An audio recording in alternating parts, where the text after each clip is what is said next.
Forgive me, but I couldn't stay away. It seems my sister shall be joining us. 'Tis only fitting that we face you together.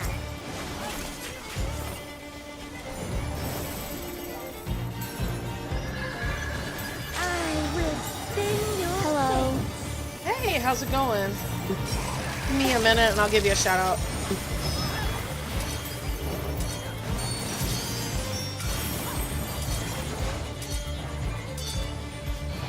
How's it going, Y2A? Hopefully your day's going alright. Have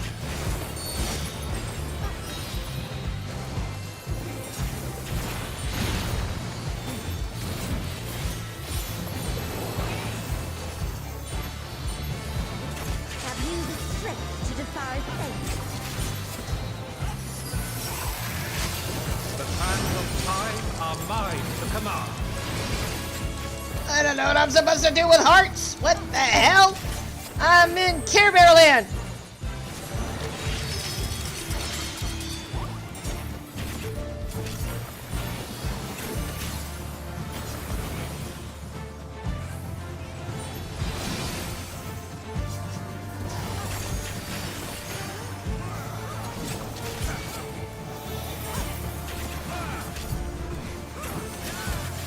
Hopefully you can hear me okay.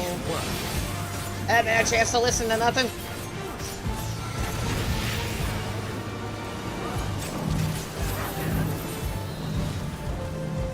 Tried to suck me off again.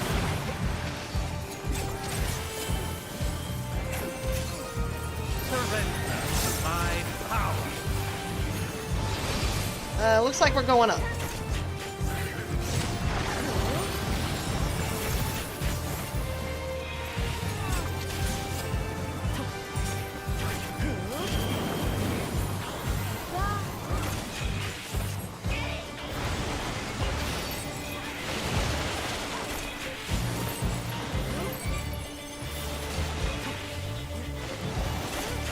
I feel like I'm in some kind of folk dance movie or something.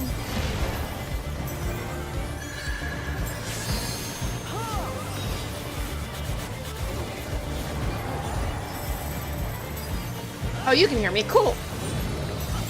My daughter's having computer issues. Apparently she got this new graphics card and it doesn't work, and now her computer won't start back up when they try to put it back together again. So, yeah, not a fun day for her.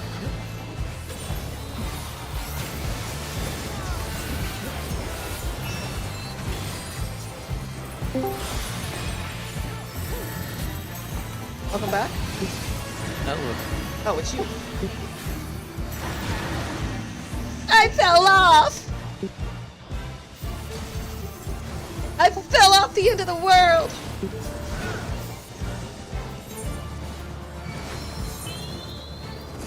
I'm fighting the gods!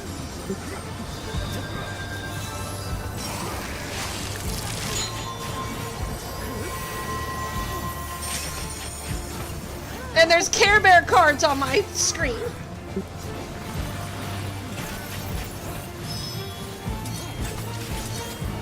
I don't even like the Care Bears.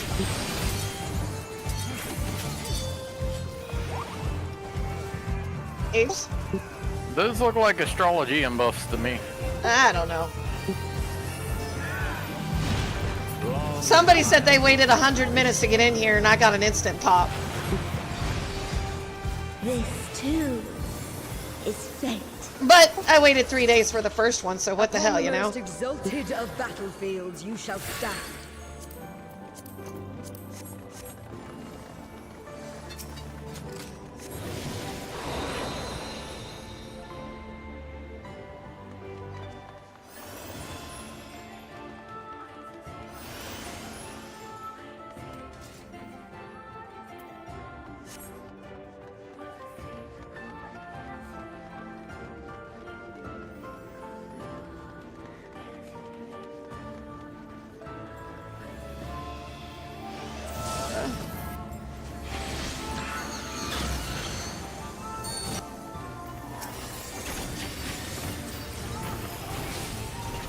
So what have you been up to today, Y2A?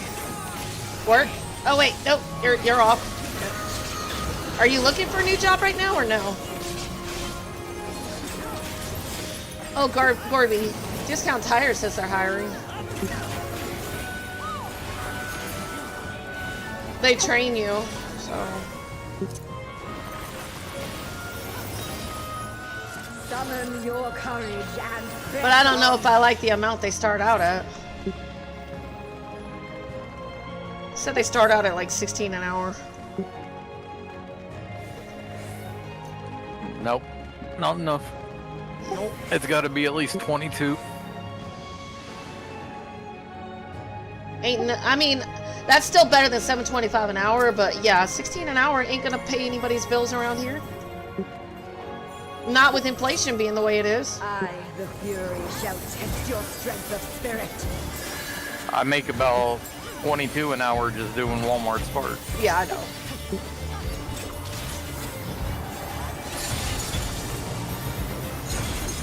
Oh, this is Halone. Oh, we're fighting the Ishgardian god. Good, I need to stick it up her ass anyway after everything she put Ishgard through. Although I don't think it's her fault. I think it's just people misinterpreting her will. For glory, you must be prepared to render your all. I do like the music in here better.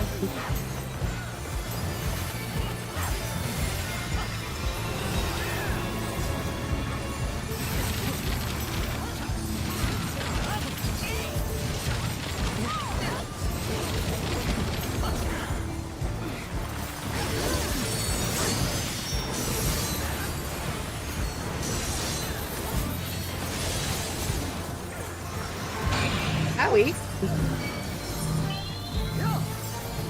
You are so bad at looking at telegraphed. I don't know what I'm looking for, so yeah, I am. Basically, she pre-marks the zones each time. It's for not each that time I'm she bad at goes. looking for it, I'm bad at memorizing it, because she had an order going. Yeah, yeah.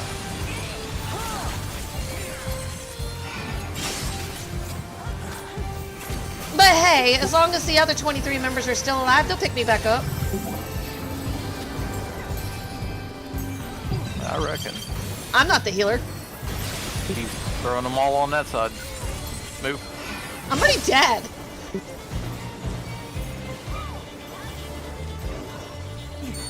Never mind.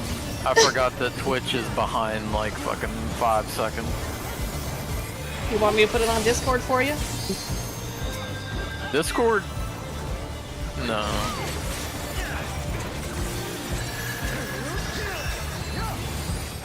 I'm just gonna laugh at you from afar. With one's own hand.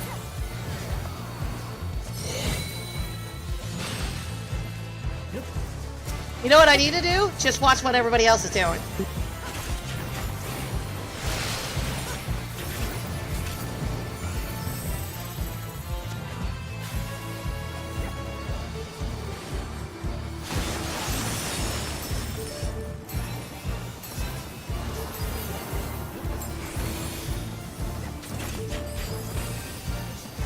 This looks like it'd be fun to heal.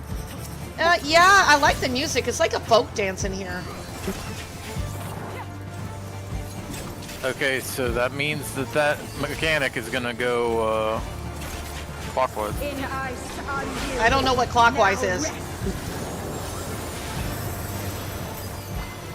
When's the last time I looked at a fucking clock? Oh my god. Do you live in America or fucking Australia? Do they even have a clock? Everybody's got digital now. It's Hey. not called clockwise over there. No, they use 24-hour time, I think.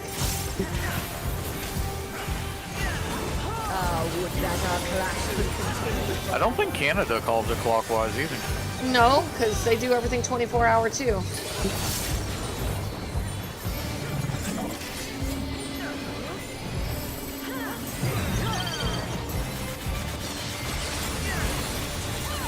Man, she got it all over the place.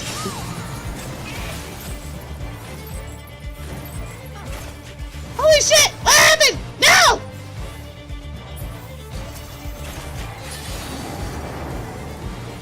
I somehow hit the print screenshot button.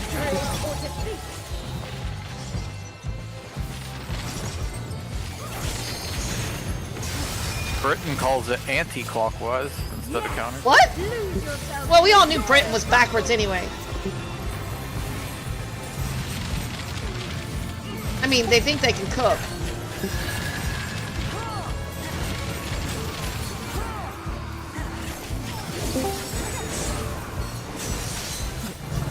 I just got off for the night. Hello. I don't think I'll be doing dungeons with you tonight. Oh, I'm sorry. Did you ever get everything fixed or no? Not really. Did you want to ask Orby your question about the graphics card and shit and the 6 and 8 pin or whatever? It looked like it only had a slot for the 8-pin.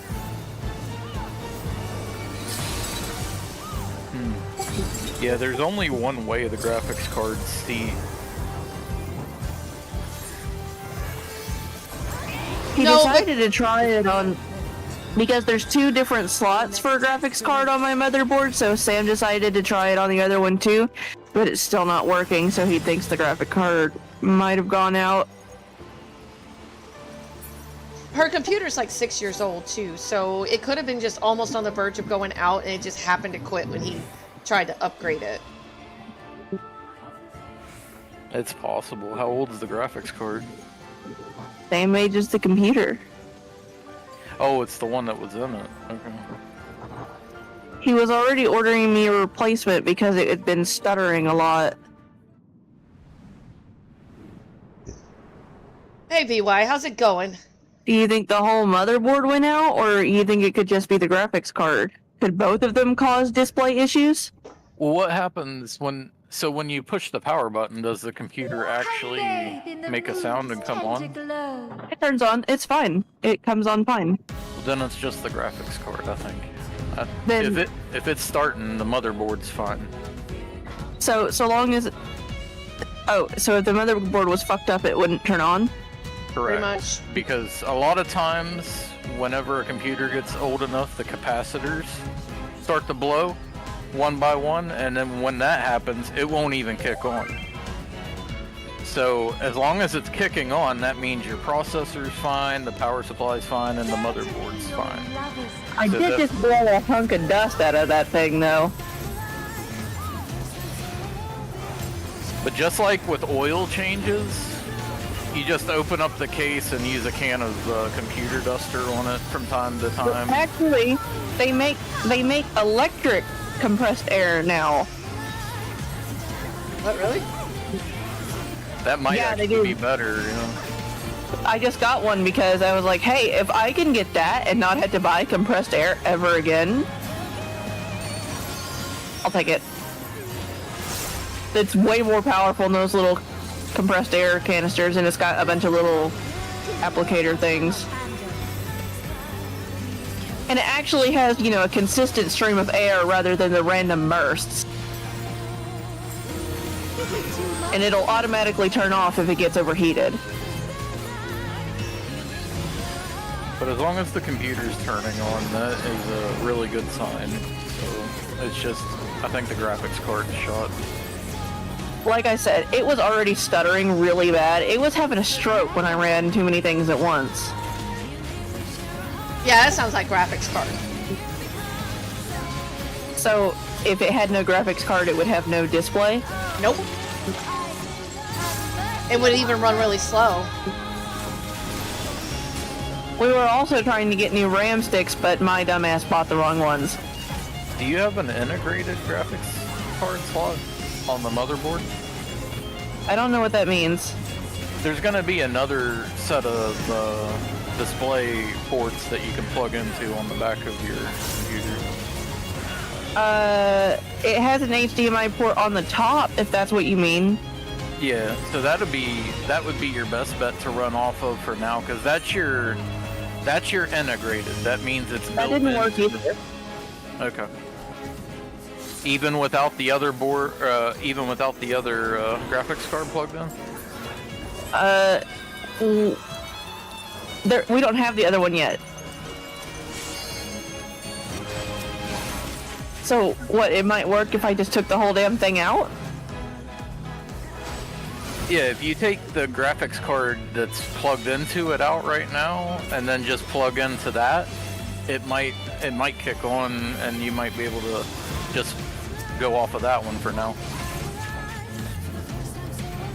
I don't know. When I plugged it into that, it didn't work, but the graphics card is still in it, so I guess it wouldn't do both, would it? Well, it's gonna treat the one that's plugged in as the primary, so it's gonna be booting off of that one. But if that one's not plugged in, then it'll be forced to go through the other one. Okay. Sam's the one who actually understands computers. I mean, for me, when I try to look at things up, I just see all the instructions, take it all in at once, and get overwhelmed. That's me, but then again, I don't read anyway. Miss, I read every side quest. That's different. It interests me. On an unrelated note, Corby, did you see all the stuff that I sent y'all this morning? I've not got a chance to yet. Where's it at? She sent it to us in a private message. We're tagged together. Oh, okay. One of it was this little plastic for kids AAC thing. It's like $24. But it's supposed to help her with speech therapy stuff. If we can get her No, it's interested. not. It's got buttons like yes, no, potty, sick, stuff like that. Super simple. And it's got like pictures. Still wouldn't hurt to try. I think it'll come in handy. It's just, The thing looks like a damn brick, so it's not a tablet. the kind of therapy she needs that she's going to be getting is, for feral children. So what a feral child is The they, feral children. yeah, she's feral. She's a feral child, and what that means is she's a child that has had very little social skills with other kids or anybody else that, you know, she's way behind on her social skills, basically. Basically what we were talking about yesterday, remember? You were saying how the people with the COVID children were behind socially. She's one of those. Yeah, pretty much. So that's feral children just haven't had very much human contact. The with stuff other that she kids. probably would have been not as bad as she is now if she had had any kind of social interaction, but all the kids couldn't go to daycare or stuff like that. So they've had no interaction with other kids or adults or anything. Because a lot of their knowledge comes from mimicking other kids, because that's what kids do, is they mimic everything they see. And she hasn't had that. She's only had adults. But she, you know, you were different. You were around adults most of your life too, and you picked up adult habits. She doesn't do that. I was around a lot of people. Yeah, and everybody said you acted older than you were, and she's not the same way. I was extremely socialized.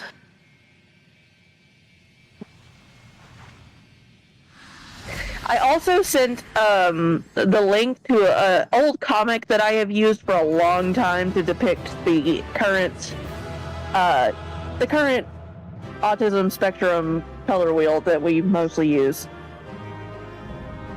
Yay, second raid's done. What I was trying to do was I was trying to look into resources and communities specifically for nonverbal autistic people and by nonverbal autistic people, and there are a few of them.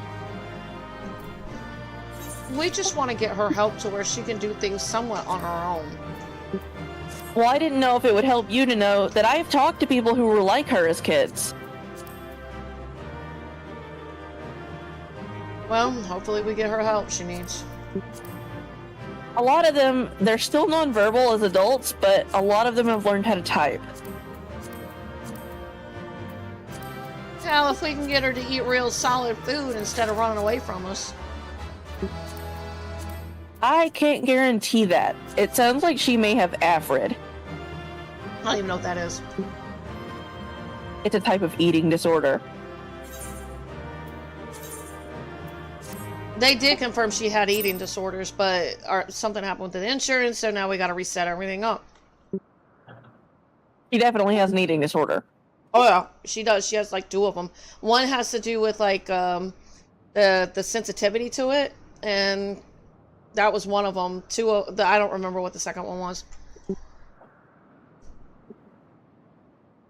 I mean, really, Aiden had one too. He also had an eating disorder. He still does.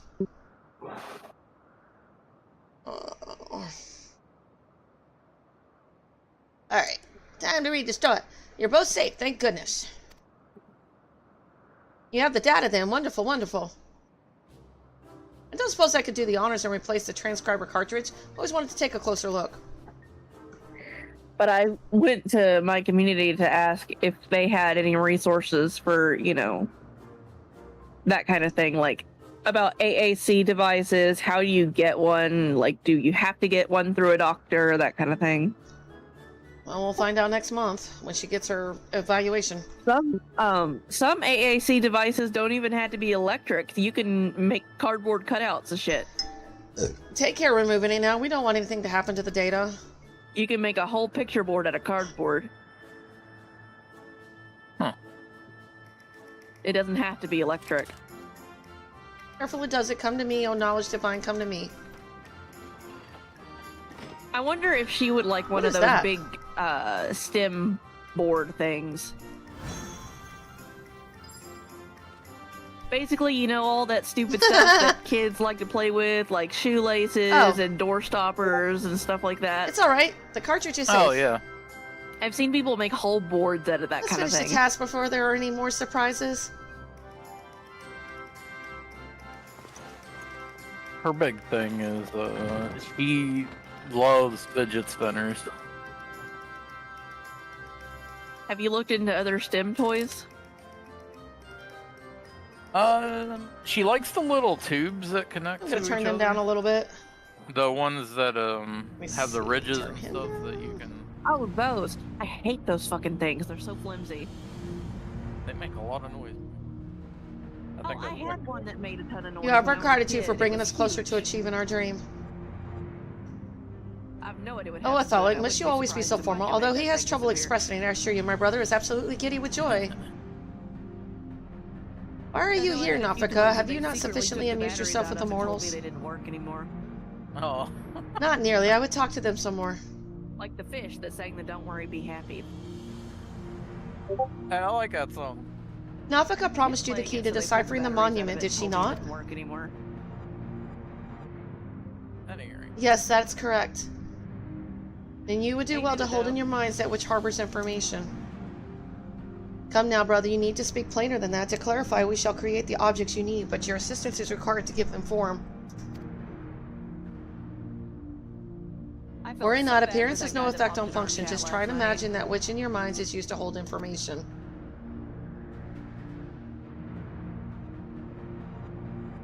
You know, I almost feel like telling people that we invite in here to like come in at their own risk.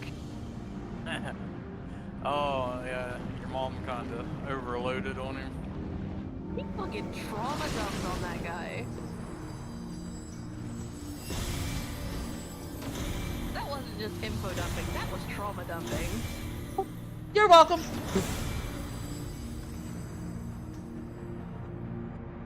Did they give me a cell phone?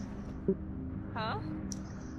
They said to, like, imagine what we gathered information, and I got something that looks kind of like a cell phone or something. Oh, that. That was funny. Yeah, how do I even know what the hell a cell phone looks like? Apparently that's what the tombstones are. Cell phones? Oh, okay. Yeah. There, these instruments shall be useful in your quest. But I was like, man, you really just offloaded our whole life story on that guy. Not their entire life, just the last, like, quarter of a century, or quarter of a decade. It is my whole life. Across the orbs there lie eternal stones that hold the information required to complete the words of the monument. By holding an instrument out to a stone, it will Like, take that man. information onto itself. I thought I was an oversharer. We scattered these stones across the realm that mortals would not uncover our secrets. Of late, however, it would seem you have found alternate uses for them as objects of worship. Like, I thought I info-dumped on people, and then she just has to come in and show me up. Could they be the marks of the 12?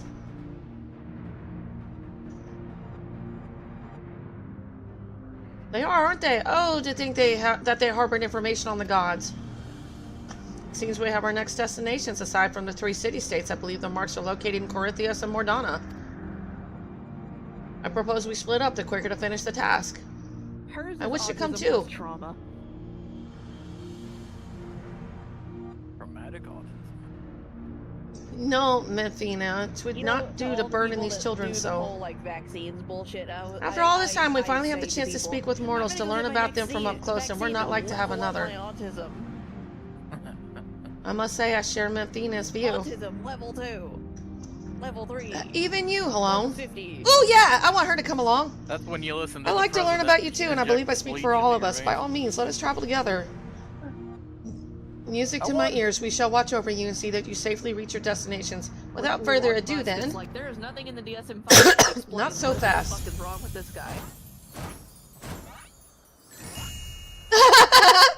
Did you think you could go frolicking without us? The others have our domain well in hand, so we I are like coming how too. all these people that called him a fucking idiot during How his adorable. first term Well was now, far on be it his, from us to stop you. His whole panel.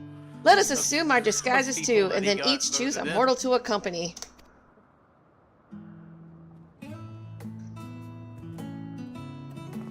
This they- health organization had to backtrack, though. Yep, yep. Federal Please, health let it be organization, something because they had inconspicuous. started talking about making a registry for autistic people. They caused a nationwide panic and had to backpedal. Oh, we're not doing that now. That's adorable. They freaked everybody out, and they're like, "Oh, never mind." Yep, they did. They freaked people out so much that my community started telling people not to get diagnosed. I believe my destination is standalone, then it's La Nasia for Raha, the 12 Just wood for wait it Cryo. out, wait out the presidency. Don't get diagnosed right now. Well, I'm just over here like, but what about those of us who already are? Oh yeah, and then the same thing with everybody with social security and stuff And like and that. last but not least, They were Mordona and told, Corythius "Don't for try to Derek go and get Knight. that reevaluated. Don't even try to get it started right now."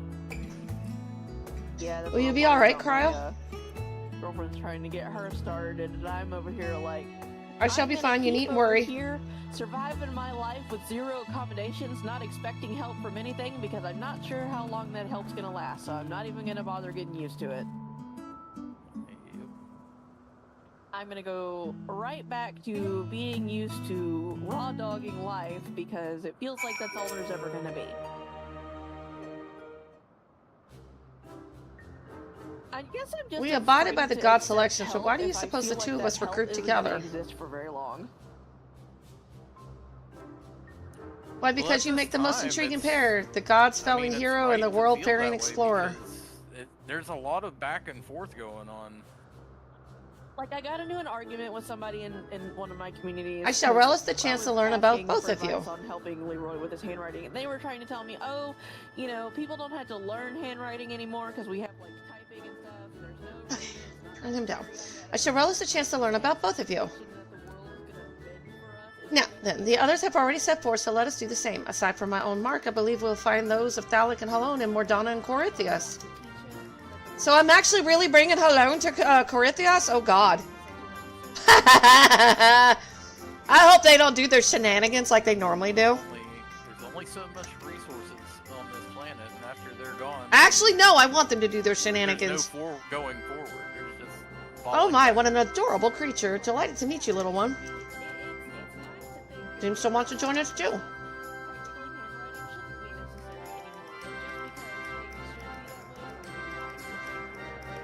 What an unusual company this has become. The gods truly know no inhibition. Forgive me, Knight. I couldn't have anticipated this turn of events.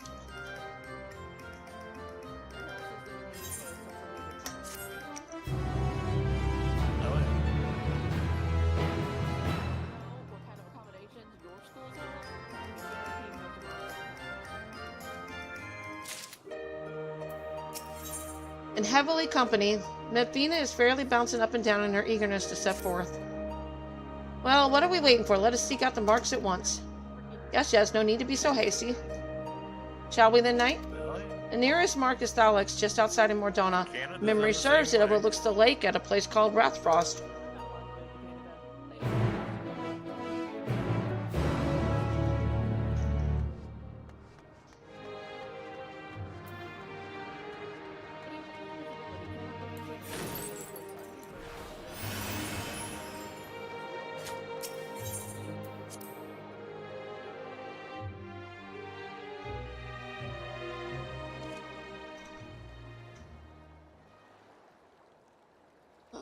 Let's go ahead and get that in there. But all this stuff on disability is a big part of why I suddenly decided I didn't want to talk to my grandfather anymore.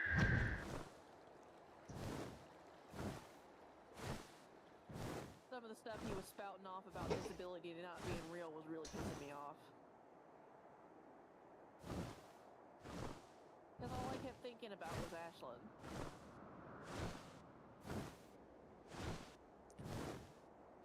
Yeah, there's a few topics that I won't engage with John on, and that's one of them. Well, I just kept thinking, he's more or less saying my little sister doesn't exist. That he doesn't care what happens to her. Now then, we're to hold out an instrument to the stone. Would you care to do the honors here, knight? But I don't care.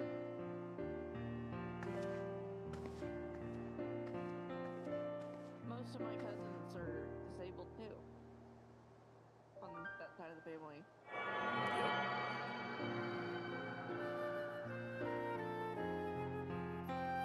The instrument vibrates rapidly. And I can blame him for a lot of the family's current issues. It didn't start with him, but he certainly prevented. This done, the information held in the stone has been etched. As Althix said, these stones are eternal. No matter their shape or location, their nature is unchanging. Together with the monument and the omphalos, they've remained the same since time memorial. Like he was to blame. 'Twas the love that men bear for us and we for the star that compelled us to create the monument and the stones. And though men do not know the truth of the stones, they offer them prayer. This act is a manifestation of your bond with us, while the stones are a manifestation of our bond with the star. And so by praying to the stones, you've effectively cultivated a bond between yourselves and us and the star. Delightful, is it not? Though we appreciate your eagerness to talk, perhaps we should save some conversation for the destinations to come. If we linger too long in any one place, we are liable to be late to reconvene with the others. Then let us make for the central highlands of Corythius. Within the Fury's great gaze, my own mark awaits.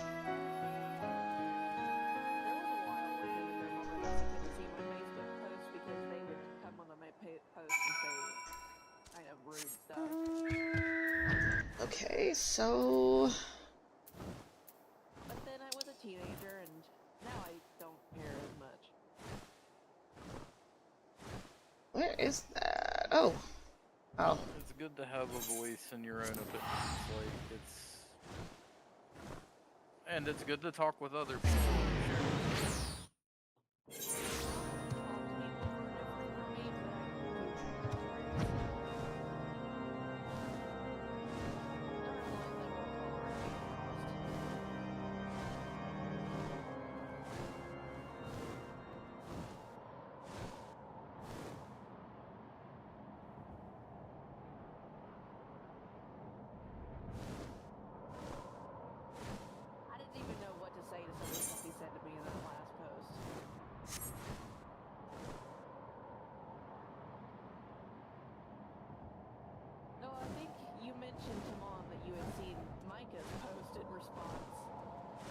Oh, Micah was heated. And then I blocked John and he couldn't see it.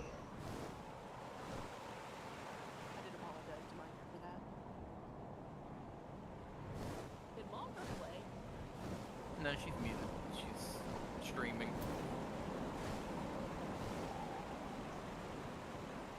I turned you guys down so they didn't have to hear all. I didn't think you wanted it on stream, so I turned it down. I'm dropping Discord. Molly wants to play some Hearthstone. Have fun. Yeah, I figured you didn't want all that public knowledge, so I was like, I will turn it down. Not like you have much room to talk. It depends on what it is. Some stuff ends up streamed, some of it doesn't, and that was not streamable.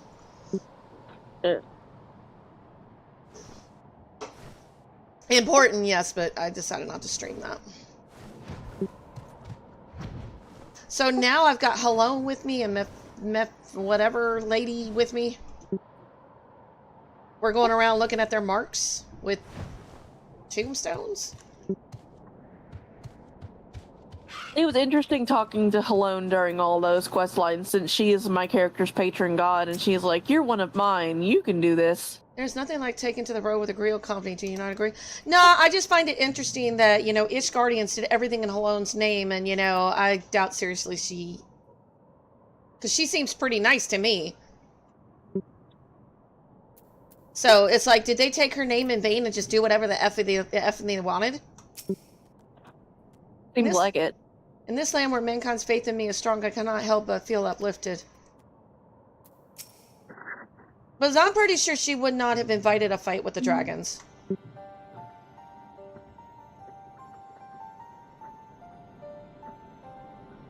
But I haven't seen all of it. I'm working my way towards the 3rd raid now.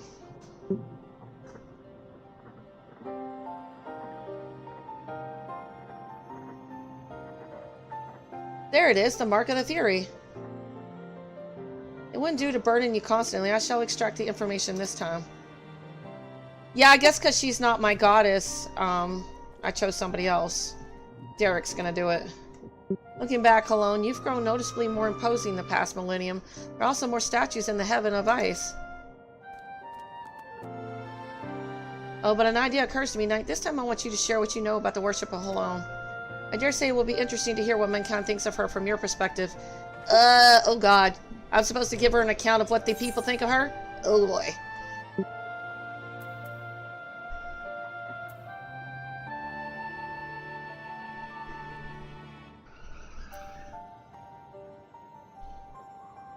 You often hear Helone's name invoked in battle. I think I'll safely choose that one. Ah, yes, ever did I feel the people's fervent desire to be strong, that they might protect that which they hold dear. Well, how very fascinating. 'Tis a fine thing indeed to hear directly from mortals. Still, as much as Helone loves her children, it troubled her to see them at war with the dragons. Oh, I called that. Yeah, so she did not want them at war with the dragons. To see those who share this star spill each other's blood. As you should know, Memphinia, it isn't our place to judge the faith of mortals. Even when we lend them our aid, we must refrain from intervening in their affairs. Lest there be any doubt, mankind's faith in us is mankind's alone. By your prayers, our forms have become that which they need to be. Apologies for the wait. Acquired the information, have you? Excellent. Let us proceed to the next mark. Mine. As I recall, it lies near the sterile vigil by the cliff west of the entrance. Follow me.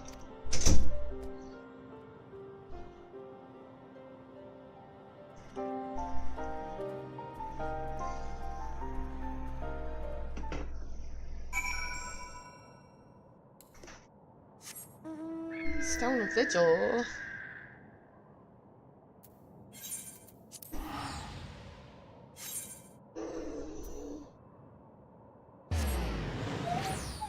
Are you going to try plugging in the other graphics card like Gorby said, or no?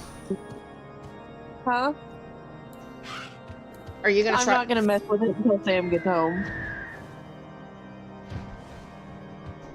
I already went against what he told me to do when I messed with blowing it out. Well, if it calms you down, that's all that matters. It probably needed to be dusted out anyway. It did. It had wads of dust inside of it. Yeah, that's not good for it.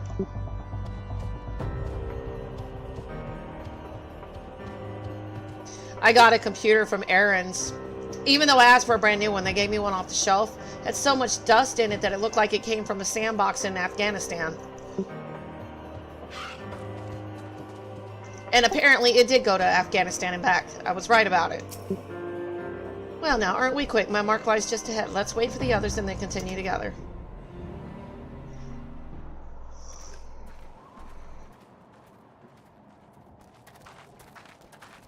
look, someone's praying. How delightful to see one of my faithful children.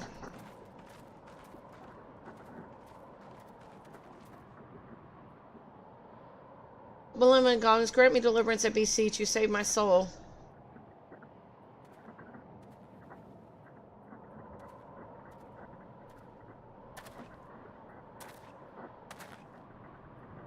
You're the one who was hunting down the lambs of Dalamald. I knew it. Knew you wouldn't stop till you've dealt with every last one of us, and now you've come for me. Odd to think that this is her will. The lambs of Dalamad? They are the cult that appeared prior to the seventh umbral calamity, are they not? In the name of their faith, they abducted and sacrificed innocent souls and did not fear death. I've committed no crimes, I swear it. Memphinia is my witness. In the beginning, we simply prayed to the twin moons for Dalamon to one day shepherd our souls to the bosom of his mistress. But it all changed when Dalamon began turning red. More and more of us began believing that he was our savior, that we must prove our loyalty with our lives, else we would suffer eternal damnation. So that's how your group took on its fanatical ways and came to be branded a dangerous cult. And at some point, I assume you were tasked with hunting them down.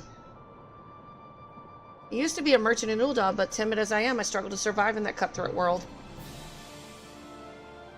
That's why I turned to Memphinia. I wanted to bask in her gentle acceptance and gain courage from her strong and faithful hound. They were my solace, the only way I could be at peace with myself. But they took it from me. My fellows who committed those horrible deeds and those who reviled me as one of them, they took it away.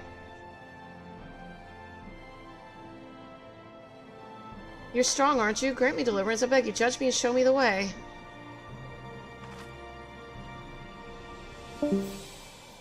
I just can't bear it anymore. What good is a God I can't see who won't grant me a thimble of succor no matter how much I pray?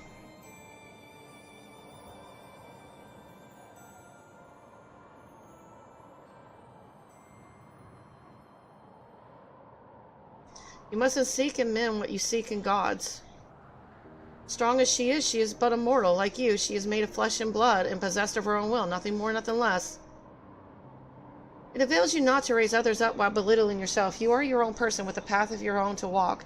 Even should you be taken by despair, that you are here now makes you no different from this woman. So believe me when I say all will be well. Keep your faith in Memphinia, believe in her love and grace, and you will surely learn to love others as well as yourself.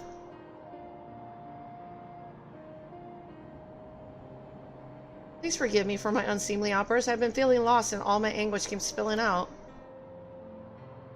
It was Memphinia herself who brought you here, I'm certain of it. To encourage and guide me, taking your words to heart, I'll try searching for a new path. Should you feel lost again, take to the road. See what it is out there. Learn how others live and think, and you are bound to find your way.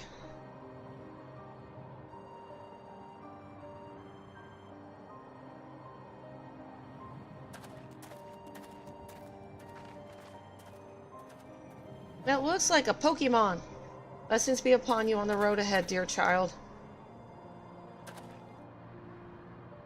Did you say something?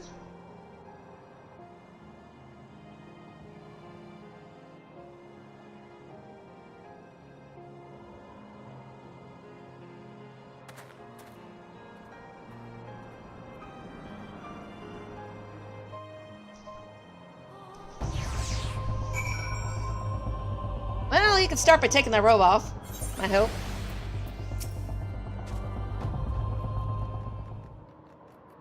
Oh, thank you for the new follows. I saw that. Thank you. Unsolicited though it was, I don't regret saying those words to him. He needed to hear them. But come night, this time it's your turn to extract the information. Oh, there's Harashafan's shield.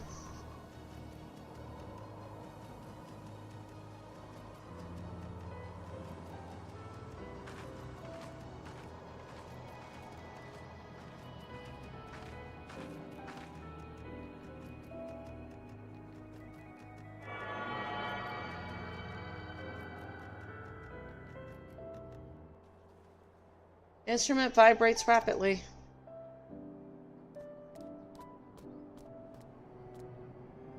Forgive me, Knight. I fear I've caused you trouble.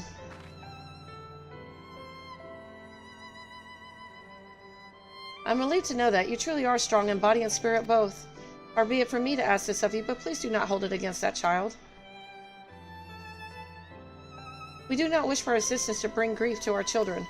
Yet no matter which faith, we are who we are because of those who believe in us. My hound is no exception. He was born when men came to worship the object their ancestors cast into the heavens. We are not all-powerful. We can't grant all of mankind's wishes. Nonetheless, we always hear you. No hope is too small, no prayer too faint. I just wanted to make that clear, lest you forget we love mankind dearly.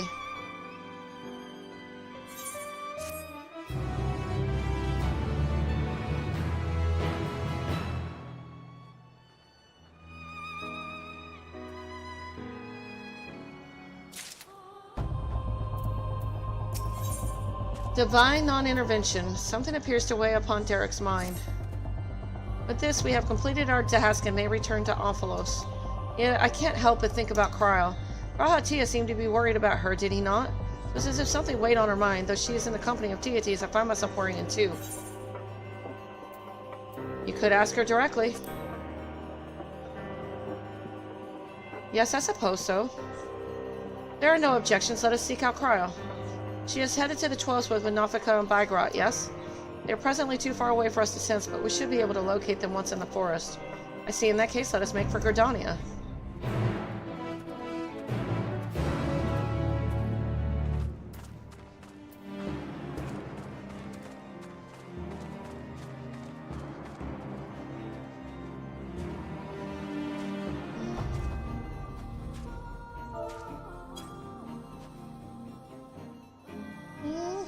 Have to say my farewells and hellos. Gridania.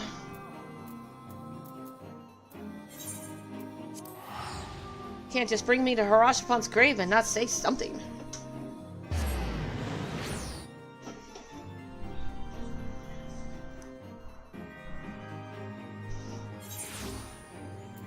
Corby, is Ashlyn in there with you?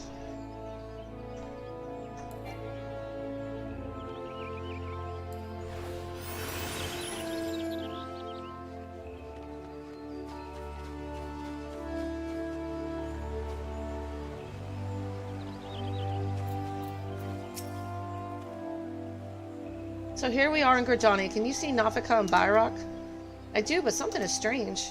Indeed, they appear to be in different places. Nafika is nearer of the two and is quite close by. I shall go find her. Wait, you mustn't go off on your own. I confounded all after her night.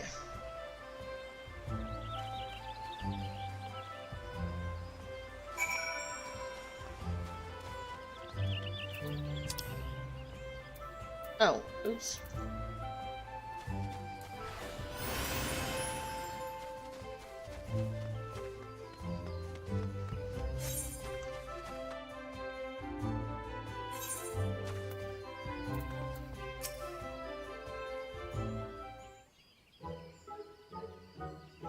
There she is. Oh no, I wasn't expecting to see you all here. Is that the matter? You're supposed to be with Cryo and Bygrat. Where are they?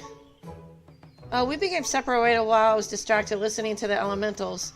Beings are the voice of those who call the wood home. As I'm the patron of this land, they cannot help but report to me.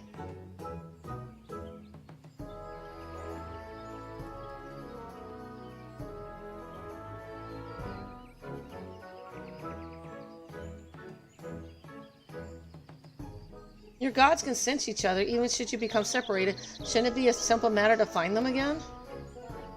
Indeed, it would seem you were keeping something from us, Nofika.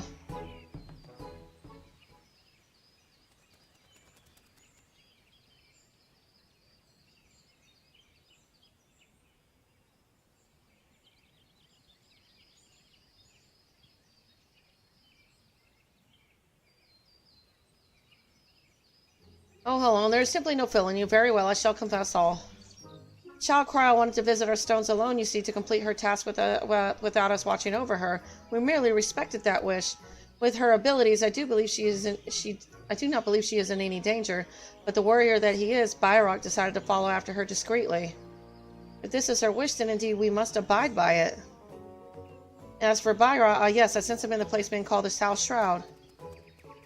One of the stones is situated there, I believe, near Camp Tranquil. Let us search that area for Byrock. If we find him, we should find Kryl as well.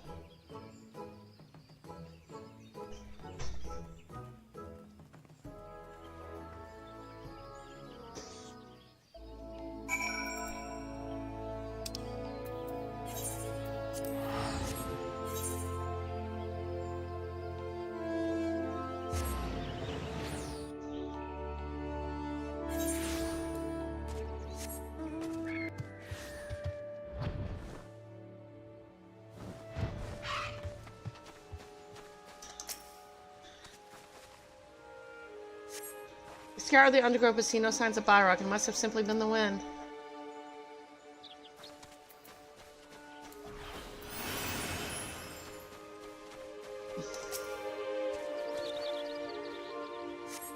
Search the broken barrel but find no god disguised as an adorable critter.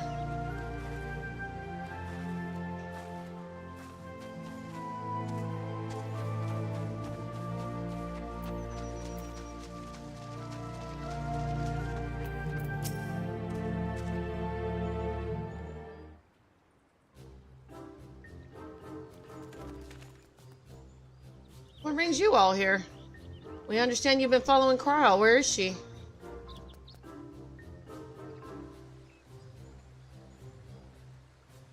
I've acquired information from my stone she now makes for Althix.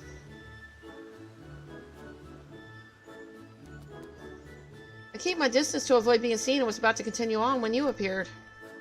Althix Stone is her last destination, is it not? Let us all go and meet her there. If everyone so wishes, then very well. Hasten our passage, I shall call upon Master Woggo's servants to bear the mortals.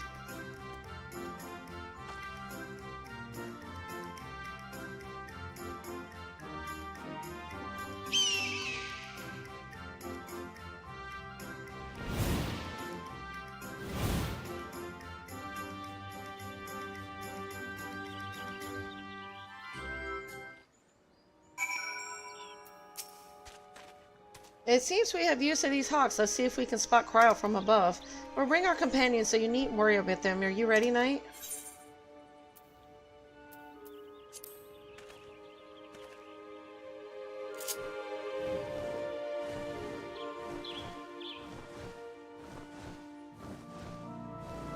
Go, my feather flying, flying like the wind.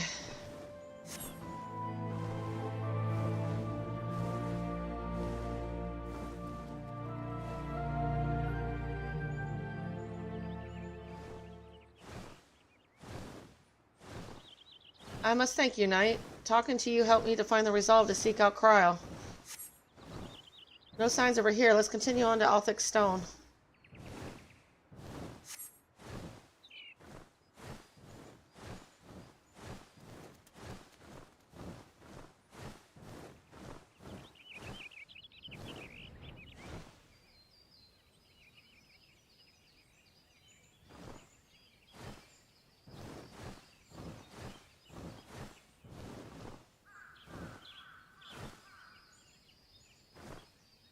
There she is already. She certainly wasted no time.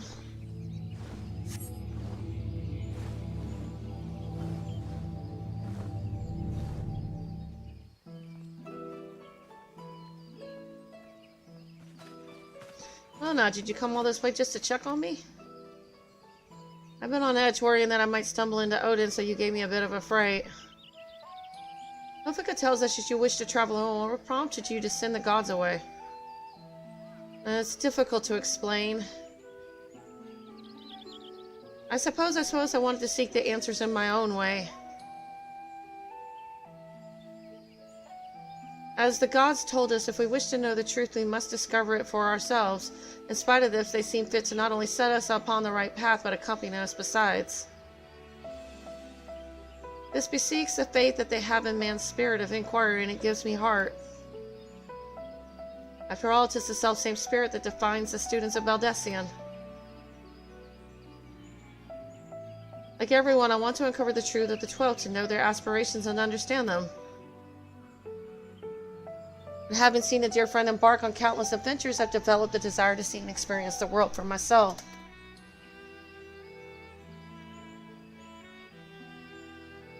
There are dangers out there, of course, but I wanted to prove that I could handle them and perform my task.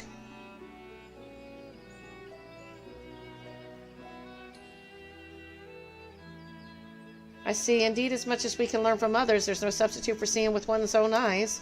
And in yours, I see the gleam of yearning for exploration and discovery. It reveals to me the love you bear for our star, and it makes me glad.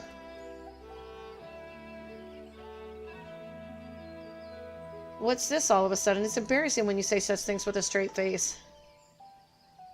Right then, I've yet to acquire the information here, so I'll attend to it at once. Perhaps you'd like to wait for me at Quarry Mill?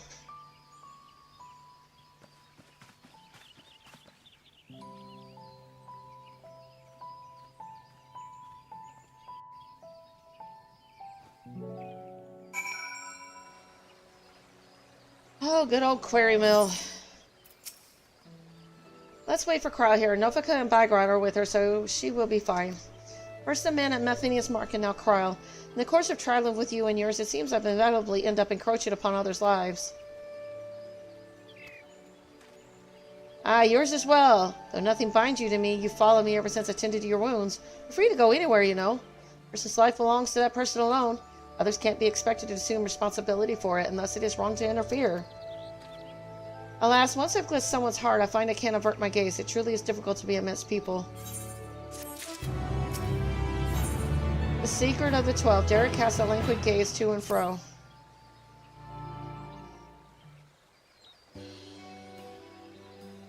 Doesn't take too long to extract the information. Kral should be here any moment now.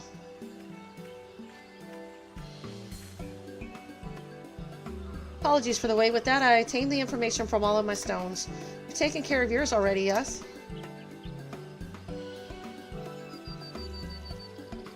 Thank you for worrying about me. Well, it's good to know that I can handle myself. I'm heartened to be doing this with you all. I owe you thanks as well, Bygron and Nofika, for accepting my request with good grace. Think not of it. You did well to see your task through, little one. Indeed, come, let us return to the Omphalos. I'm starting to wonder if he's a god in disguise.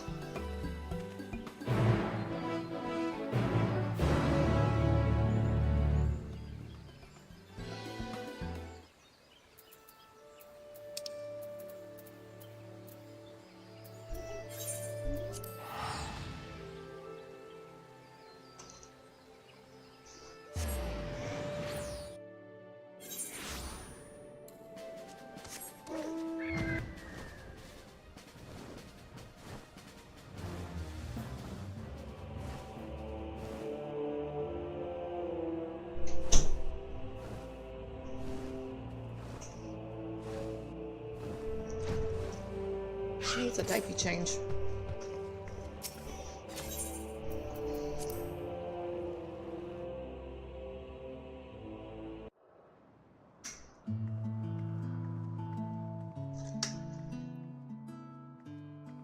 You took your time, Knight. Did something happen?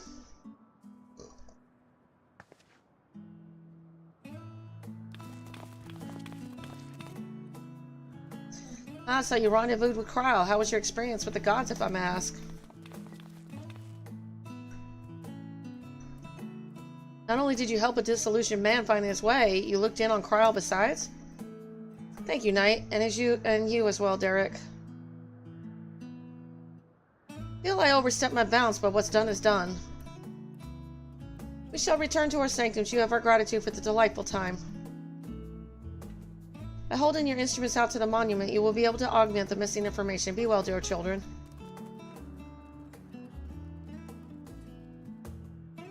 Shall we then?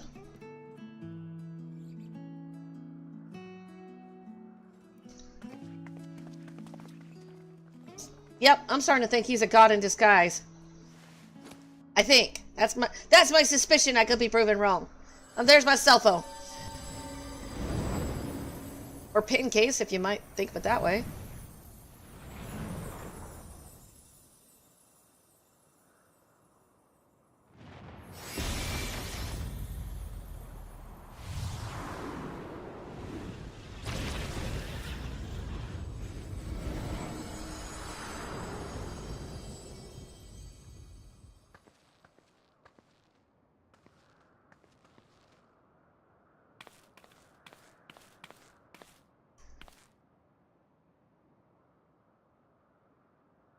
Amazing. What was impossible to decipher is now crystal clear.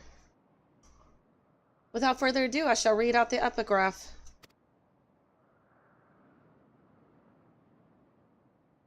As beings who endure by the will of the star, we are susceptible to the influence of hopes and prayers. Thus do we commit our yokes herein, lest we stray from our purpose. He who is named Bairat shall preside over construction, his duty to fortify the works of men and encourage them to build. He who is named Rhaegar shall preside over destruction, his duty to galvanize the star's beating heart and facilitate mankind's regeneration. She who is named Azama shall preside over the sun, her duty to nurture its life-giving light and illuminate the truth for all to see. He who is named Nathal shall preside over the subterrane, his duty to make gleam the riches hidden in the darkest depths and in men themselves. She who is named Nofika shall preside over fertility, her duty to fill the land with life and prepare a path of peace and plenty. He who is named Althik shall preside over space and time, his duty to endow the star with material vigor, and mankind's march may never cease. She who is named Helon shall preside over the glaciers, her duty to hold the melting ice at bay, and imbue men with constancy and tranquility.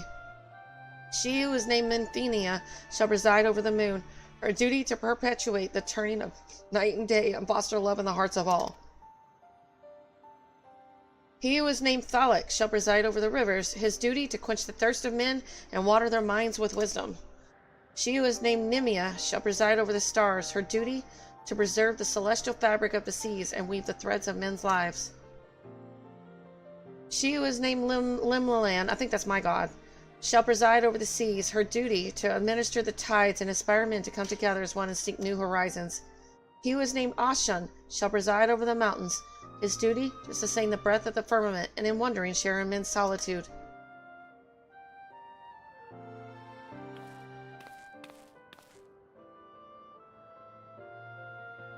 He who is unnamed shall watch unflinching, his duty to stand guard over his charge always and unto the end.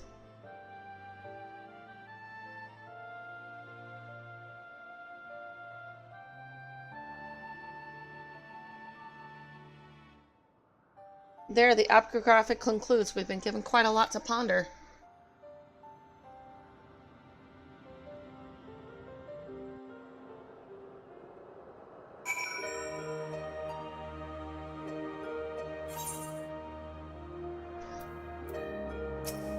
Curiouser and curiouser.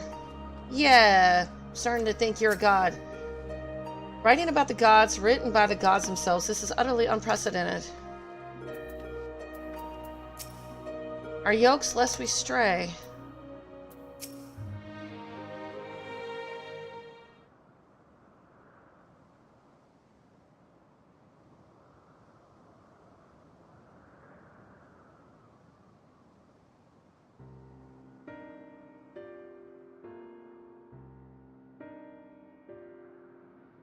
Hopes and prayers influencing their nature. Have you any thoughts on the concepts of the epigraph, Knight?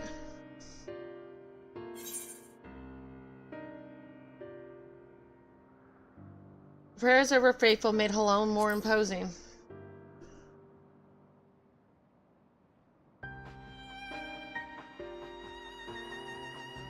You mean to say that prayers have changed the 12 into their present forms? That is rather hard to believe.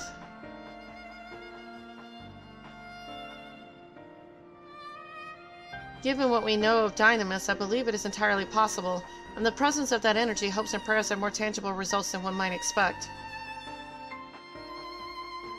Its powers may be curbed upon our star, but over thousands of years of worship it could have influenced the gods in various ways. Ways such as that which Knight just described for one. Others that come to mind are Helon's shield and spear, which reflect her status as a goddess of war, and Nemia's spinning wheel, which is an apt apparatus for a goddess of fate.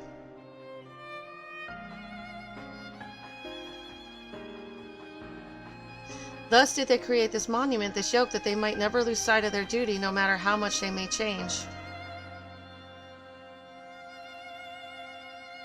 I'm inclined to agree with Raha. The gods wrote that they endure by the will of the star. Who that refers to we all know too well. Hydaelyn. Asunder in reality, she must have known that she would shake the very foundation of existence, anticipating the potential chaos that especially charged her collaborators with maintaining stability. If this is true, then might not the 13th unnamed be the Watcher on the moon?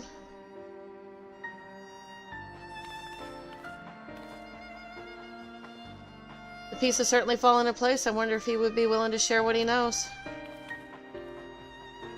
As it stands, we've got to encounter 3 gods, as there's no telling what may happen once we've fought them all. I believe we should try to uncover as much of the truth as we can, the better to know how to proceed. And the ads start now. To that end, we seek out the Watcher, Raha, and I shall return to Charlotte to compile our findings. The data from the analyzer, not least of all.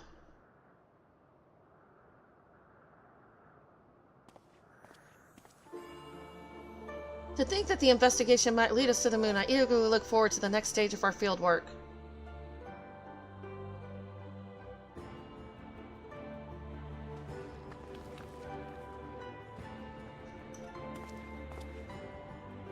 Night, like as not, yet more grueling encounters with the gods await. You should rest up and gather your strength.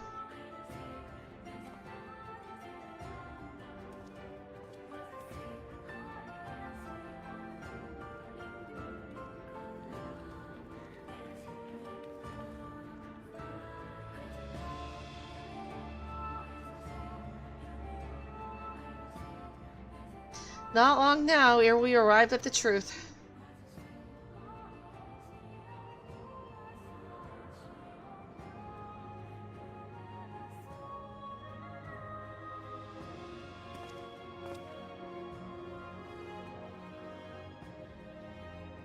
For the longest time I've journeyed alone, not involving myself in the affairs of others, but I've enjoyed our time together. You've undertaken the investigation with all earnestness. It's been a pleasure to be part of it. When I imagine the moment we must part ways, I can't help but be saddened, and it surprises me that I feel that way. Forgive me, I didn't mean to wax sentimental. If you'll excuse me, I shall head outside for some fresh air. I still think you're a god.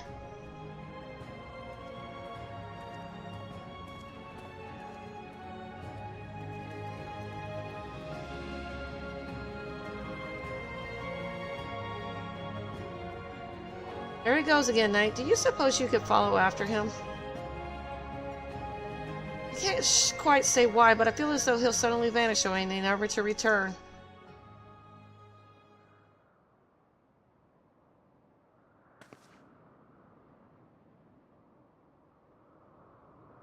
That's because he's a god! I'm sticking with that answer. So help me.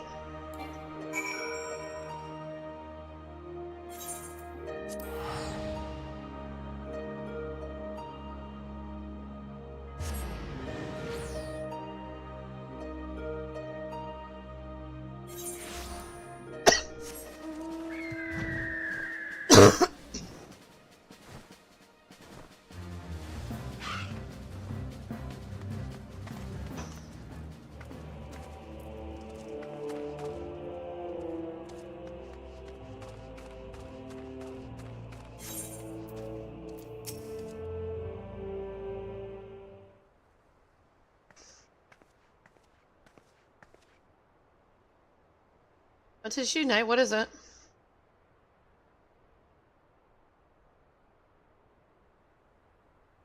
Soggun's worried that I'll suddenly vanish, you say?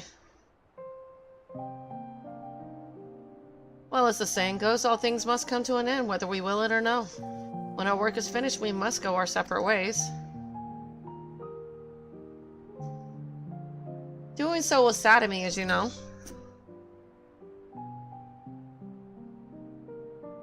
Yet that sadness is part of the joy I've derived from our companionship.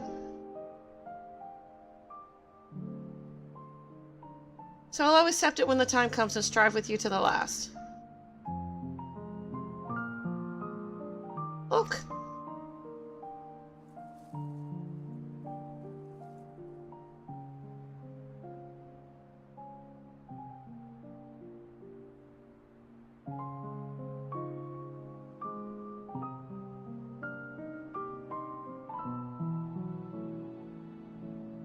As you know, my friend, I would rather you live your own life, but having helped you, I won't send you away against your will.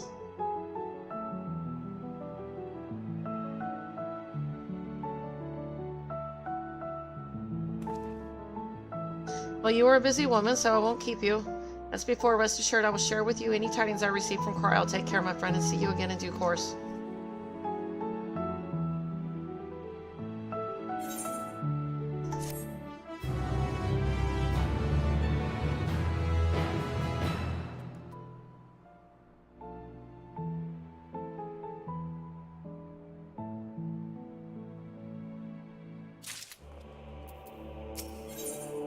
The heart of the myth. Derek is awaiting word from Cryle. Oh, Knight, 'tis good of you to come, but I'm afraid there's still no word from Cryle and Grahatia. They're working as fast as they can to compile the findings of our investigation, I shouldn't doubt. But between the Phantom's Realm etheric data and the Monument's Evercraft, they have much and more to review. Now, while awaiting developments, I had a mind to pay Sonagum a visit in the Omphalos. You aren't otherwise occupied, you should come too.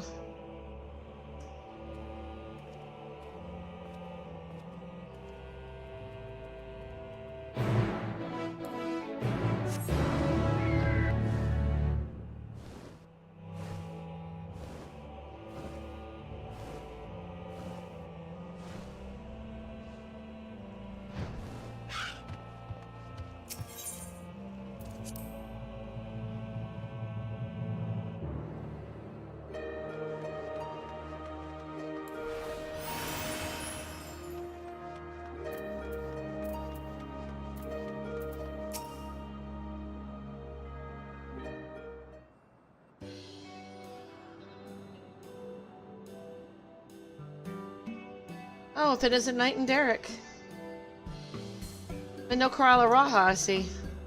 Fortune, speaking of home, would you not prefer to be with them in Charleon? You're a researcher too, after all. I find myself much more effective in the field. Being here gives me inspiration, you see. And of late, I've been mulling over the opening words of the epigraph.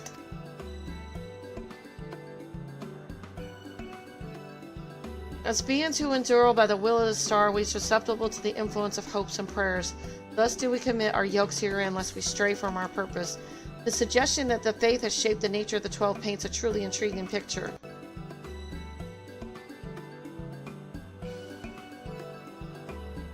If truth be told, I was also hoping that I might speak with the gods again. But they haven't graced us since the time we solved the mystery of the monument. They only do so on exceptional occasions, it seems.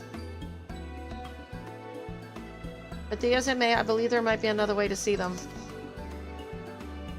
When we journeyed with the gods, Ezram told me that each of them wished to speak with you in private. You, Knight. If you were to call them before their heavens, I have a feeling they will answer.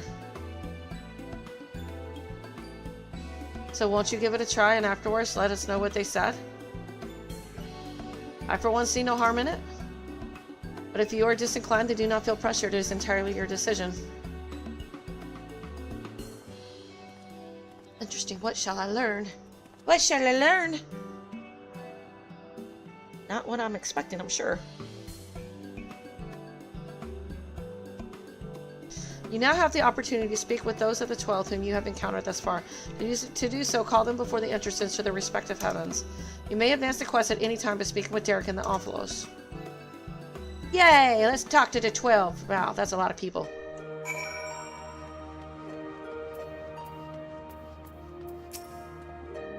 Spoken to your satisfaction, have you? Then let us await No.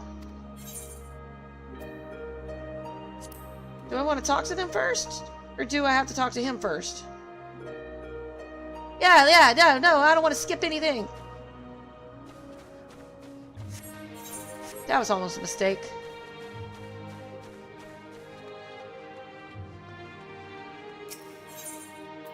Who will you call to? Bygrak. Almost messed that up.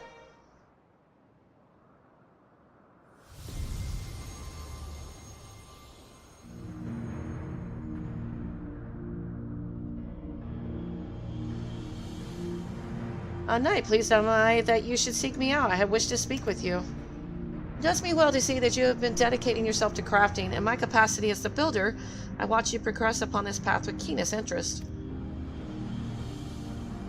The act of crafting embodies the spirit of improvement and advancement. 'Tis my hope that you will strive ever forward and seize that which you most desire with your own hands. I wonder if I would be limited on who I talked to if I hadn't leveled everything.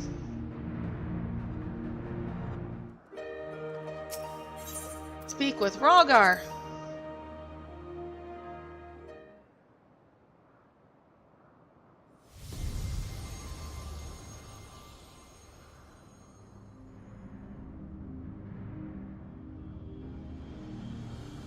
Well, well, if it isn't the Dauntless Knight, full glad am I that you would thus call to me. When you and yours investigated the origins of the Fist of Rhaegar, you posted some interesting theories. The connection between myself and the Sylph's divinity in particular. You did well to draw that conclusion.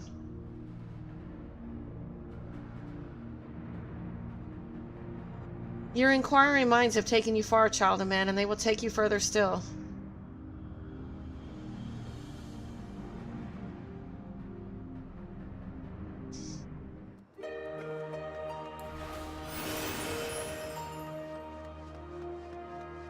That's 2. Azium. Azeum?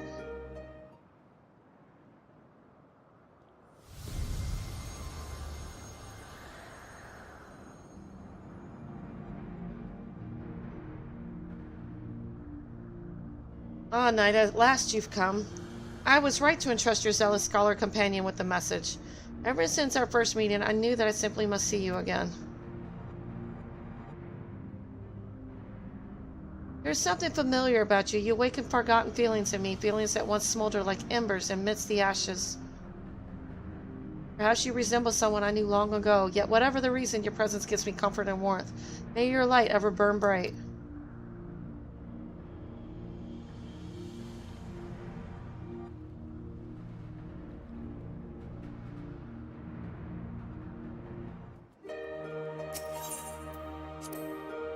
Not Thal. So this is number 4.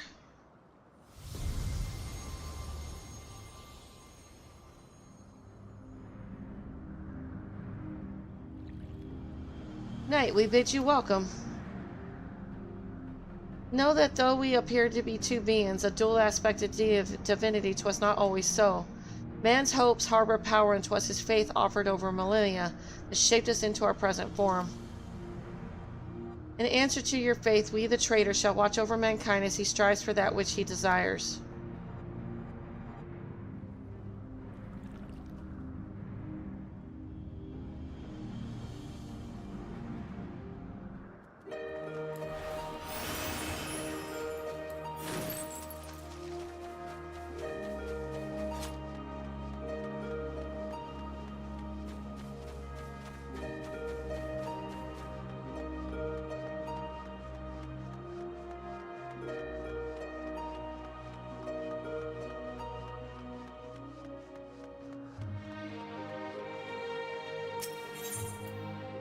Nofaka, number 5.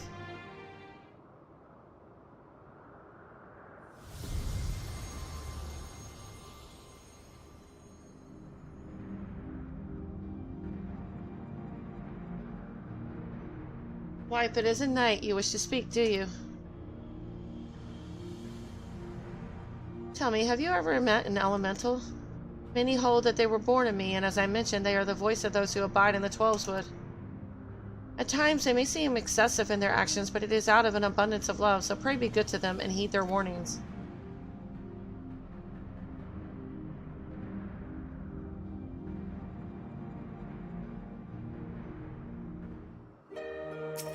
Number 6, Althic.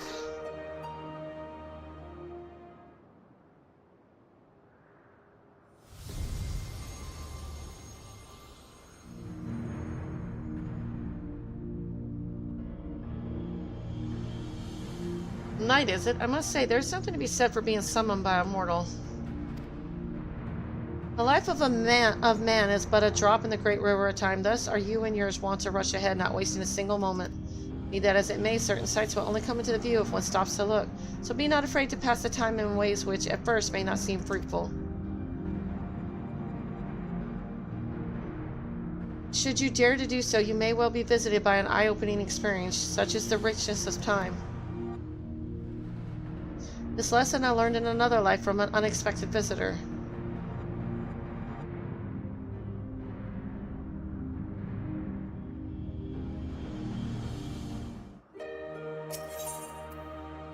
Number 7, Nimia.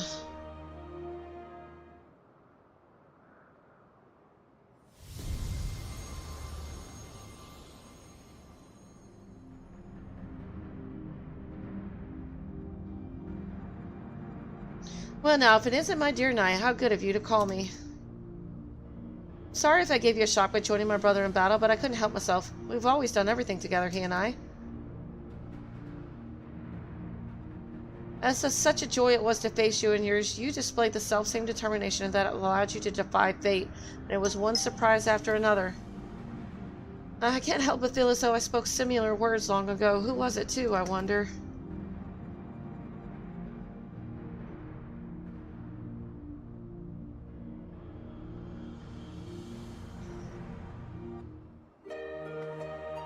That was number 7.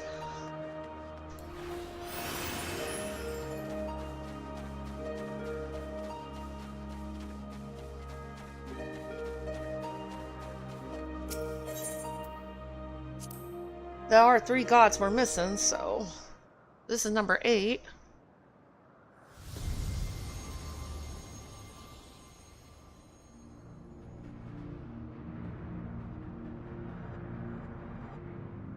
How bold are you to summon me, knight? 'Tis no less than I expect from you.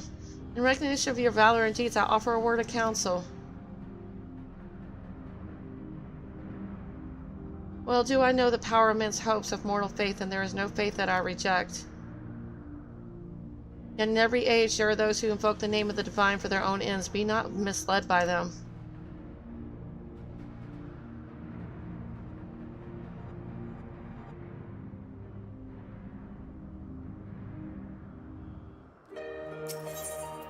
And number 9, Menthinia.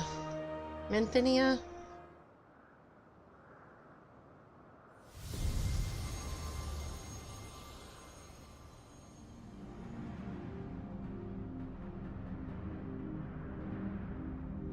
Oh, Knight, what a delightful surprise. You wished to see me, did you? I'm truly grateful that we can talk like this. As you know, I'm the goddess of love, yet that obviously doesn't mean I have a monopoly on love. For instance, my brethren love mankind with all their hearts, just like me. And whether or not Oxygen is my beloved as mortals believe, I have more than enough room in my heart for everyone, be it men or gods. I love you all alike. Needless to say, I love my adorable Dalamont too, whom you and yours gifted to me.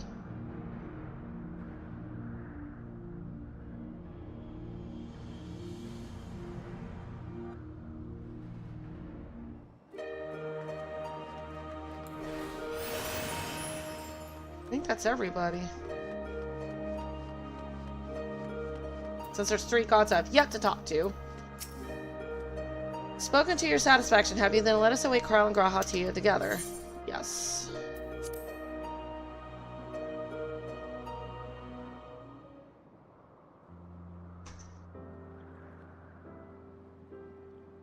Oh, still no sign of them.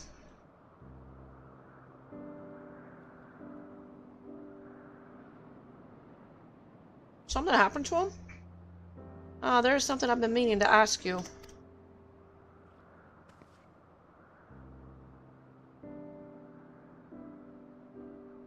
As an adventurer, you are better traveled than most. Of the places you have seen, what kind do you like best?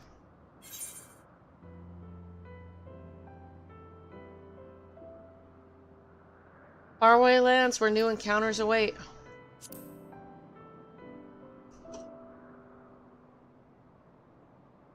Ah, yes, I can imagine you being given to such. The thrill of visiting unknown places is something I can understand. I myself am partial to wander in Eorzea, so rich in ether this land and possessed of so many aspects. It was when I was traveling through the 12th that I encountered this fellow. I knew not how he came to be injured and alone, but I couldn't turn a blind eye. He's long since recovered, and I probably should have returned him to his forest home. But when I see him here, undaunted in the presence of gods, I can't help but feel 'twas fate that delivered him to me.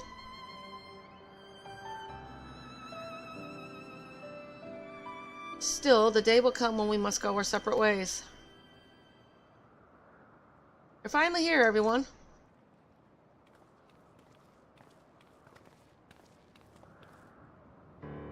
Welcome back. How fared your work? Took longer than we anticipated, but we imagined to compile our findings and hence deliberated a course of action. Indeed, Heron, we would do well to tread with caution. The waveforms we recorded with etheric analyzer revealed an unsettling occurrence. In the course of fighting us, the gods expended a tremendous amount of their ether, so much so as to dilute their very essence.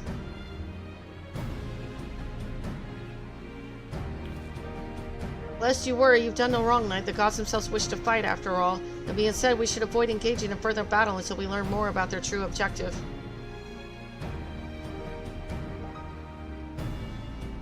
To that end, we will seek out the 13th unnamed being whose duty is to watch unflinching. If Raha is correct, and we have no reason to believe otherwise, said being is the Watcher on the moon.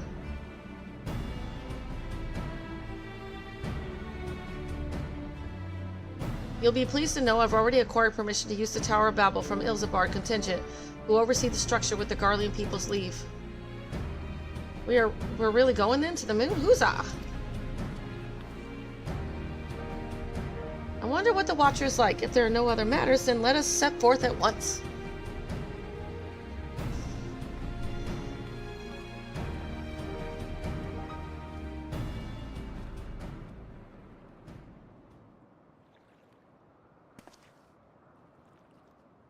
If you still wish to speak with the gods, best to seek them out now. They may not be there later.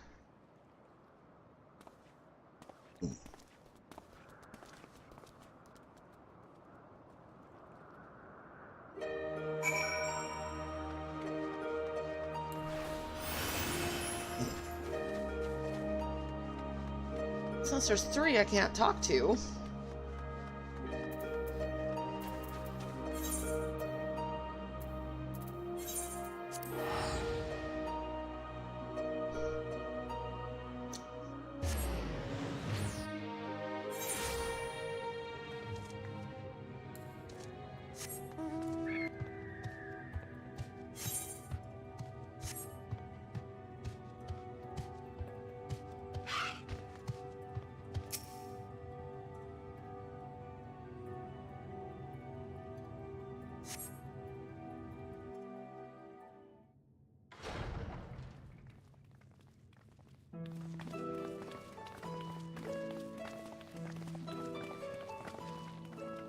Greeting, Heidelin's champion. You are ever welcome here, as are your companions. It's a pleasure to meet you, Watcher. We come hoping that you would answer some questions for us. Questions about Heidelin. We've deciphered the monument at the heart of the Phantom Realm, in addition to the names and duties of the 12. It speaks of one who is unnamed, who shall watch unflinching. Are we correct in assuming that that individual is you? The 12 have existed for eras. If you know aught about them, will you not share your knowledge with us? They have a desire which they claim can only be fulfilled through battle with mankind. We wish to understand what that is.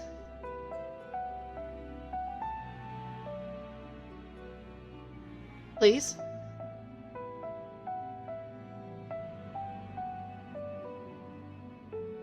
So man has managed to come this far. Very well, you have earned the right to know. Remember, however, that I am but a creation. Though I have been imbued with some memories of the past, they are far from complete.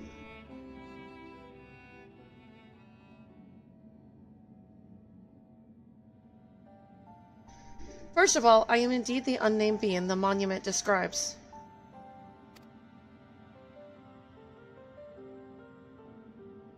An entity created by Heidelin to serve a purpose alongside the 12. Together, they were charged with preserving equilibrium on a sundered and unstable star. Like myself, they were given shape from people who once existed. And like myself, they believed that the world should be entrusted to the new life that had emerged. While I do not possess detailed memories of that time, Vinat selected those she deemed best suited to their respective duties. That would explain why the 12 appear to have personalities like mortals. The men and the women they once were influenced their personalities, yes, but so too did the faith of mortals. Knowingly or no, when men pray, they will the object of their worship to assume a form that can better grant them their heart's desire. In this manner have the 12 been shaped over eons into images that fit men's ideals. So you were right, Raha. Hopes and prayers have the power to influence the gods.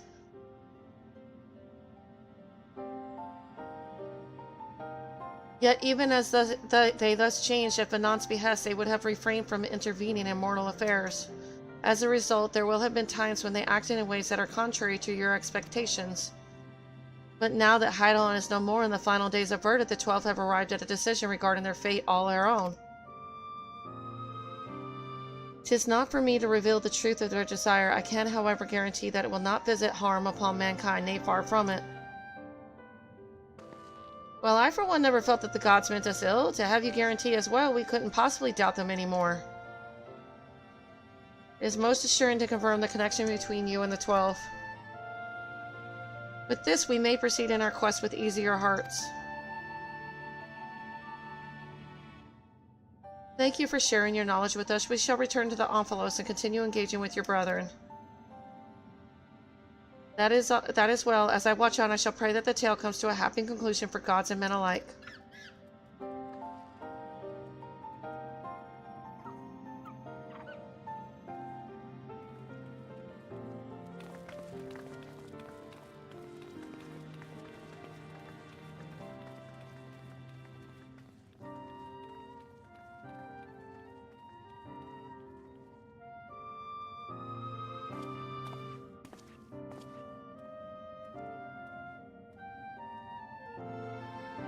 May your journey be fulfilling. What are you hiding from us, Derek? Oh, I hate cliffhangers. Tell me now.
Something's amiss. The gods' avatars are nowhere to be seen. That's because our preparations are complete.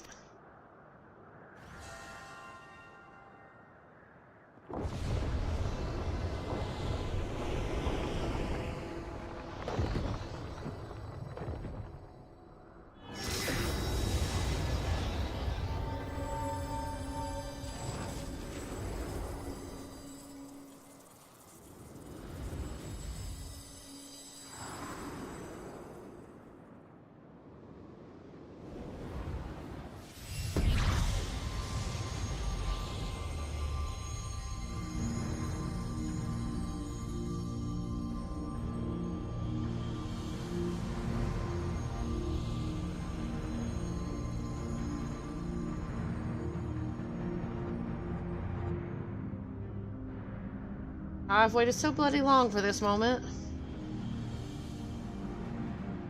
Tis, Limelaine, are such uncouth words the first you would speak unto our guests? Oh, leave off, Thalic. You can't tell me you're not as excited as I am. I would be the first to admit in my joy, but on such a momentous occasion I would act with due propriety. Well met, children of men. 'Tis our understanding that you have spoken with the Watcher and ascertain our true nature. Indeed, we were created by Hydaelyn to tend the star. Having built the Omphalos at its heart and our sanctums throughout ether-rich Eorzea, we labor to preserve the balance of reality. All of this we have learned, but there's still one thing we do not understand. Our analysis of the Phantom Realm revealed that you and yours dilute your very selves by fighting us. Would this not impede your ability to carry out your duties?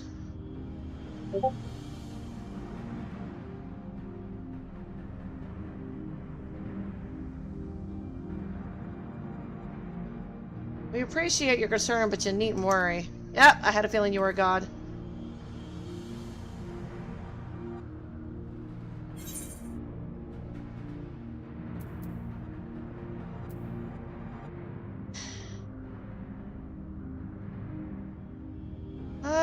I knew it.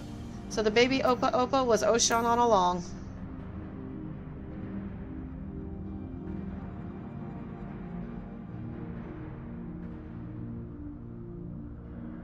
Loath though I am to disappoint, it isn't the little fellow. I had a feeling, but I was gonna say the little baby.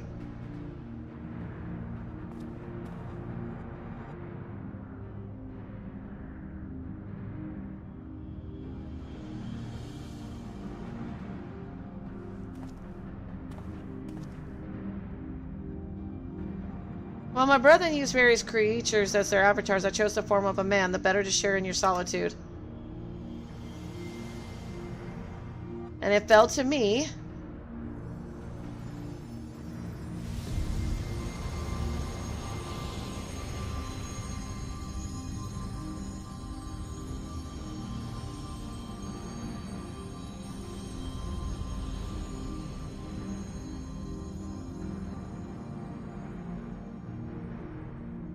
the Wanderer to beckon unto the Omphalos, they who could grant our wish.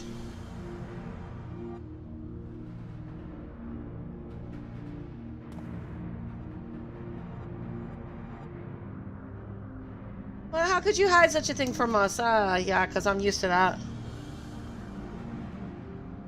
Had you known my true identity and our purpose, we feared that you would refuse to fight us. But our fears were unfounded. You've heeded our request and despite the hardships endeavored to grant it.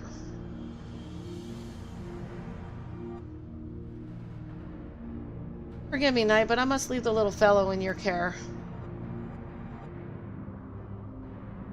In the innermost part of our realm, we shall reveal the truth in its entirety. I await your coming with bated breath. I know the ones who are mine, and I know you too, Knight. Gird your loins and have at us. Hey, Urqopacha, how's it going? Thank you for the raid.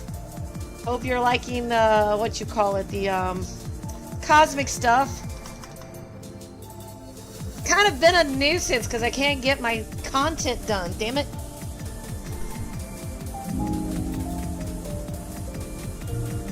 I shall receive you with all my all, be as a raging torrent, child of man. Nice.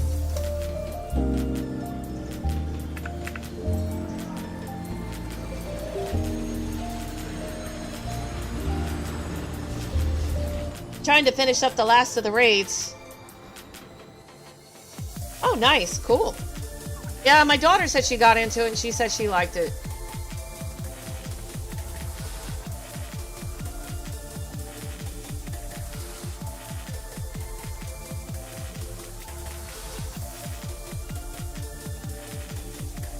That sucks. He abandoned his little friend. Little shit. I stay with my first comment. I'm gonna kick him between the legs.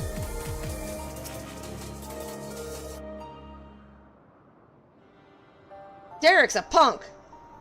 Abandoned his poor little pet. Look at him. He's all sad. So Derek is the Wanderer, the deity who shares in men's solitude. And in order to beckon us to the Phantom Realm, he posed as an explorer, solicited the aid of the sons of St. Connach. In spite of this, I do not feel as though I've been deceived, nor do I harbor any resentment. Rather, I simply feel sad. Yeah, I am. I'm on the third one. Man, there's a lot of dialogue here. How's it going, Dragon?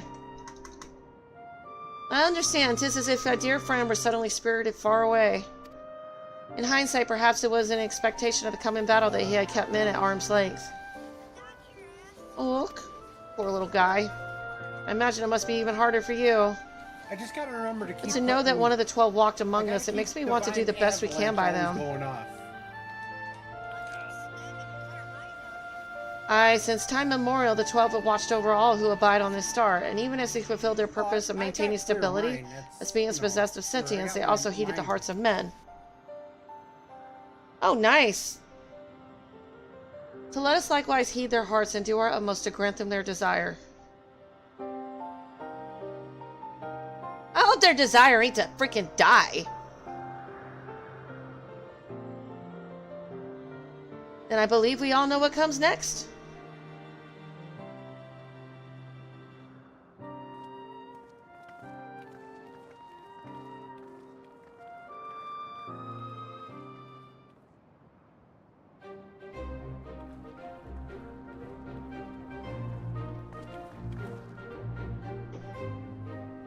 By all indications, this will be the final foray into the God's Sanctum.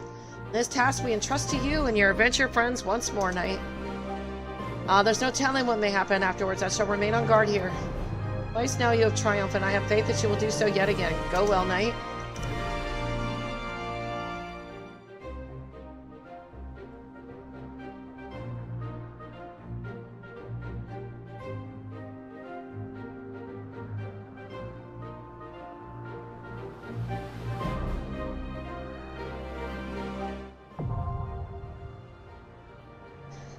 Can't believe it took an hour to unlock that quest. It's only because I like to read the dialogue. I got 2 of the normal raids left, and now I'm working on this one. Alright. That took a while.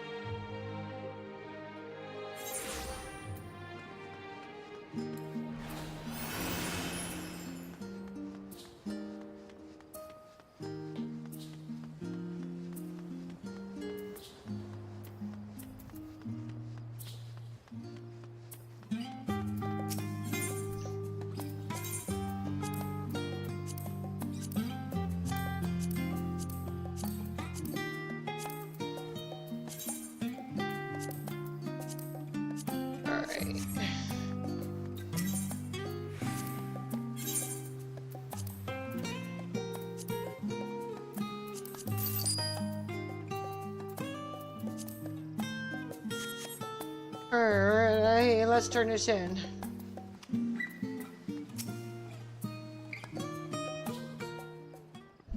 Gotta kill time between the raids. Knight, the necklace is back from the lapidary. He had nothing but fond memories of Mistress Tataru and was eager to pour his everything into the restoration. The result is magnificent. The original sapphire, accented with black pearl from the ruby sea, a rose shell to whirl it, united by a length of makai leather, a singular necklace symbolizing Mistress Tataru's past and present. By the sisters, what a remarkable gift.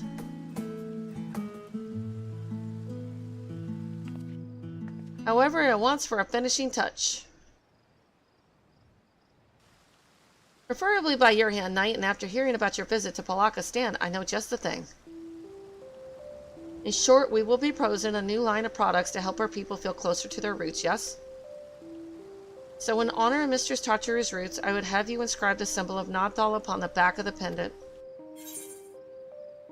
It would be an honor.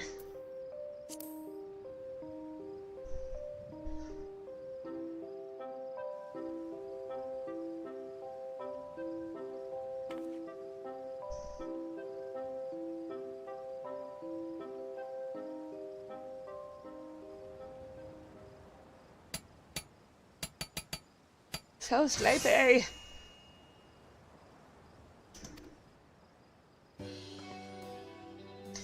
I am sure she will adore it. Our work is officially done.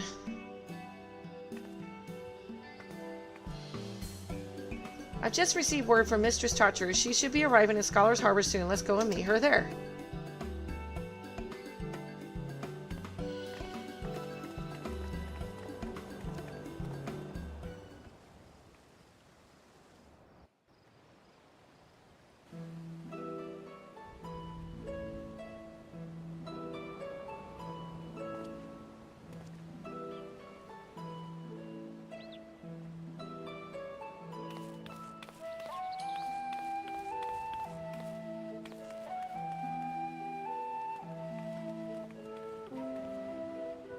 I wasn't expecting a personal escort from the docks, though I dare say I could grow accustomed to it. How was your time in Palakistan? Did you find it worthwhile?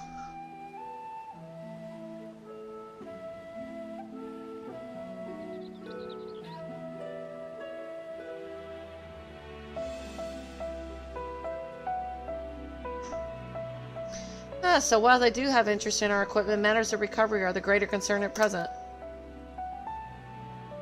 Recovery, yes, but also growth, which may lead to a lucrative opportunity for the boutique. You will permit me to suggest another new product. What if we offered handicrafts designed and produced by the people of Palakistan? Authentic works representative of Hainish culture. For those of us living abroad, reminders of home would do wonders to ease feelings of estrangement. For others, such pieces could be appreciated as beautiful works of art.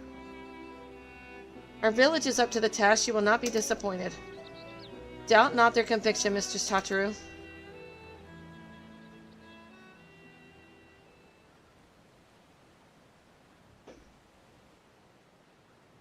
A product that embodies Thavnir's spiritual beauty to be shared with the whole world, while the boutique should offer nothing less. Though we've made wonderful progress with our samples, I believe it's time for a change of pace, and handicrafts born from a heartfelt desire to celebrate one's culture is bound to resonate with others.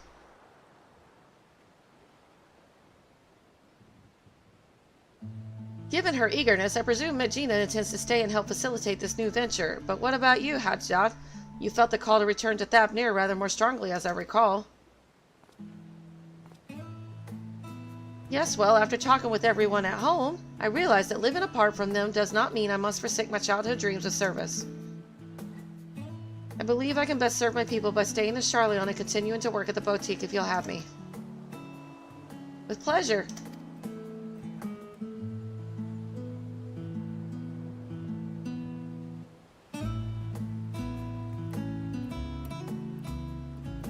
Mistress Archer, if it would not be untoward, we would like to present you with a small token of our appreciation for everything you've done for us.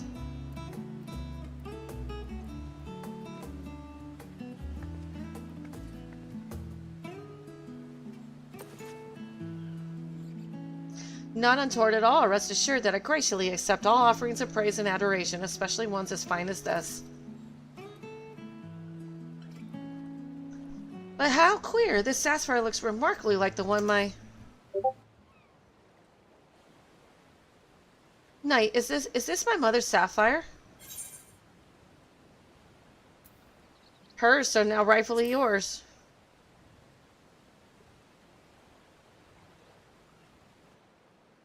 It's hers, it's really hers. Never in my life did I imagine I'd see this jewel again. It was part of a family heirloom. When my mother was married, she received it from her mother. How her eyes sparkled when she spoke of one day giving it to me, I'll never forget. But when father's business failed, we lost everything, and that was the last I saw of it. Though your heirloom did not survive in its entirety, Master Pippin managed to recover the sapphire. From there, we collected parts from clients during sample deliveries and commissioned the necklace you now hold. Now that I think of it, Knight often did receive mysterious gifts on those visits, so that's what it was about.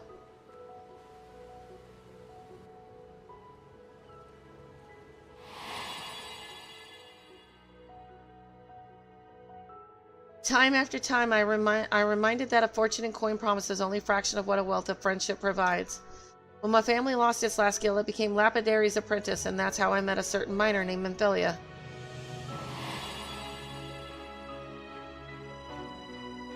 We hit it off instantly, chatting every time she brought in gems for appraisal. And then one day she came not with her usual haul, but with an invitation to join the Path of the 12. The rest, as they say, is history. Our one serendipitous meeting that led to so many others, that led to so many incredible adventures.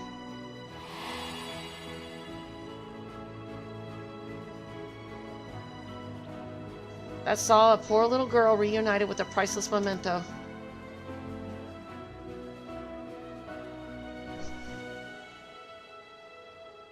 Our teachers say that there is more ugliness than beauty in this world.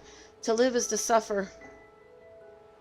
But we never need suffer alone, and what is more beautiful than the bonds we share with the others? Indeed, it is these connections that give meaning to our lives. Connections for which I too am grateful and thus compelled to advise that we return to the Agora. The counter remains unmanned and we mustn't neglect our clients.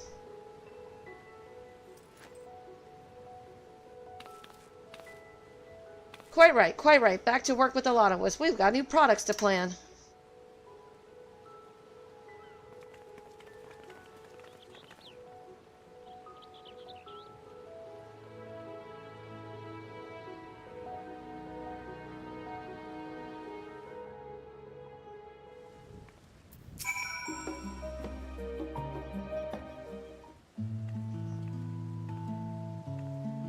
Knight, on behalf of the entire boutique, allow me to thank you for all you have done. I am ashamed to admit that in our excitement to prepare Mistress Tartaru's surprise, Farsaru and I failed to prepare something for you.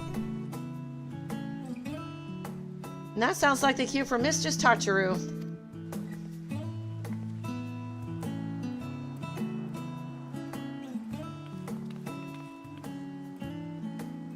Very soon, Night here will no doubt embark upon another journey to corners of the world unknown, as she is wont to do. So, to wish you well in making new friends and to remind you of those who will always hold you in their hearts, I have prepared bespoke chocobo barding crafted with love by one Tataru Taru. Ooh, I get new chocobo barding? Cool. What's it look like?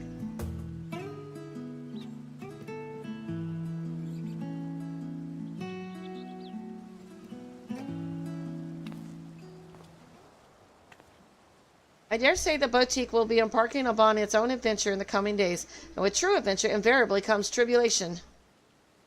But with your compassion, resourcefulness, and reliability, I have every confidence that we shall succeed in our respective endeavors. To ever higher returns of both coin and camaraderie.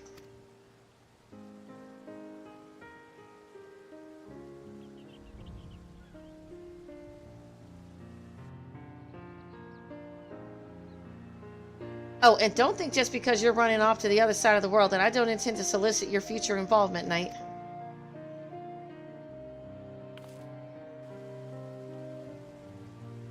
You won't escape me that easily.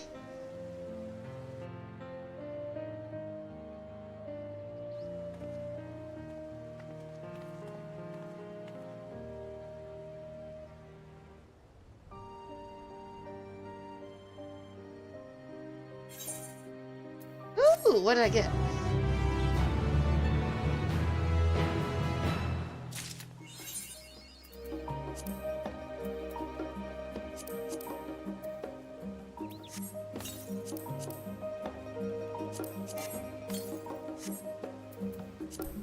Chocobo.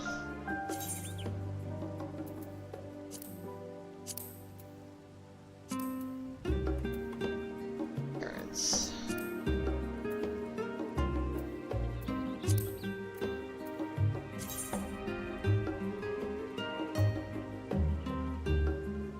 What did she just give me? Wayfarer's barding.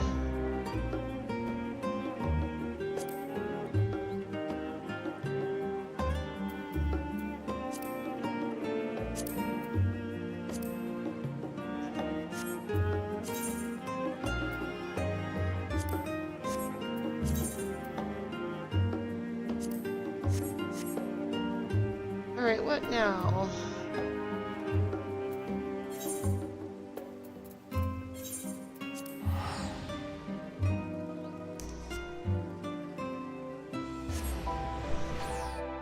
Just waiting for this cue.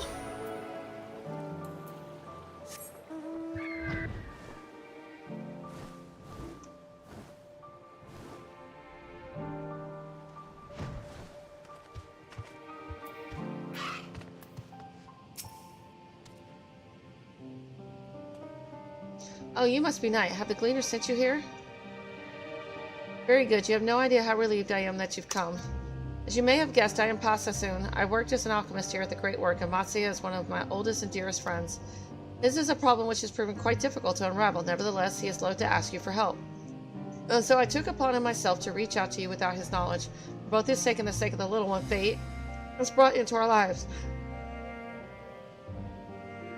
He'll be along soon to sell his most recent catch, which should prove the perfect opportunity to convince him that we require your aid. We'll be sure to catch his attention if we wait outside. Follow me, Knight.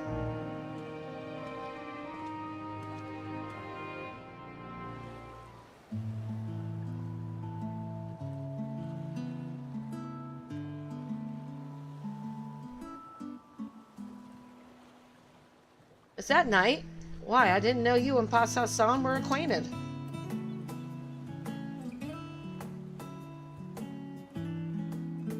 Matsai, who is this mighty hunter? Our arms are thick, mighty roots, unlike Pasa-san's limp seaweed limbs which shrivel in the sun.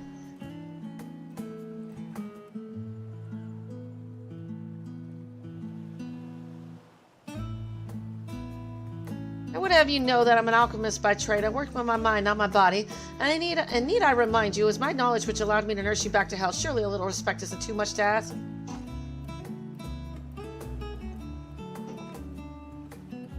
By the look on your face, I take it you understood Kalaka's commentary. This is the little one I mentioned to you before. In spite of his forthright nature, Matsuya and I have become quite taken with him. I apologize for contacting Knight without consulting you beforehand. I know you didn't want to burden her with these troubles, but I'm afraid I see no other recourse.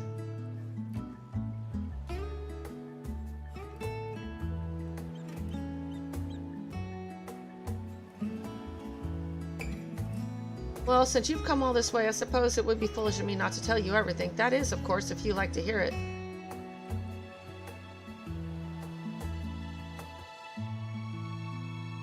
Very well. Several days ago, I found this tiny bird on the shore, breathing faintly and unconscious.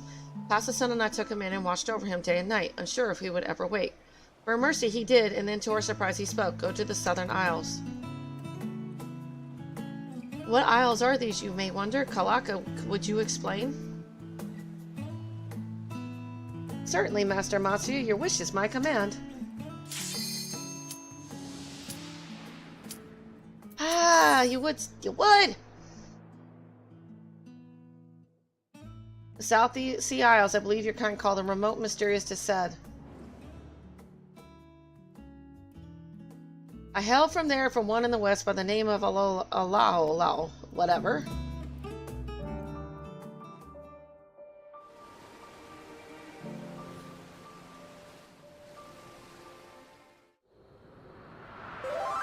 That was a good little phase out.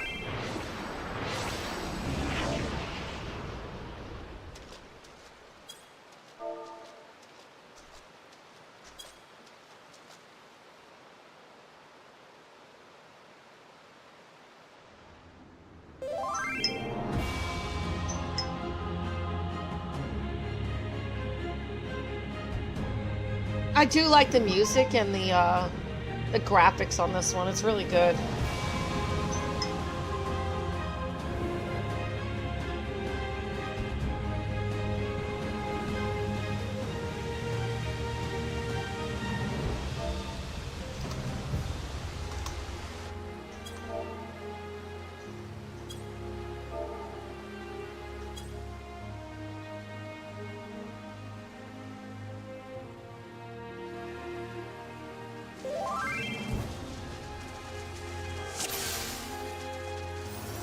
Come, mortals, make your way through our watery sanctum.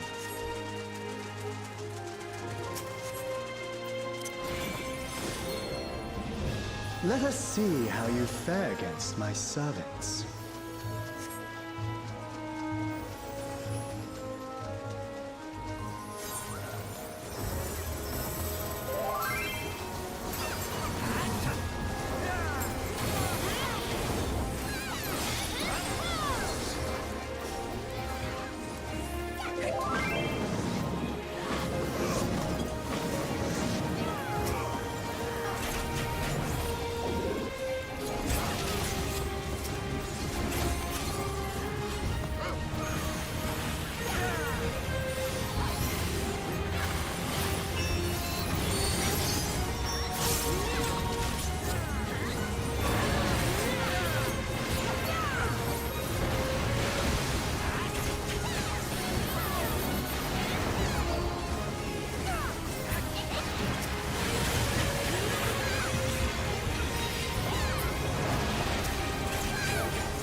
DPS feels left out because he doesn't have a dance Only to be partner. expected for they who vanquished my pupil Byriel. It shall be my pleasure to welcome you personally.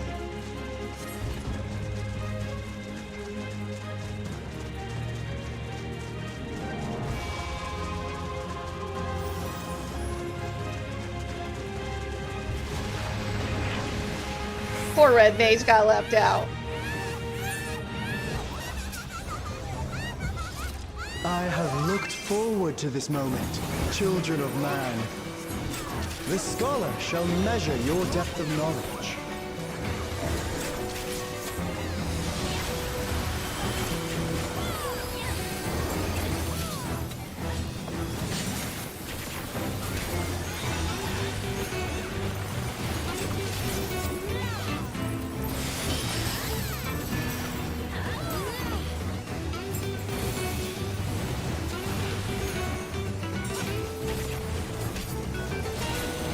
The rivers rage at my behest.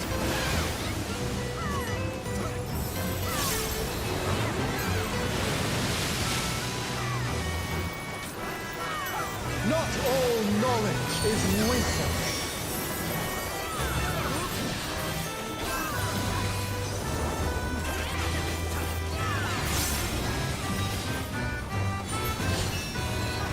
At what answer will you arrive, I wonder?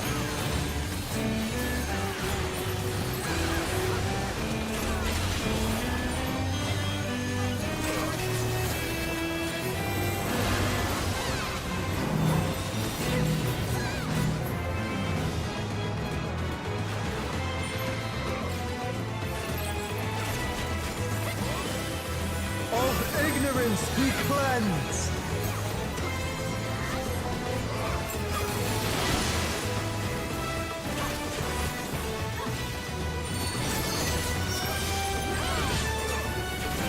Join me in deepest knowledge.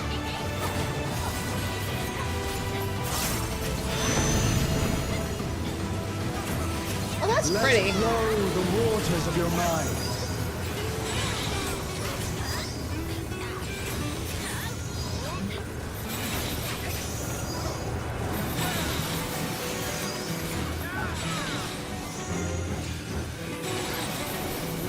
Seek new perspectives, and you shall find new paths.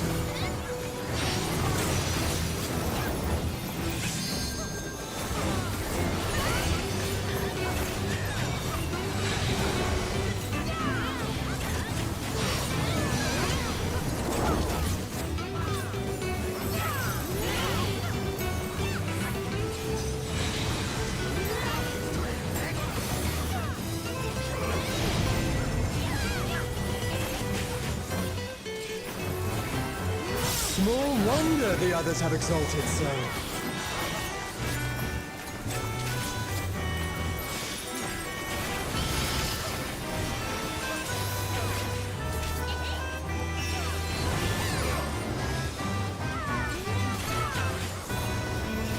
I love the music in this Waters raid. purifying. Reveal their nature.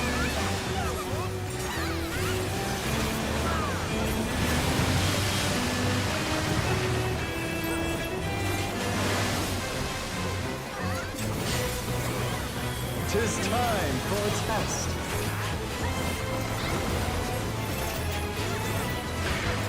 Share with me your ruminations.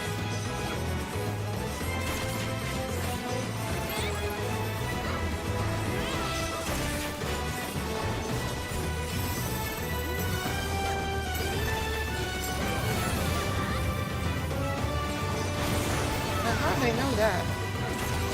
That's kind of cool.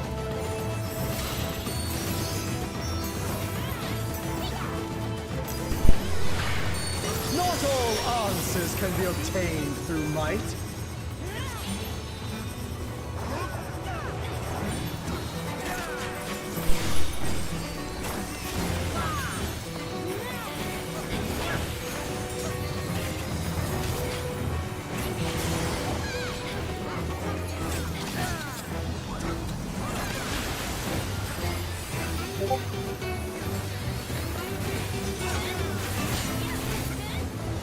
to me, wisdom of man.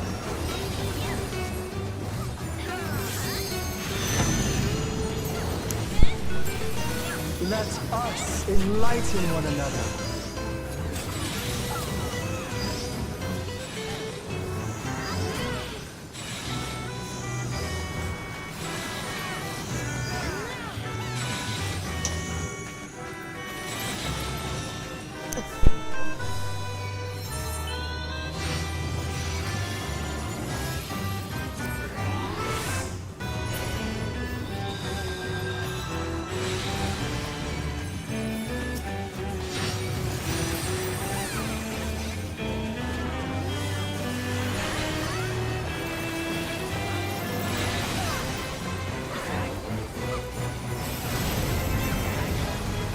Well done, wise children. Well done. Smooth sailing so far, I see. Come then, mortals.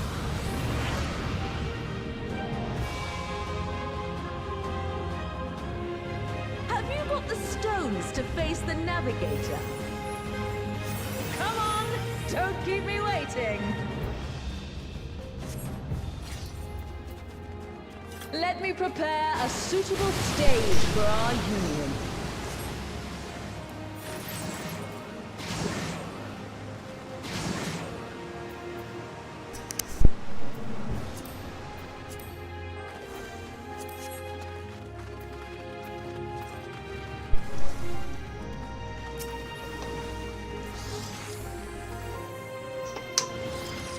I'll teach you the ways of navigation.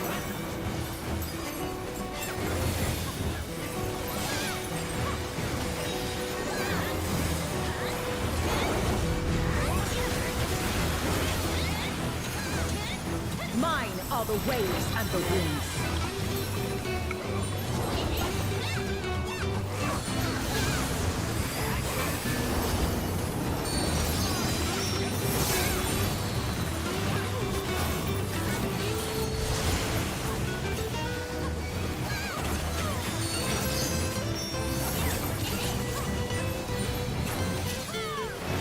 Can you contend with she who rules the tides?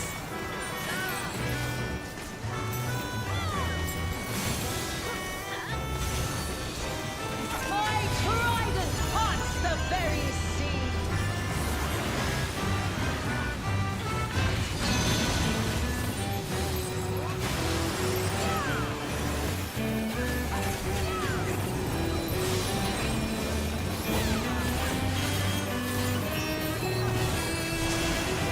You must make an ally of the wind.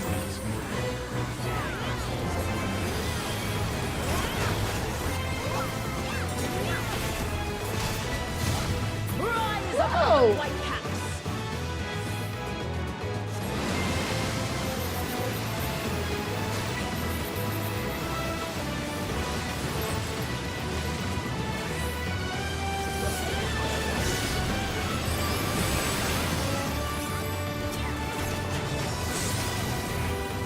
I'm so gonna die.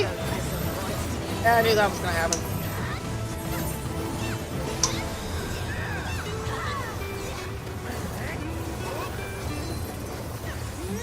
Like the stormy seas, I'm a harsh mistress.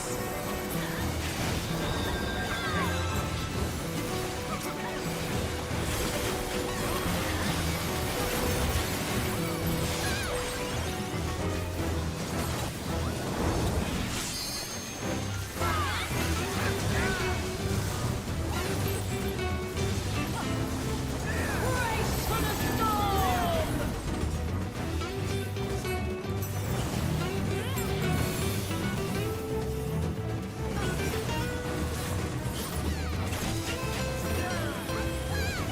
I trust you don't mind if they play too.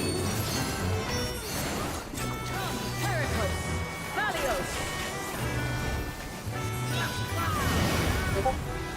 Join us in the excitement.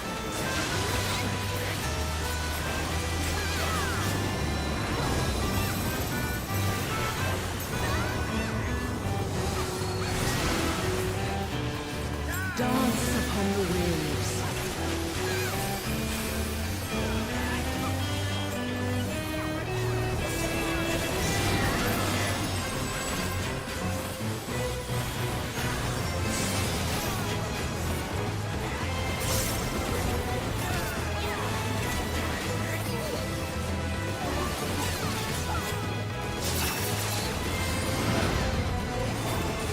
the way, my clever serpents.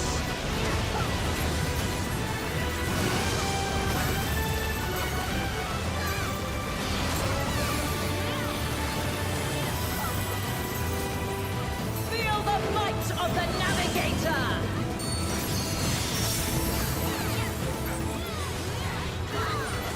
Go on, my pets. Don't be shy.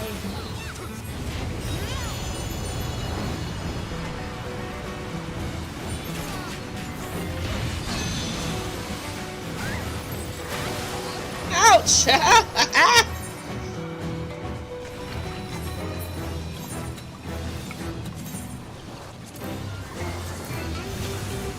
Boundless as the ocean.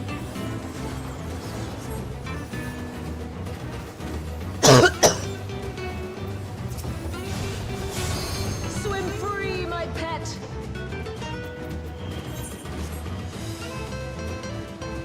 Y'all can do it!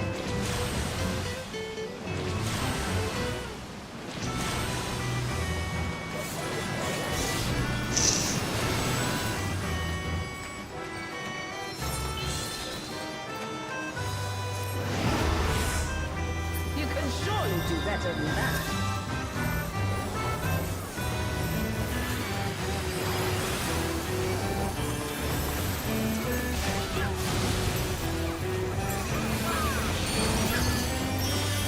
You're bloody brilliant, you are!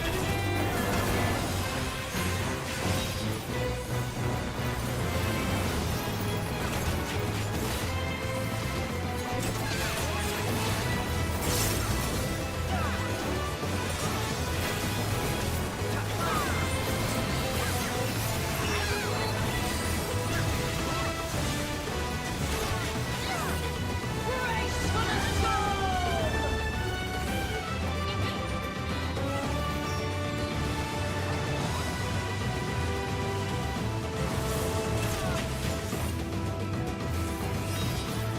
A serpent after my own heart.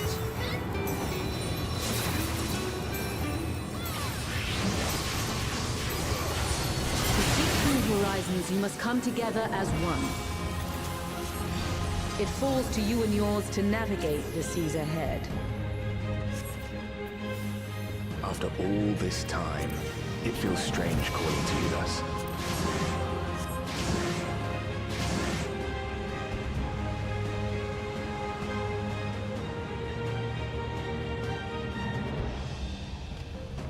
Thank you for making it this far. Not long now, till our journey together must end.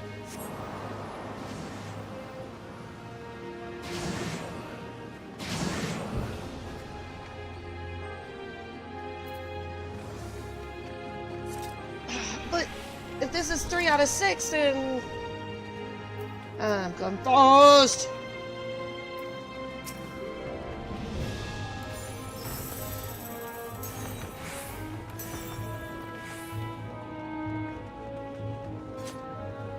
I am the last of us to face you. What do you want us to do?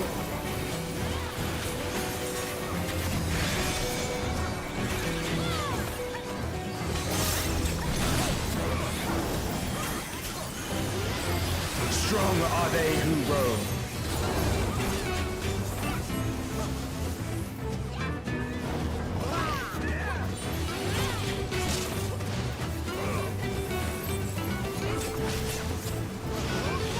Stand firm amidst the storm.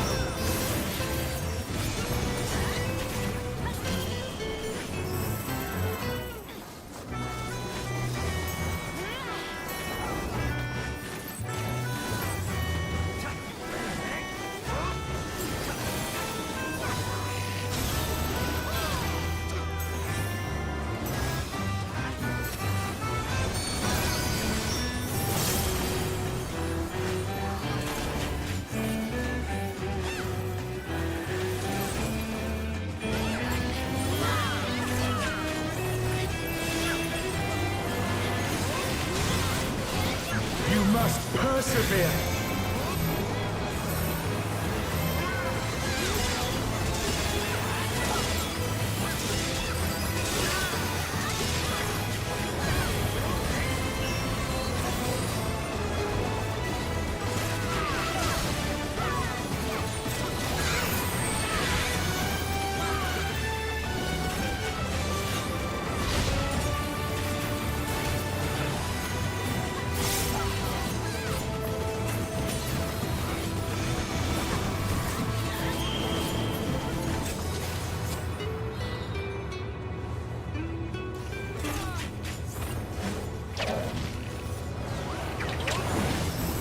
Wind, guide my arrow!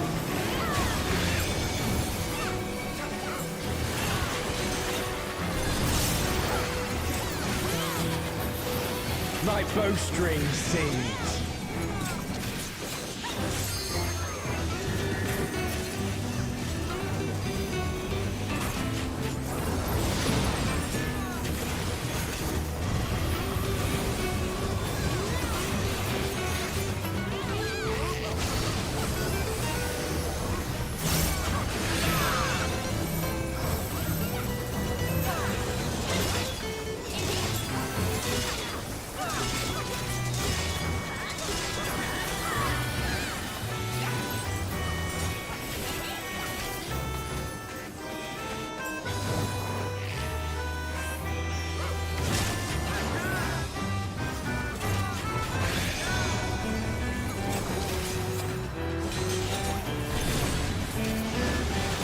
You can overcome this. I know you can. Arise!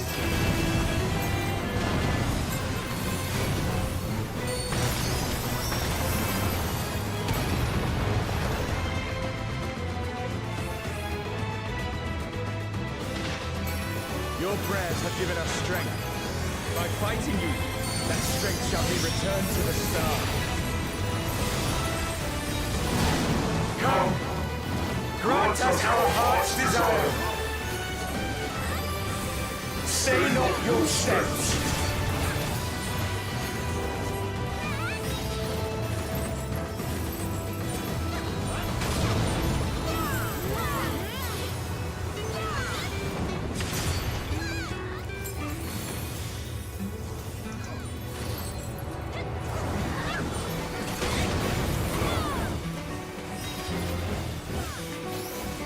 Those who hesitate are lost.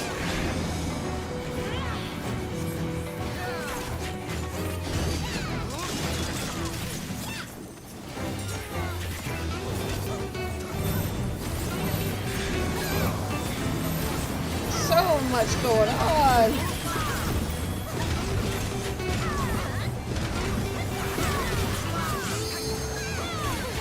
Behold the Wanderer's arrow!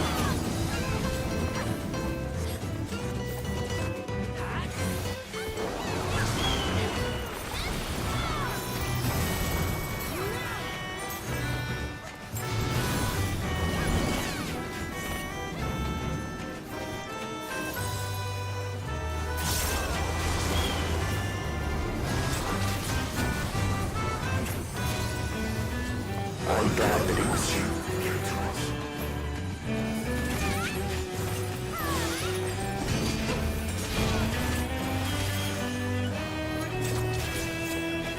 Here our journey ends.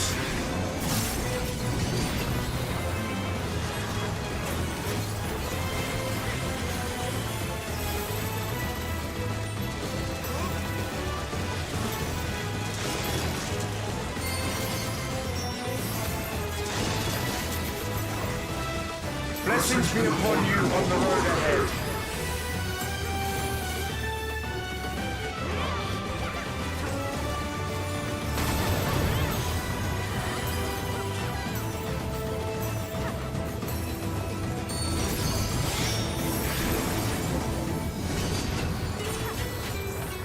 May the wind ever be at your back.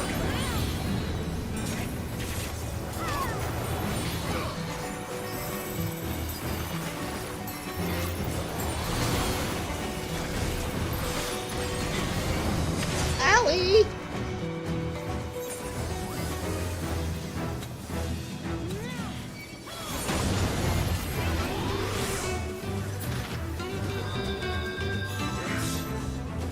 Mankind has indeed grown strong.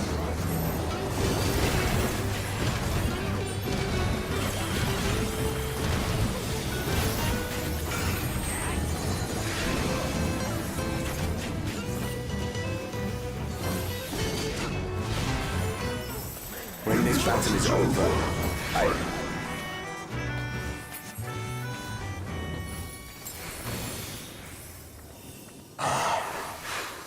the sweet sorrow of parting. I beg you, stay the course to the end.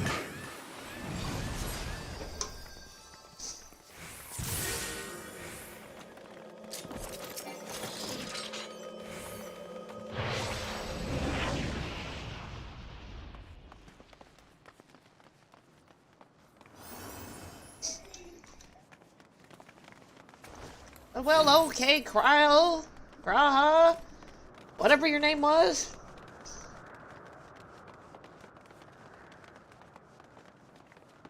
You're back. The Omphilus.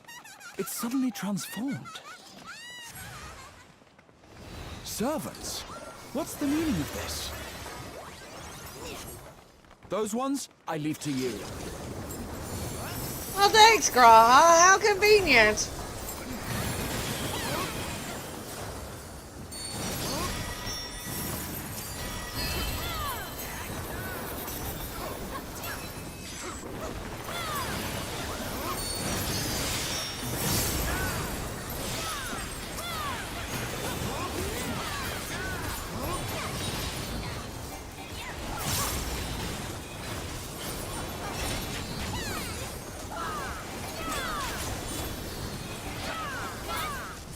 It seems we're being summoned.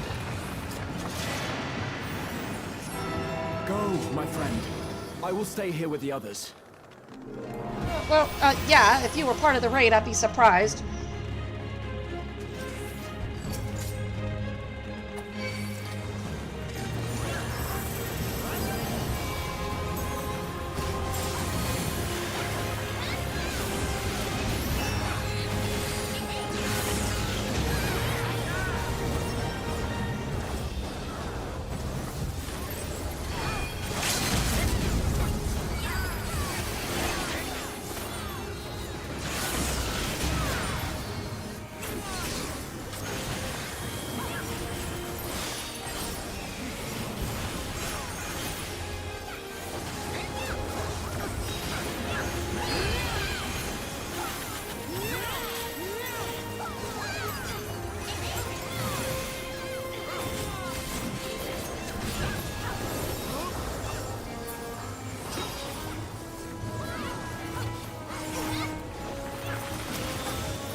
The will of the star has entrusted the future to you and yours. As entities charged with ensuring life on Aetheris, we rejoice in this outcome with all our hearts.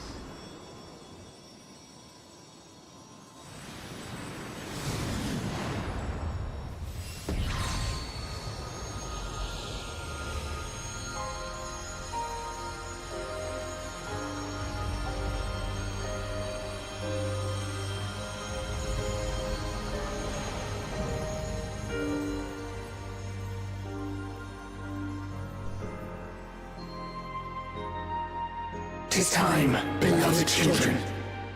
Time to bid farewell to relics of the past. Oh! Damn, how the hell am I supposed to tell the world we destroyed your gods? Sorry!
I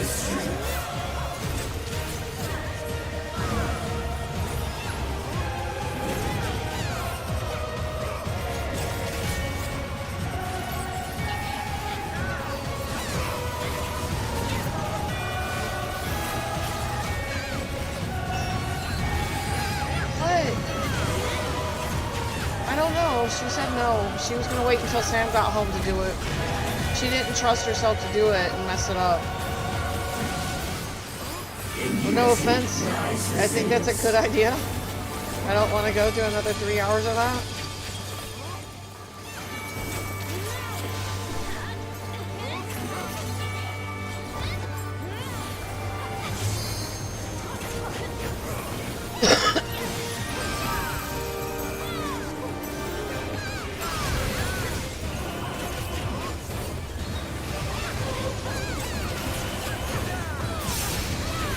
Not a single mote of strength shall be held back.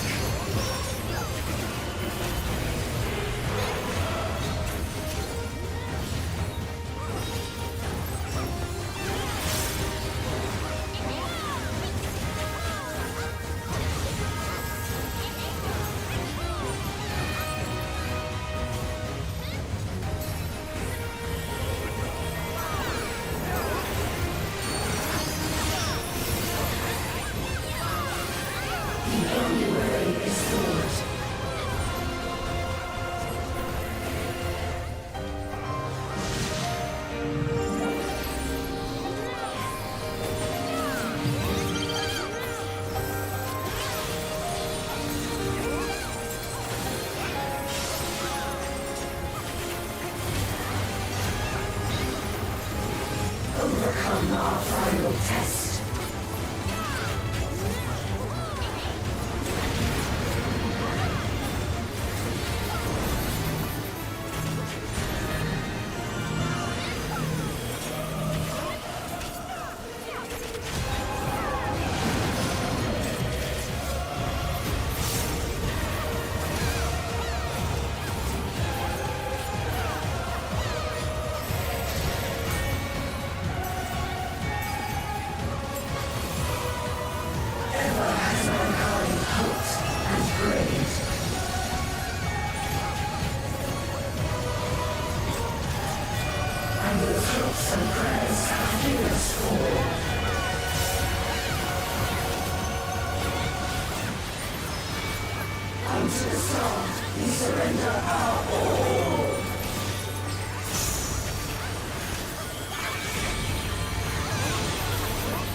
Man, she is a hard one to kill.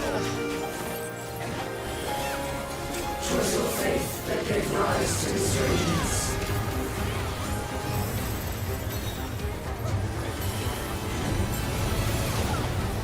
Mercy be upon our beloved children.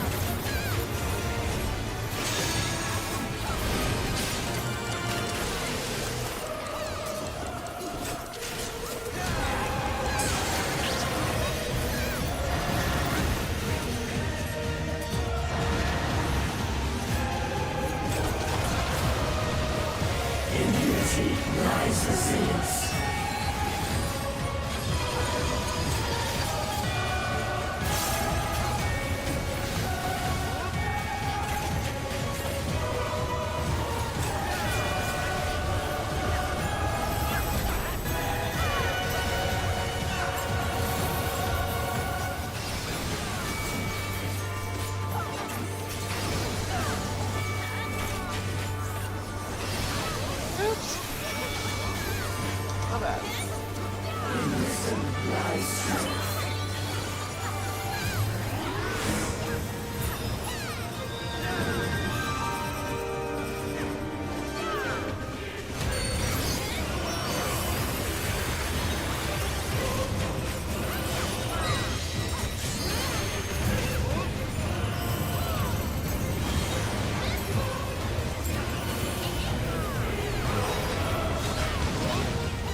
14% left! Man, that's a long fight.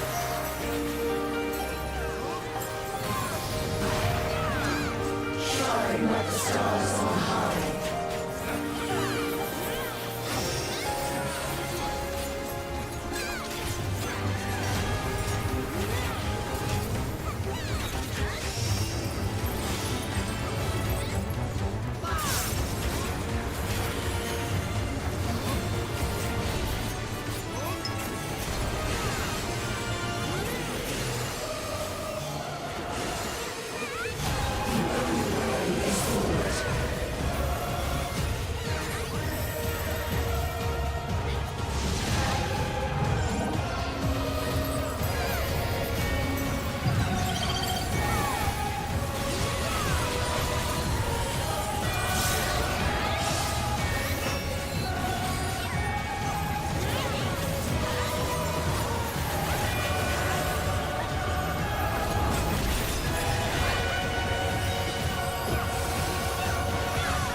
Not a single mote of strength shall we hold back.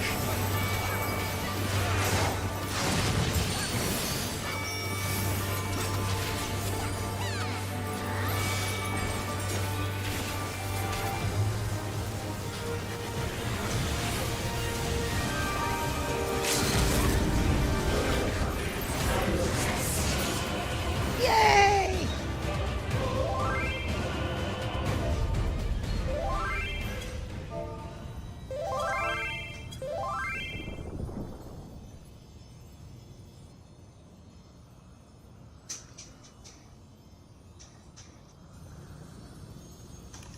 Thank you.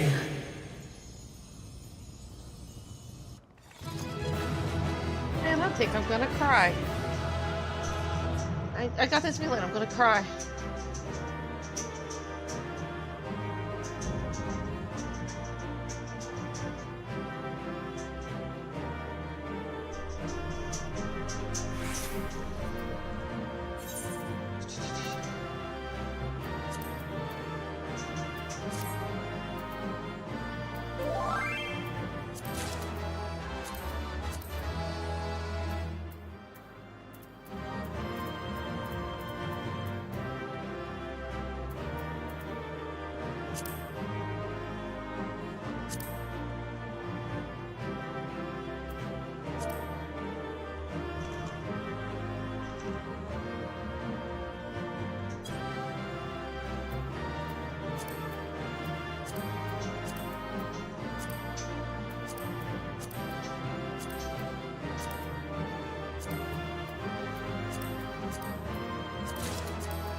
Let me see.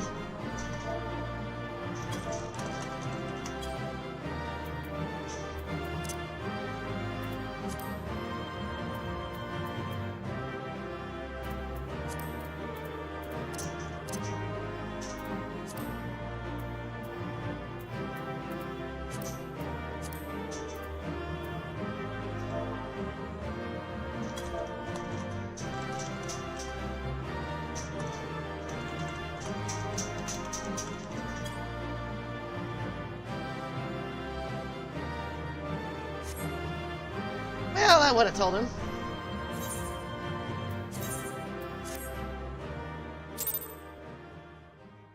Oh, cutscene time. So let's see what happens to the 12 gods.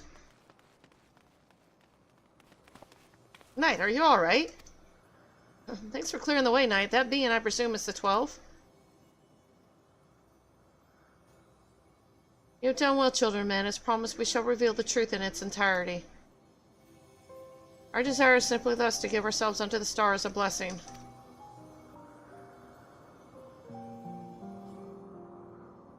In the 12 millennia we have existed, we have come to harbor tremendous power through prayers.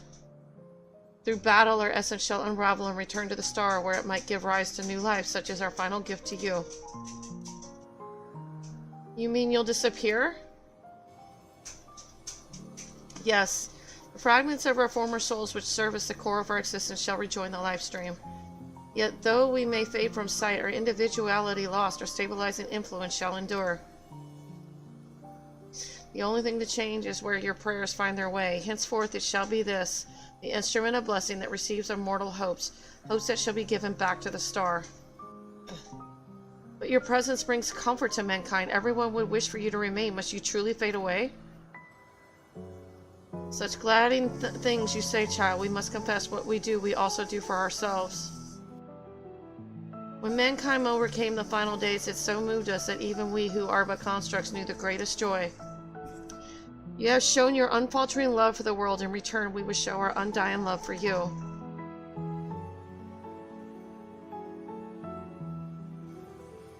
Worry not, myths are wont to be woven and passed down. So long as men hold the 12 in fondness, we shall live on in your faith in us. When you say such things,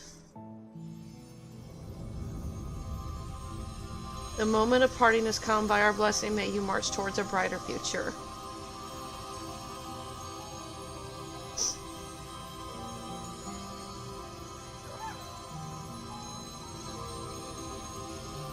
Farewell, beloved children.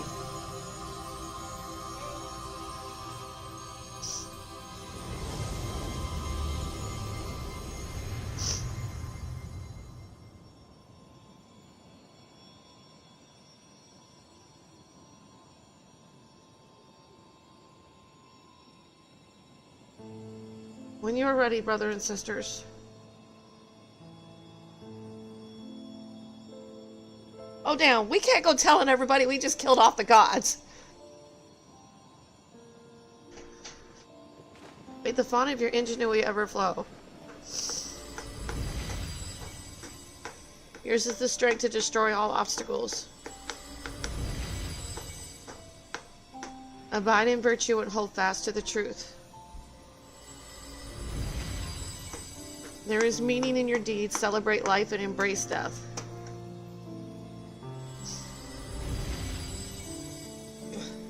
May you flourish and reap a bountiful harvest.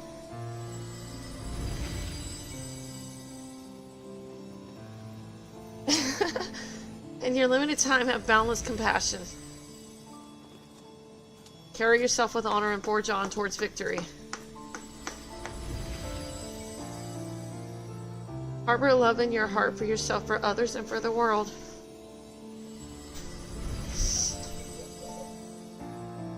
From past to future, the river of knowledge flows. Be part of its nourishing waters.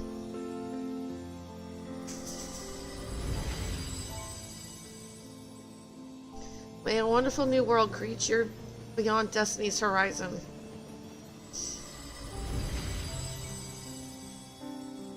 Be calm as the ocean, and you shall weather any storm. This is sad.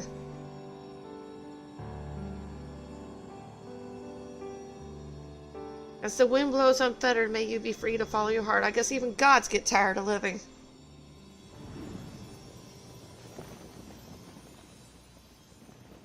$12,000 years.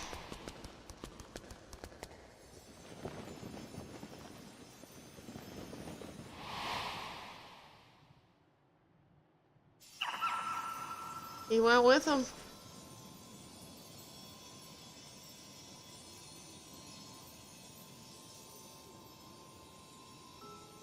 You needn't agonize so, Ashan. Remain with them if that be your desire. But this is what we've dreamed of, to return to the star together. I never imagined that I would grow so fond of them, that parting would be so hard.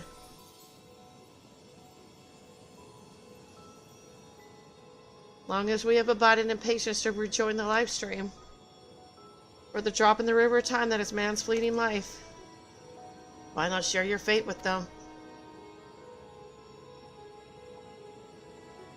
Follow your heart as you ever have, and when the time comes, we shall meet again.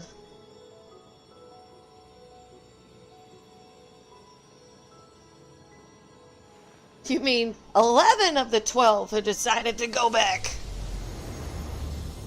I would have been sad for that little guy.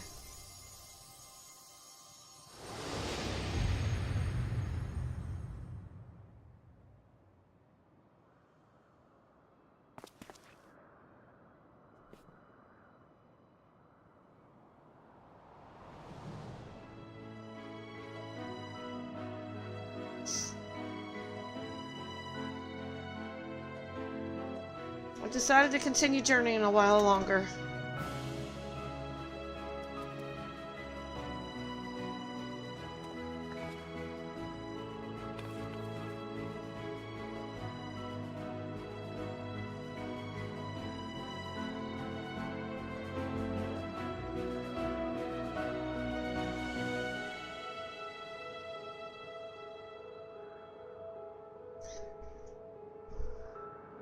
I was not expecting this.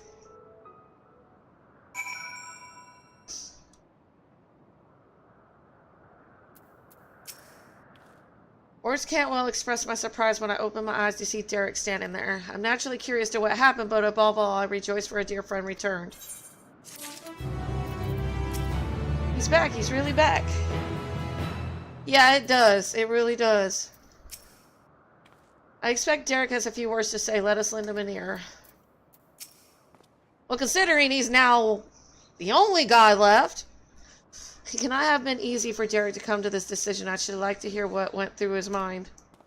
The little Oppo went after him. I don't think he would have come back without the little baby there. Embraced by gods, Derek is the very picture of peace.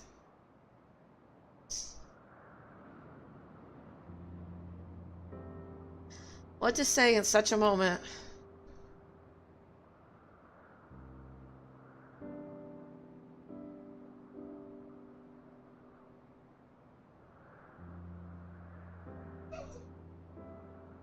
Best to speak from the heart, I suppose. I'm glad to be back.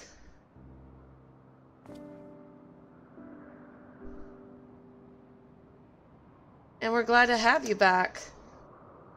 Glad hardly suffices to describe it. We're over the moon that you're still here, Derek, or should we call you Oshan? I no longer have Oshan's power. Derek will do. I was remade from the portion of my essence that wasn't returned to the star and will live out my days as a man. May I ask what happened? No sooner had the 12 vanished than you reappeared before us.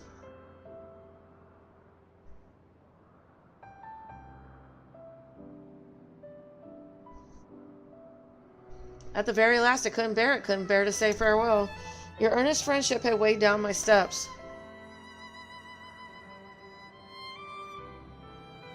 And the little fellow's fervent call halted them.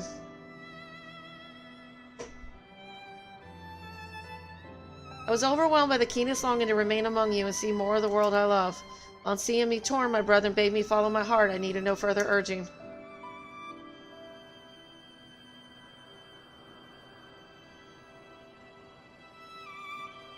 We created the instrument of blessing in the faith that one day the star would no longer need our guiding hand.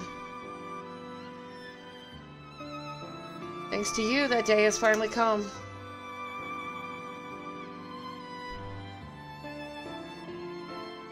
Well, how about I ramble? How uncharacteristic. Let us head back to the Omphalos, shall we?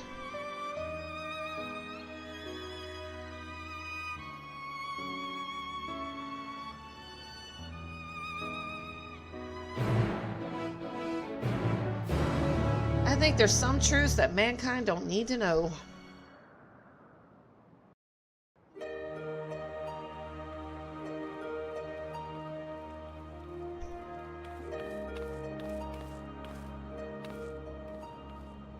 Well, we must return to Charlotte. The forum won't be expecting a report. Yet, if the entire truth were to be revealed to the public, it would shake the very foundation of the worship of the 12. Aye, and pending our report, we would do well to consult the forum on what details are safe to disclose. Much pertaining to the field of mythology will need to be obfuscated, I fear. Worry not on my account. Inspired by our findings, I have in mind to examine the 12 in the context of reception theory. The people's perception of deities are wont to be informed by their culture. By comparing the differences across eras and regions, I believe we may uncover heretofore unseen aspects to the 12. Reception theory, you say? Most intriguing. I should like to see the fruits of your research when I visit Charlion.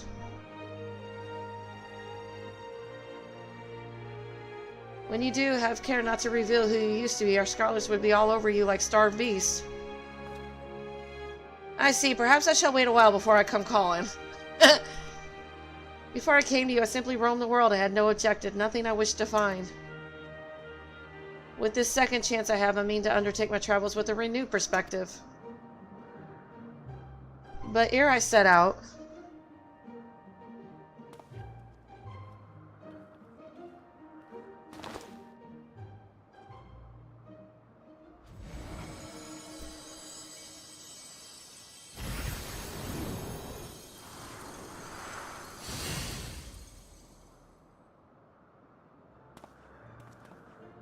I would move my brethren's hopes elsewhere to a place in men's midst. Oh, what a wonderful idea. If you don't mind, we should like to accompany you. By all means, we make for the Sanctum of the 12 in the East Shroud.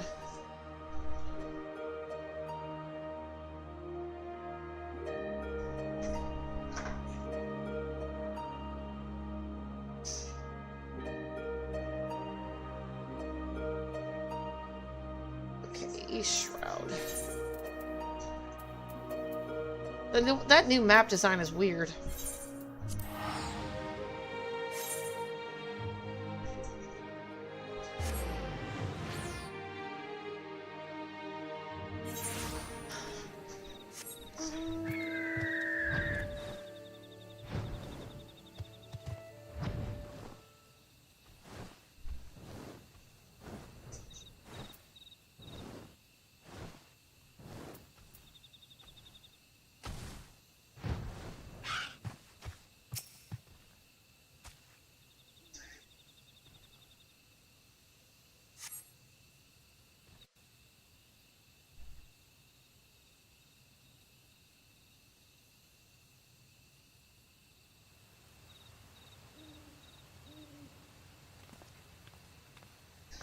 No matter how many times I visit the Sanctum, its majesty never fails to move me.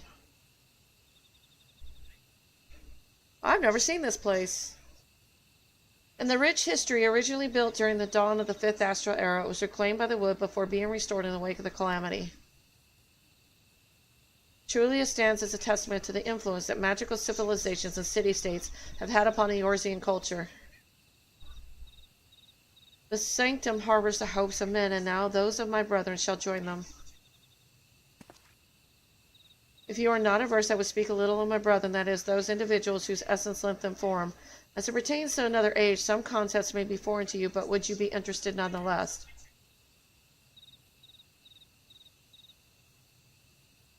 Excellent.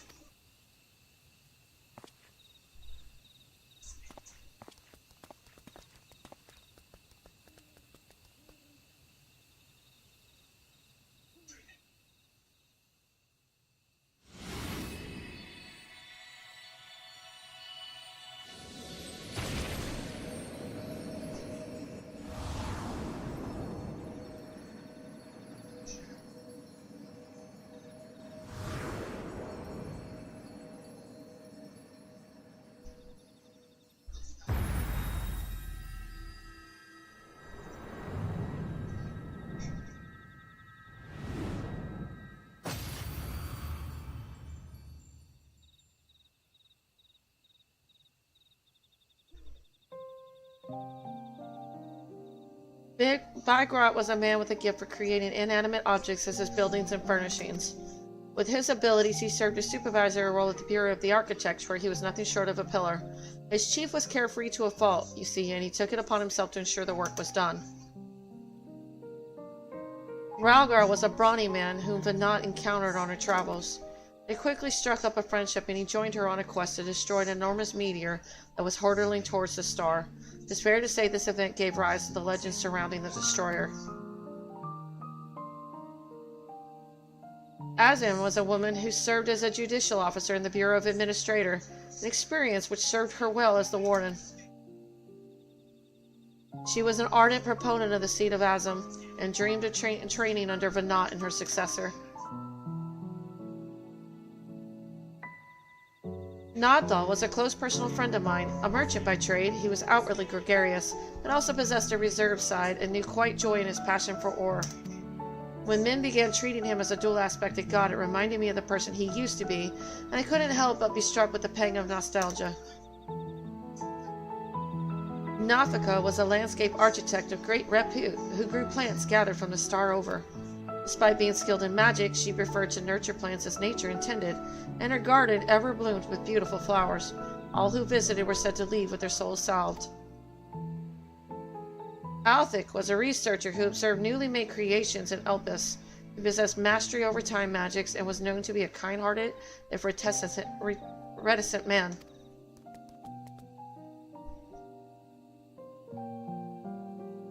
Although it was at his sister's urging that he first joined our faction, He soon became a stalwart believer in the cause and always took the initiative in discussion.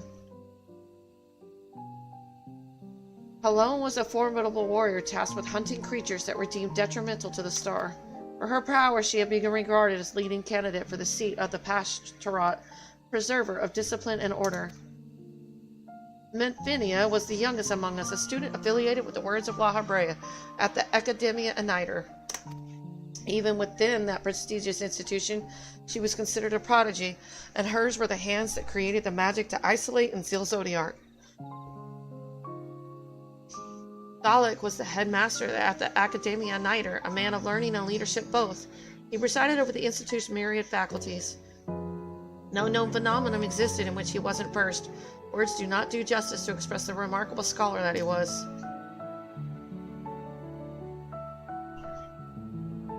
Nimia was an observant Elpis like her older brother Althic. She possessed a caring and inquisitive nature and was liked and trusted by her peers. It is said that she began the custom of offering flowers to the departed. Limelaine was a researcher at Metabasis Thalassai, a faculty for the observation and evaluation of sea life. So passionate was she about her work, she once threw a knife at someone who inadvertently came too close to her observation subject.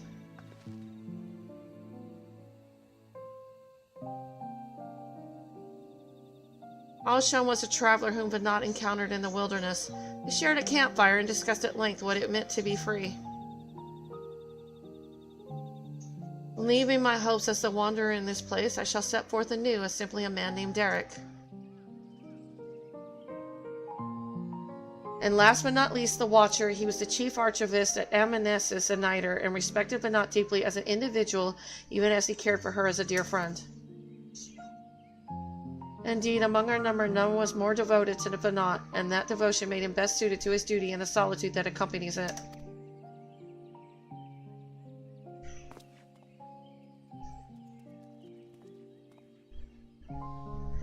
That is all. Just a lot to remember, but I should be glad if they remain with you in some way. We're grateful that you should share with us these new aspects of Heidelin and the 12. Thank you. Well, 'tis past time we headed back to Charlotte, and it wouldn't do to keep Ochiko waiting. I assume you will be traveling via Limsa Lamensa, in which case allow us to see you off from there. Till now I have wandered alone, but as recently learned, a journey is better shared.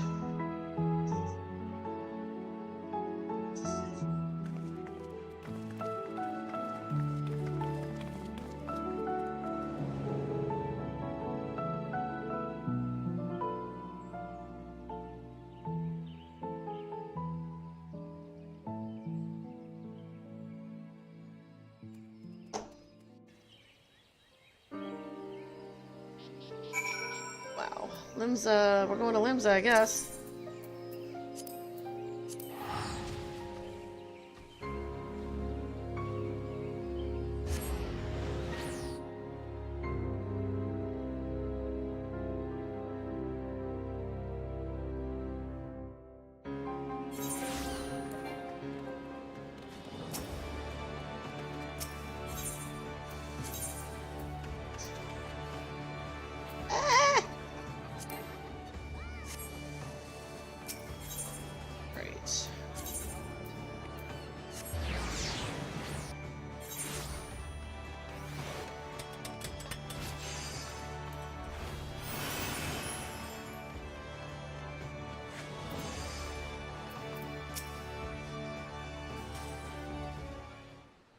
Oh, you got married at the end of Endwalker? That's pretty good. Our friends are presently booking their passage.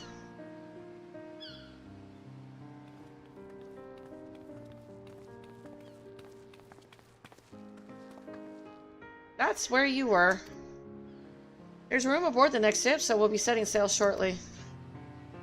So, Derek, no sooner do we arrive in a crowded place than you up and disappear. Oh, okay, nice. It is a force of habit in order to avoid people. But I needn't do so anymore, do I? On the contrary, I should embrace the chance to connect with other souls. As your comrades, we completely agree. And remember, you're always welcome at the Pedestrian Annex, so be sure to pay us a visit. You may depend on it. Thank you, Derek, for giving us your trust. And thank you as well, Knight. Had you not been with us, we would have struggled to grant the 12 their wish.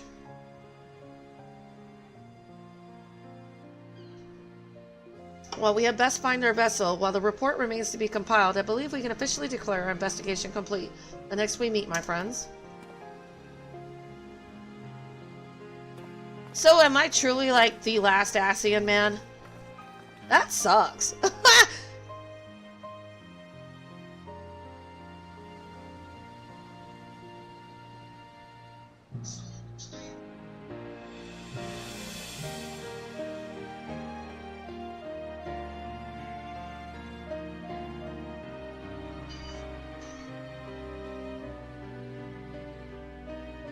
Do you still have time, Knight?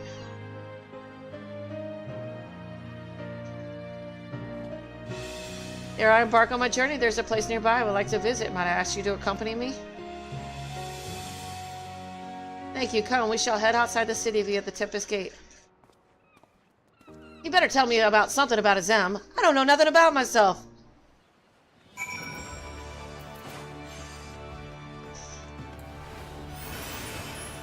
See, outside the gate.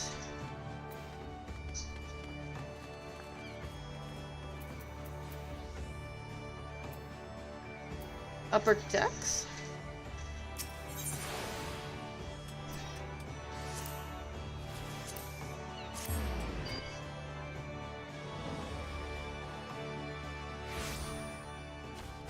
I have to admit, this is like one of, you know, I did like the Bahamut line, but this one was really good. Here the winds whips in from the sea like a storm, but I've always found the sensation quite invigorating. As you wonder, I intend to strike west and thence make my way through Upper and Outer La Nacia. And in order to mark my new beginning as a man en route, I wish to see Ashichan's embrace with you. You need only accompany me across the bridge. From there, I shall continue on my own.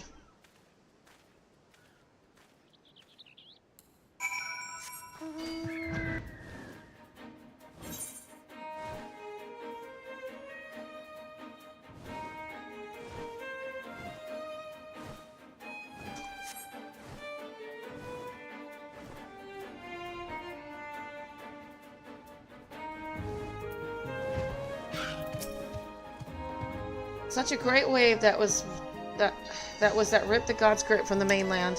In the wake of the calamity, my brother and I were all occupied with our respective duties. This is my very first time seeing the bridge. Shall we then? Follow Derek's lead and try not to fall behind. As slow as he is, I better not. It's already quite impressive to behold.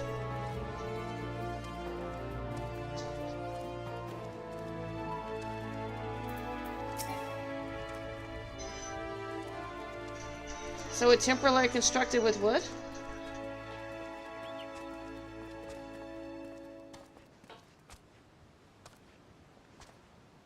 Ah, such an invigorating breeze. Oh, Atheris. Your beauty truly knows no bounds.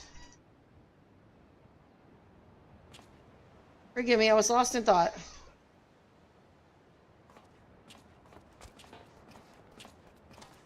Wonder if I should put my walk on. There we go.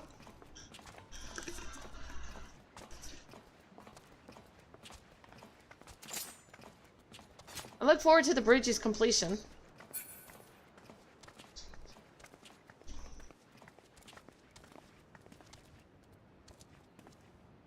Tis a fine bridge boasting splendid views and brimming with life, the very image of man's determination to overcome adversity. I am honored that it should be named Ashan. Well, this is as far as I asked you to come. But if you are willing, might we converse a little more? It occurs to me I hadn't asked you about your opinion of the 12, how you personally perceive us, for instance, or what you felt when you faced us. Your words from the heart I would take with me as a memento. Don't ask me that.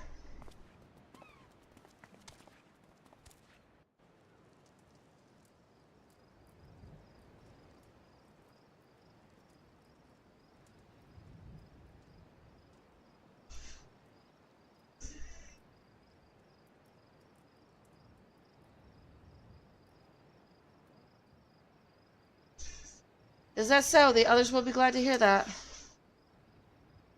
Thank you for humoring Knight, and apologies for keeping you so long.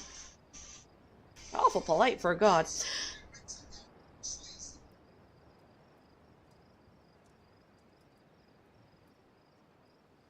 I'm ready to step forth now to witness a world filled with our blessing.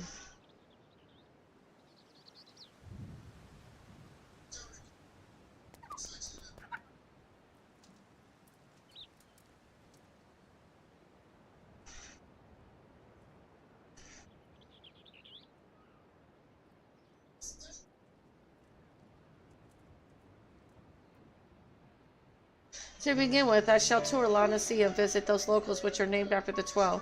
After which, I shall go wherever the wind blows. Together with this fellow, of course, until such time as he tires of my company. I don't think that's ever going to happen.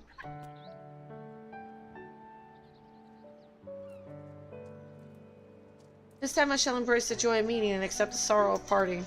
And when the time comes for me to return to the stars, I shall share my experiences with my brethren.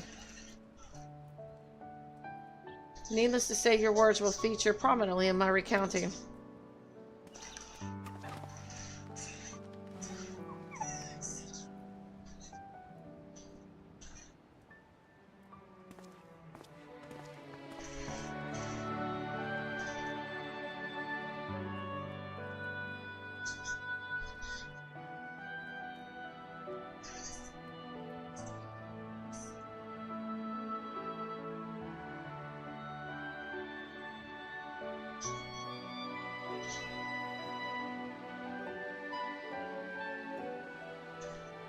I do too. The music for the whole raid was actually really good. You will continue your own journeys, will you not?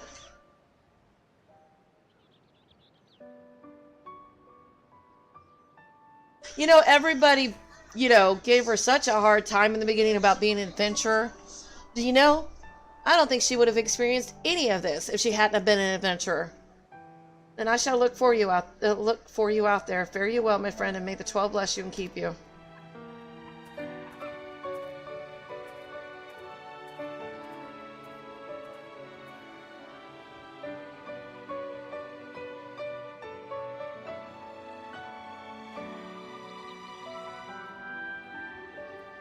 Yep.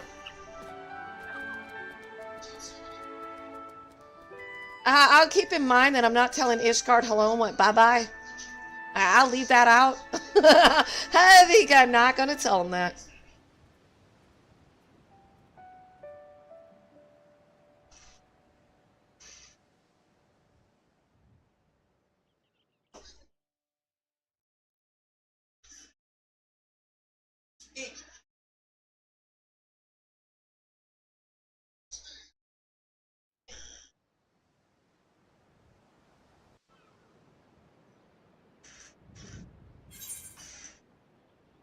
Ooh, I got another music thing, portrait thing. I know ads are coming up for those that have to watch them.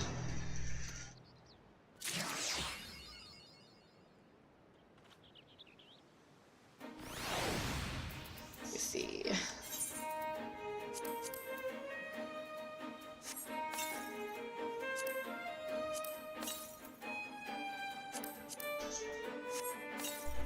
My bag gets so full all the time.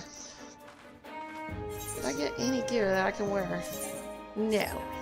Damn it. Alright, so the only one I got left is... Alright.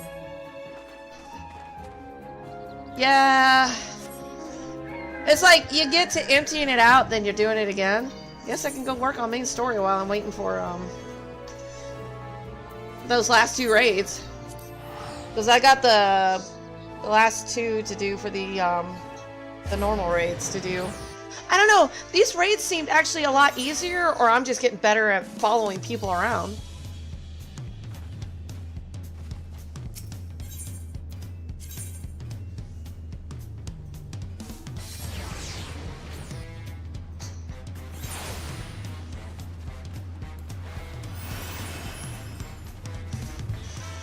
But yeah, these raids felt much easier to do. A lot of mechanics, though. There was a lot of mechanics.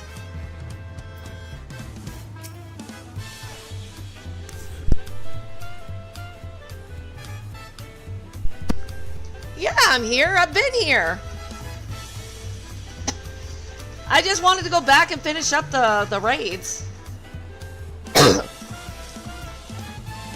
I still got the last two, but I got nothing else to do.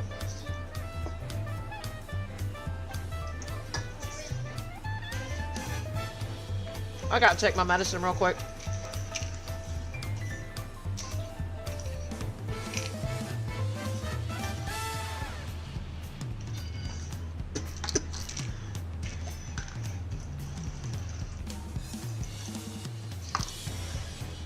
Be right back. Gonna go take my medicine. Be right back.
Weren't you here the other night when I finished? I finished like 2 nights ago.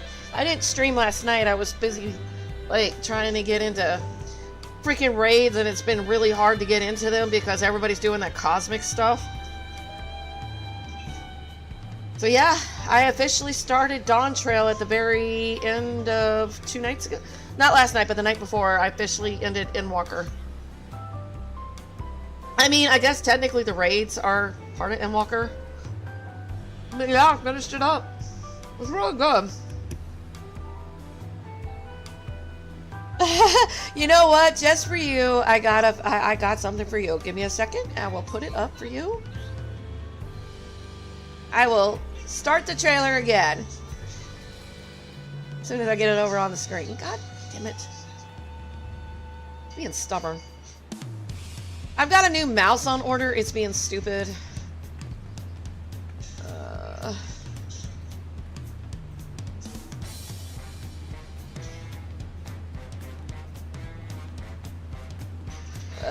Dawntrail.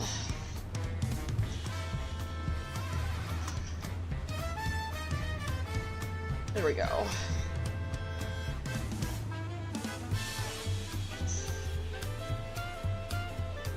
Oh, I love it.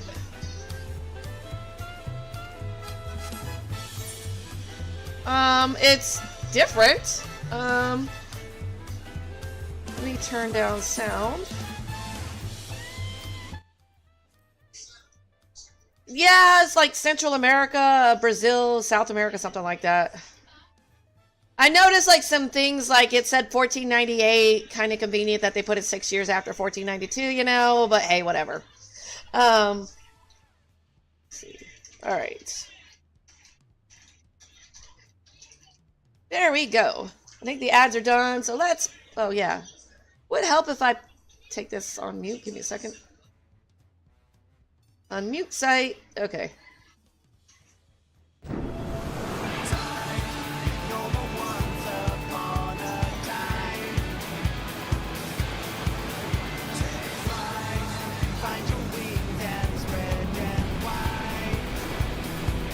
Nah. It's not as good as the Endwalker one, though. Clear skies and boundless possibilities.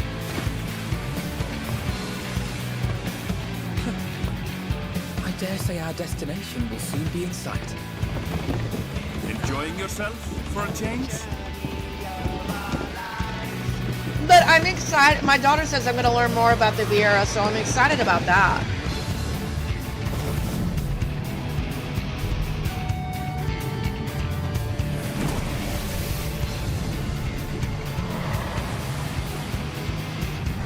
I've been wanting to write fan fiction about my whole journey, but I don't know nothing about the Viera, so I'm like, I still can't write anything about it. Like, who the hell am I? There's no cause for panic. Where did I come from?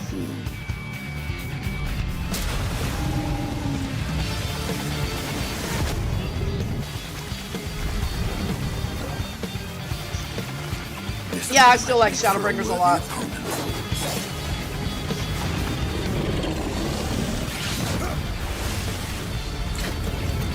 Justinian is still a badass.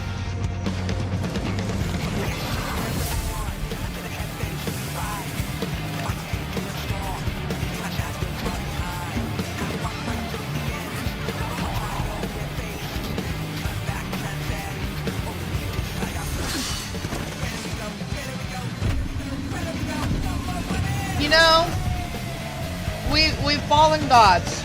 We've fought dragons, and you're telling me this guy's gonna give us any trouble? That's what I'm thinking here.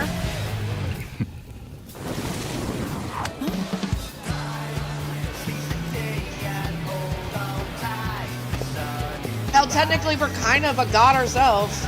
I mean, like, I bet you if we awakened as a them, we'd be our Asian self.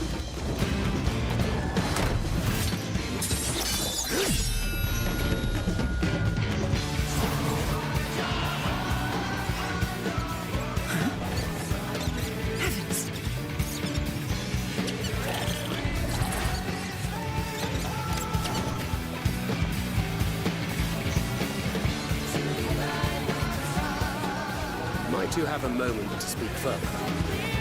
I guess Thancred isn't the playboy he used to be. The women run from him now instead of hang off his shoulders. The creepo man, we're running away. Nah, he's not a creep, but hey. Anuriante is out in the background.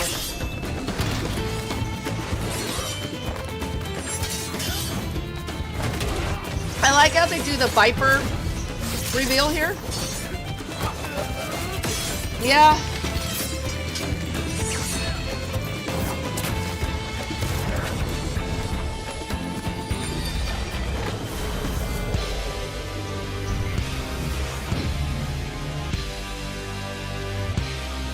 Of course, Graha's gonna eat a taco like a crazy kitty cat.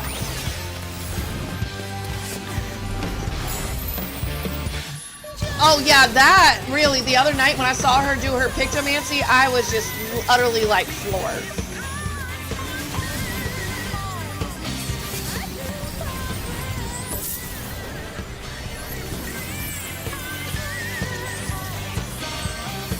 Oh yeah, exactly, BY. I don't... Here's my thing. I watched a lot of reaction videos about these trailers, you know, people that have never played the game. They come and do reactions to the videos. They're making all these comments. It's like, dudes, you don't even know what the hell you're talking about. You haven't played the game, but you're making all these theories and stuff. You don't know jack shit after you get past the first cinematic. And everybody thinks you stole as a bad guy, and I'm like... I immediately give thumbs down to those people. Like, immediate thumbs down. I'm like, go play the game then, and then make your comment.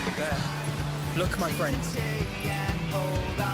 Behold the scene of our next great adventure. You and your adventures. I trust you have not forgotten the true purpose of our voyage?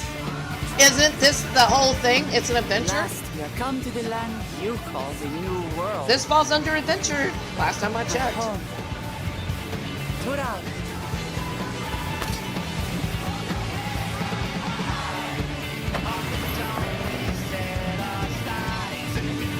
I thought my Viera made a much better visage than this guy.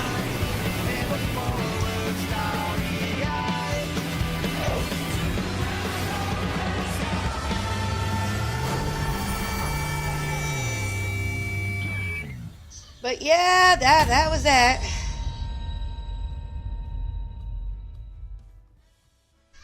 Hey, looky, I'm still in the duty finder. When are they going to reveal that? And then maybe this time it won't take me a year to get to it.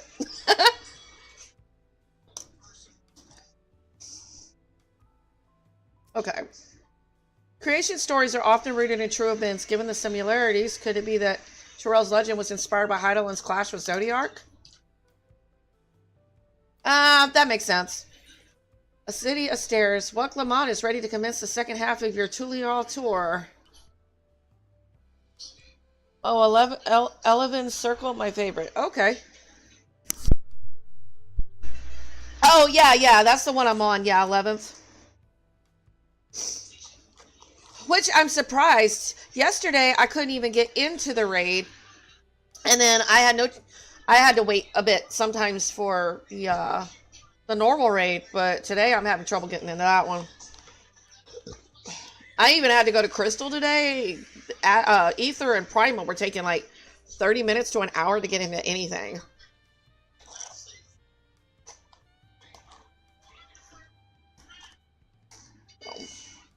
We'll head west next towards the Arch of the Dawn. The dirigible landing is on the way. You have dirigibles too? Tulial certainly doesn't want for methods of travel. We get by. Now, if you've seen enough of this area, let me know and we'll continue on. Oh, Gorby's actually been going through the quest line too. He got to the part that he told me he got to the part where Urqopacha got kidnapped or something. I don't know much details about that, but she got kidnapped apparently. The Arch of the Dawn is on the other side of the city, so speak up if you see something that interests you as we walk. Alright, so where are we going? We're going back the way we came. Of course we are. Oh, let me turn everything back up. My bad. Wait, let me turn all this back up.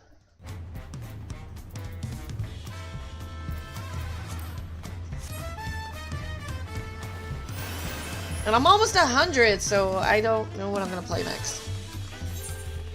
I think I may play my Viper next, just because it's part of the storyline. And then my Pictomancer. Yeah, I heard about that. Yeah, that's why it took me so long to get into that freaking raid. I've unlocked it finally, and I've gotten to this. I've got to the first part of it, but I haven't done anything beyond that. I'm not really interested in it just yet. It's kind of like my island. I got part of it done, but then I wandered off. I hope you aren't too tired. Tulial still has plenty of sights to see. I'm still struggling to conceive how one could construct an entire city on the side of a mountain. Isn't Mexico like that? They have a lot, or is it not Mexico, but maybe...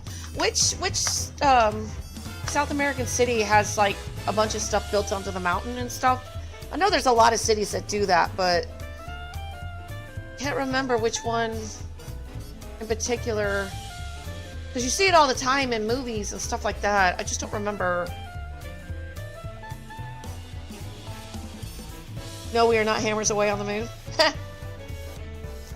This was originally the site of a Yakhoi temple. The giants built it when they were first making the bridge to Saktural to appease the god who slumbers in the great ocean trench. After the Yakhoi withdrew, the temple stood empty for centuries. So when Papa was establishing his new nation, he saw a structure he could refurbish into a palace sitting practically in the center of Tyrol. Oh, okay. So it's Brazil, I'm thinking. Okay. He gathered artisans to do the work, and the houses they built for themselves became the foundation of the city you seek today. Of course I would get it. Right here.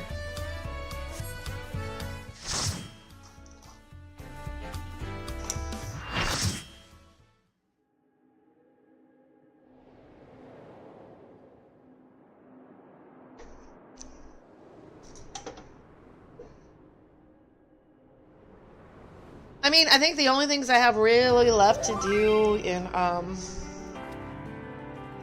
in Walker after this are those stupid variant dungeon quests, but I can do those kind of on the side. I have long considered how I might stand against you, I admit. In transformation, I present to you my truth. I am Illidibus.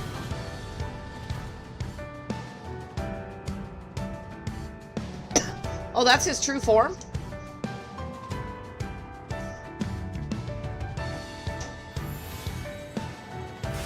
I like Elidibus. I know that's crazy, but...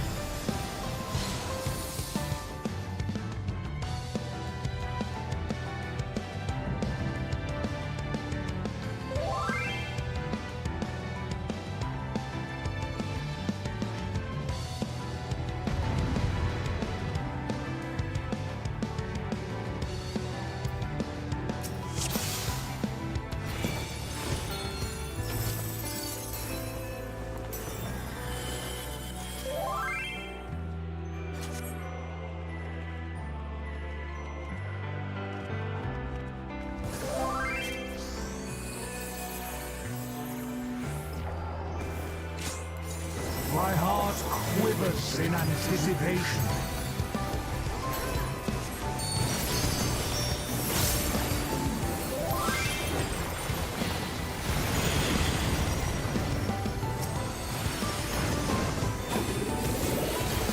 Will light embrace or darkness consume?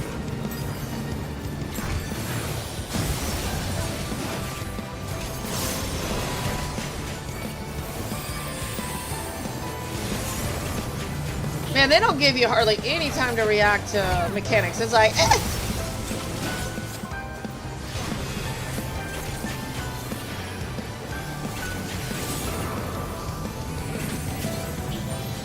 Divisive ruling.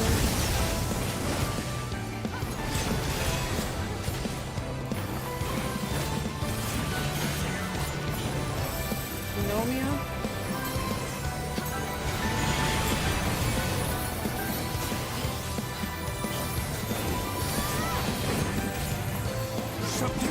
Dark and light.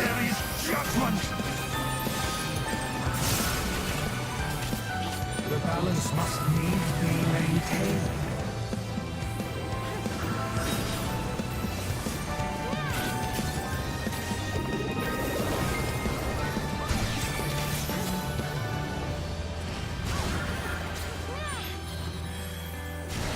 Oh, I don't know what I'm doing. I did tell him it was my first time. Worthy to exist. How do we know which one to be in? Oh, stand in the opposite of what? These magics are not for you to wield. What, did I have a color on me or something?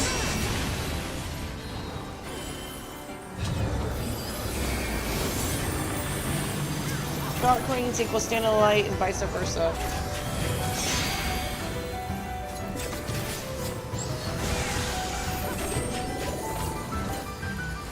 Okay, so Dyke, why do they call it that?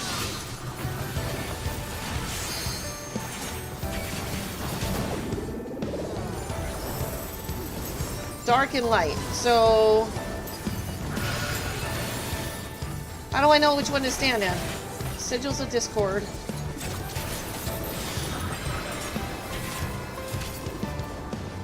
Vice Discord, so stand in dark. Okay. Will light embrace or darkness consume?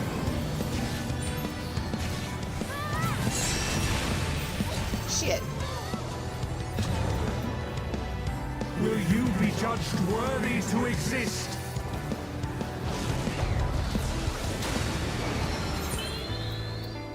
Well, I was in the right circle that time. To take your measure.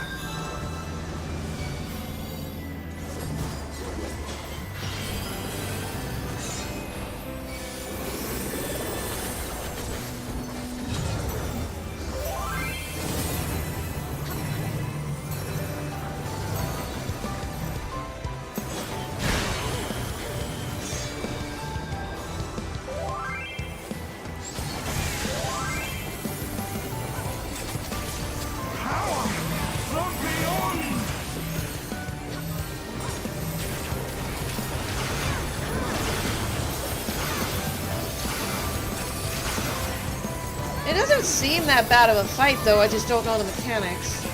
It's not as bad as Shadowbringer. The Shadowkeeper or whatever. I am the emissary. Dark and light. Okay, let's see if I can do it right this time.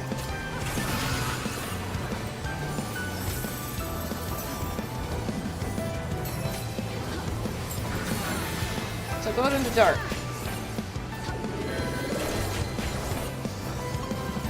Now to take your measure.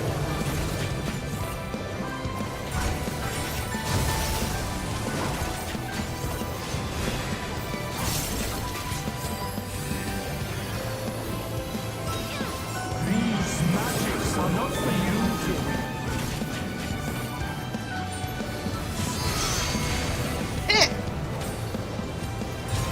I got it that time. I didn't die that time. to exist. But I did that time. Never mind. Never mind. I spoke too soon. Only I would laugh at dying.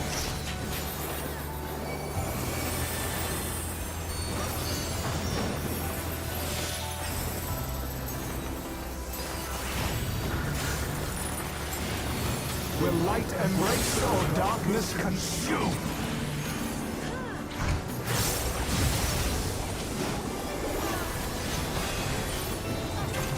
For victory!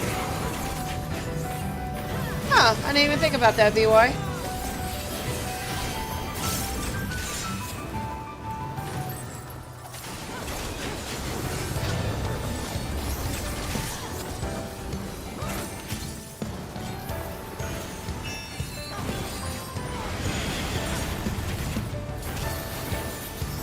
Warriors forged in my own image.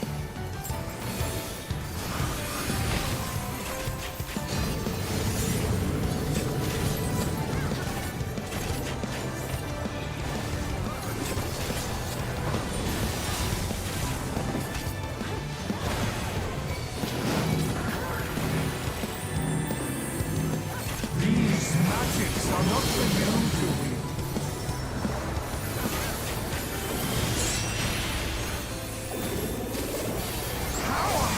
From beyond!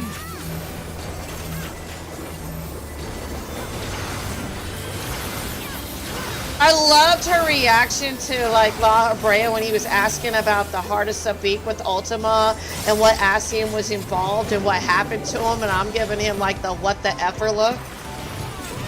Like, I really don't want to talk about this with you, but he's like, you know, any information would help. I was like, I'm still not telling you, just still can squat.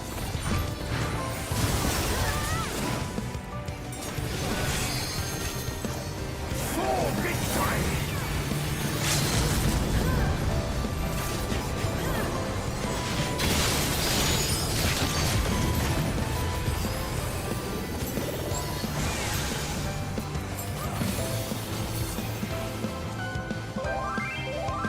Yeah, this is a good song.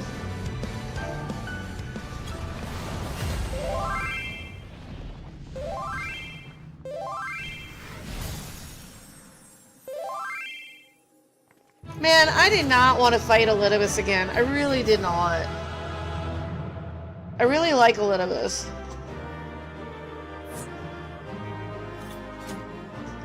Like, as I started unveiling all the Ascians and their stories and how every one of them, except for a couple, had been manipulated, I just felt really bad.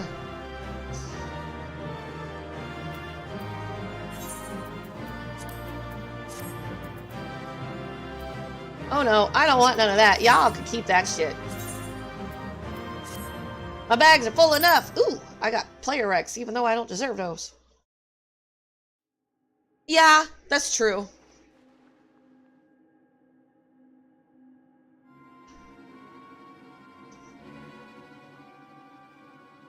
The fog is lifted. I knew that Athena's magics magnified the desires of the victim at the expense of aught else.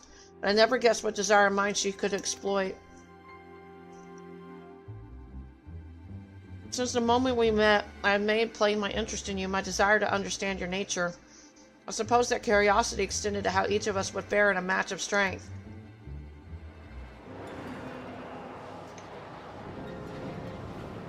What is this?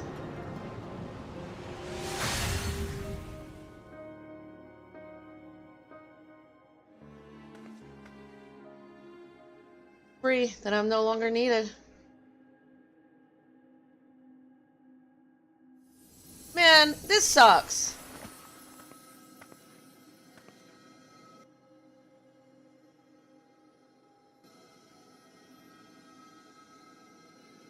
Do not look so crestfallen, my friend. These few moments of clarity are more than I could have asked for.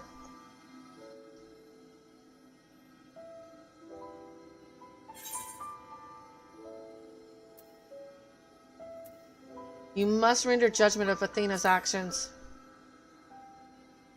I'm gonna choose that one.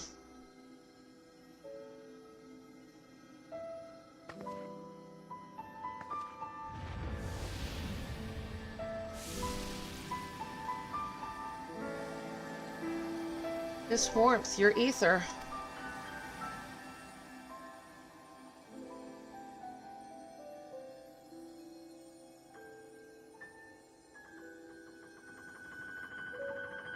Was that a Zem's power that I just used?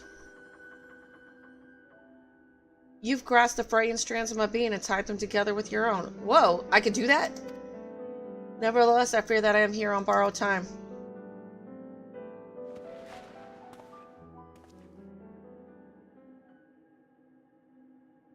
I only hope that I can see you through the last of our battles. Until then, I will cherish every moment.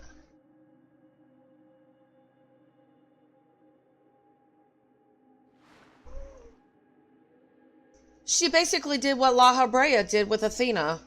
I bonded him to me. I am Elidibus, the emissary. As such, it falls upon me to judge Athena, who would disrupt our carefully maintained balance to fulfill her own desires.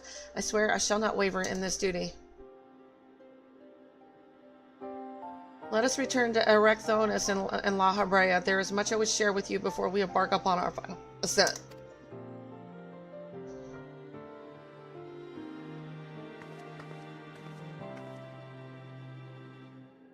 Is the 12th one going to be pretty good too?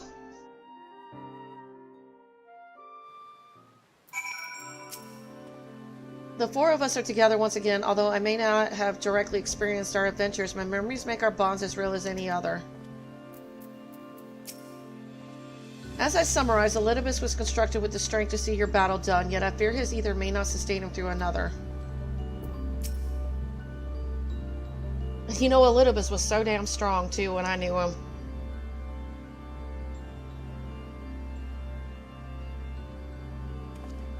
You know, that's a mixed bag of coffee beans. I go back and forth, or I did until now. Like, when I re-met him, like, you're a jerko dad, you're the typical, you know, daddy that, you know, whatever. Then I find out he did it all for his son. And, you know, now I know why he's so messed up. He, like, chopped off half of his personality. I'm like, really? But he does have a lot of respect for me. It's too bad that he ends up being the jerkoid that I meet in the very, very beginning of all this. So I like this version of him better. It's kind of like all the Ascians. I like them all. Except, you know, and I don't even hate Fandaniel, at least not the one in the past. It's kind of like everything's been manipulated. It is such a sad story. Because Emmett Silk makes out the Ascians as being these... the Ascians being this perfect society. Everything's great, but it really isn't. They have their own problems. And it created this big old snowball effect. So I'm like, you know what? You guys weren't perfect. You guys had probably just as many problems as mortals. Probably more so. Because they really didn't have any sense of right and wrong. Not a good one. Themis, it's good to see you. Themis? I knew Night would guide you to our side once again. Like, you got guys like this guy who values life. Hermes, who valued life. And the others were like, what's the big deal? Just destroy it if it's broke. You know? He may or may not be. I am grateful she had the patience to tolerate my lapse in manners. Athena's hold upon me is broken, and I pledge every moment of my remaining time to seeing that she answered for her deeds. That's true. Very good. To that end, I would have you share what you know of her plan. Of course, as I mentioned, Athena possesses a vessel that may serve in the creation of a god. It is someone Knight knows well, a man by the name of Claudian. By a twist of fate, his body proved to be ideal for Athena's purpose. Oh, you ain't getting him! You give him back. Fucking bastard. Creation of a person requires not just body, soul, or memory, but rather all three. We are made from the memories of our ancient counterparts, etched upon drifting souls and given form through the infusion of ether. We lack a physical body, yet you can see and feel us all the same. Athena is different. She has carved her memories into Claudian's soul while it was still within its body and thus made both her own. But she is prone to error. After the sundering, beings became more fragile in both body and soul, and this difference prevents Athena from realizing the full extent of her desires. Yeah, that's true. He was. He was the heart, while Hydaelyn was the heart, or Venat was the heart of Hydaelyn. So Venat, Hydaelyn, Elidibus, Zodiark. So that's why she has turned her sights toward Night. Her uncommon strength rivals even the mightiest of our age. Technically, I would be stronger than Helone then. By scrutinizing her feats in battle, Athena aims to deduce the secret of Night's prowess and use it to fortify her own vessel. Only then will the culmination of her research be at hand.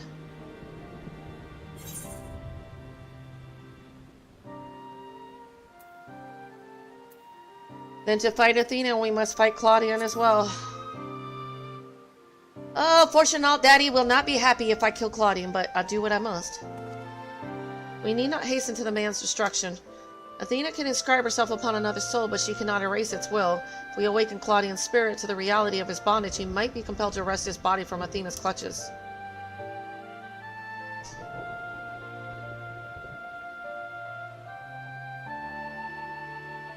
We still don't know why she chose Claudian. What makes him more suited than anyone else? Although I've never spoken to Claudian, I did witness an incident that may prove revelatory. When instructing the vessel to do her bidding, she called it by a familiar name, Erecthonus. Did you have a son? Did you have a kid? You don't know about it? he would play in the field. I don't know. I'm just guessing. Wait, why would she? It is as I thought. Ah, don't leave me in the dark, La Habrea! Don't leave me in the dark!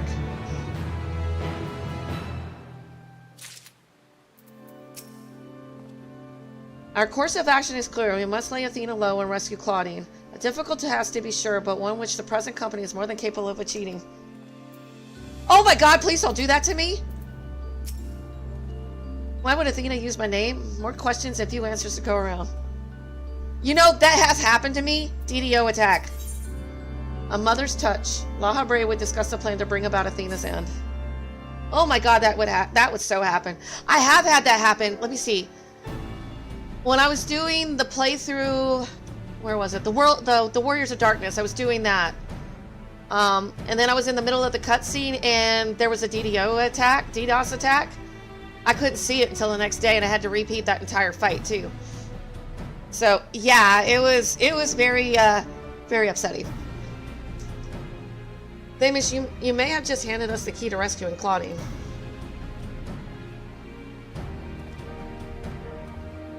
What must we do? First and foremost, we must confront Athena. She must be made vulnerable as Elidibus was. Yet our opponent stands on the verge of godhood. As we are now, she would unmake us in an instant. Knight, we have no choice but to place the burden of our fate and the fate of many more besides squarely upon your shoulders. I trust you have no objections? Yeah, no. God or no, I shall cast her down. Hell, I just cast down 12 others.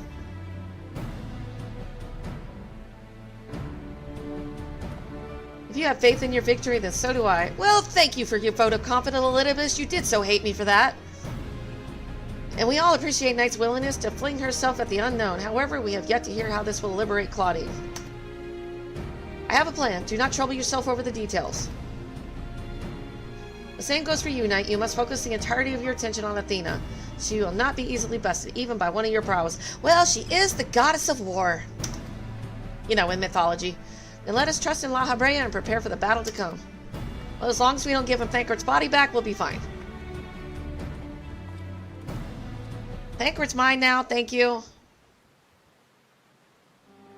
Before we face Athena, I must know. If she had never discovered the Orosite, had never fallen under its influence, would she have lived a normal life? Would she have been a mother to me? I have asked myself the same questions, questions with no answer, I fear.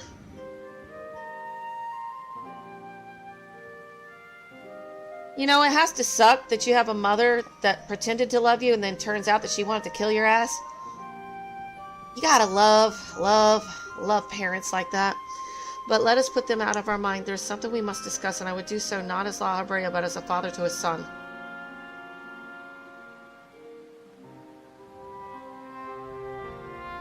Ah, they're having daddy bondage time. Yay! I didn't even know La Habrea had a heart. The things I learn in this damn game.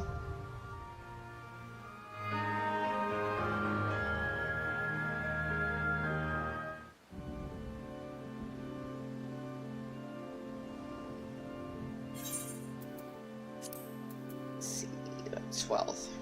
Hopefully it don't take long to get to there. Alright, back to the City of Stairs.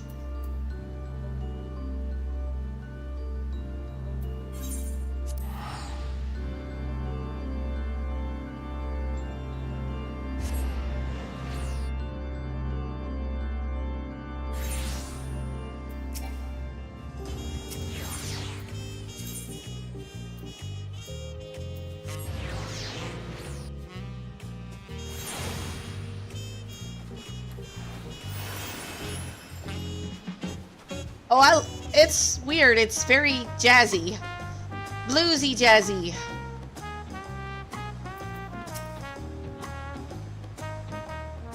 Finish what you needed to do, then let's resume our tour.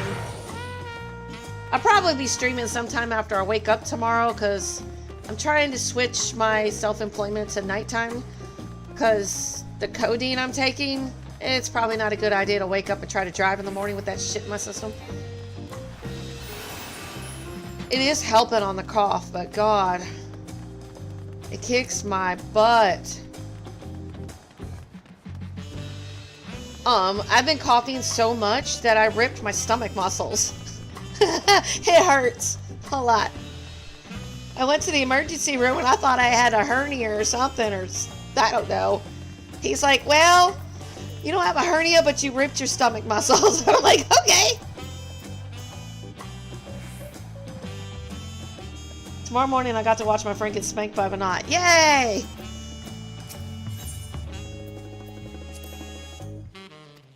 Alright. I'm still struggling to see how one could construct an entire city on the side of a mountain. This was originally the site of Yakhoi Temple. The giants built it when they were first making the bridge to Zok-Tural, to appease the god who slumbers in the great ocean trench. After the Yakhoi withdrew, the temple stood empty for centuries. So when Papa was establishing his new nation, he saw a structure he could refurbish into a palace, standing practically in the center of Tural. He gathered artisans to do the work, and the houses they built for themselves became the foundation of the city you see today. Speaking of houses, we'll be passing through the Resplendent Quarter, the biggest residential district in Tulial. We climb these sets of stairs here all the way up. Ew. Why? Which way am I going? Do I go this way?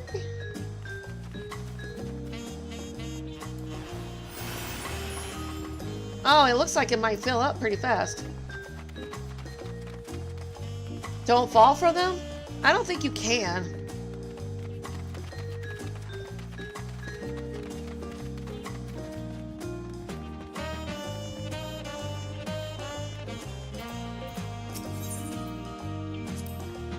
Papa's palace is called Volok Shunza, which roughly translates to invincible resilience. You probably want to take a closer look, but we'll be coming back here later. Let's move on for now. The sheer scale of this place is incredible. I wonder what that carving at the top represents. Yeah, and I did count how many quests are in the main storyline alone. And I'm not counting side quests. There are 100 freaking main storyline quests. And I'm like, what the effers? That's a lot.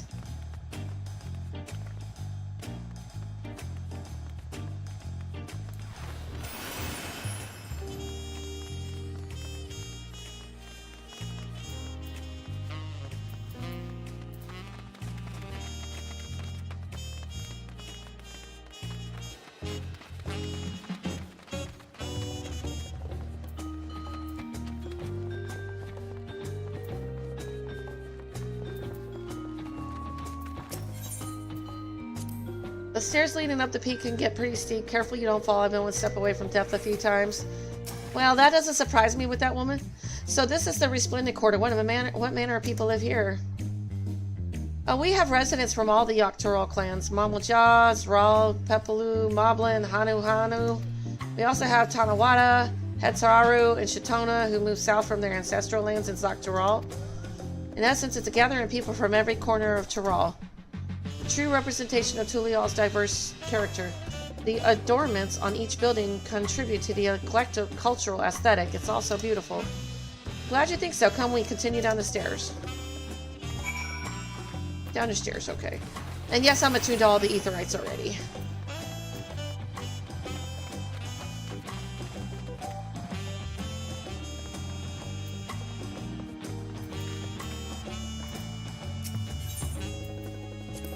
I've never seen such an enormous drum. What would one even use to beat such an instrument? It's called a stick or a club. That big drum there is called the Dawn Herald. They play it for formal occasions, like when honoring the land guard's return from a dangerous duty. I tried hitting it with my axe once and ripped the skin. Earned me a proper scolding, let me tell you. I think that was the time Papa held me upside down by the ankle.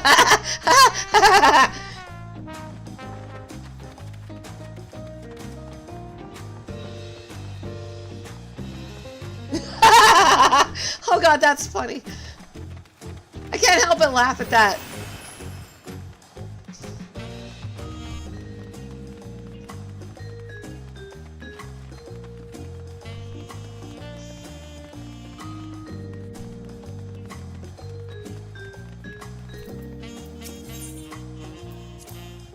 One need only look to the children playing for a sense of how peaceful things must be here.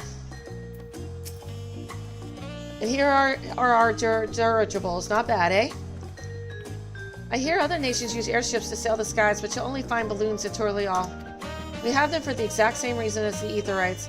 Kona brought back the plans for Charleon, and Papa thought them fantastic and commissioned their construction. This was around 3 years ago.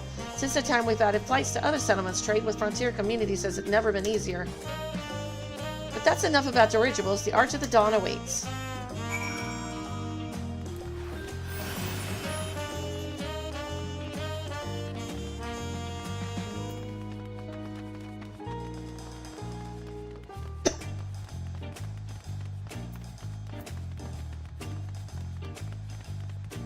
I might queue up after I'm done with this, because I don't want to have to come back and redo all that.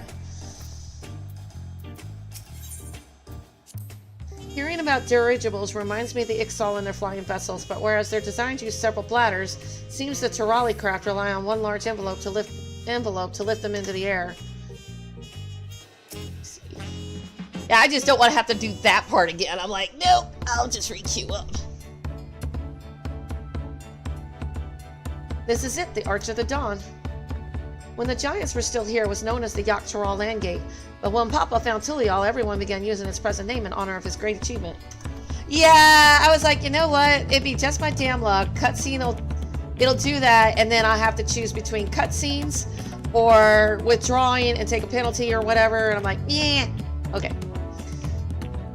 Through this gate is Kozama'uka, the wetlands south of the city. Depending on what the Rite of Succession asks of us, we might end up going in that direction.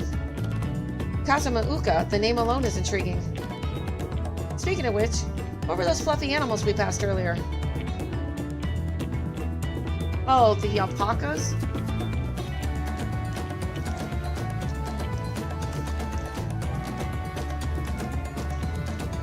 What animals are those? I've seen those animals before. What are they really? Is that really their names? And what country are they from?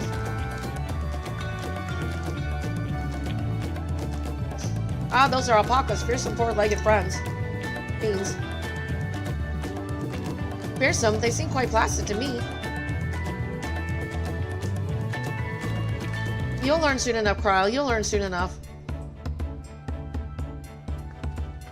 West South America. Okay, cool.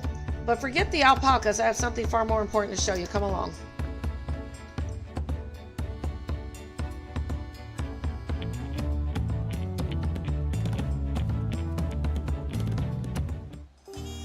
Because it's like, I've seen those animals before in real life, and I'm like, maybe on TV, but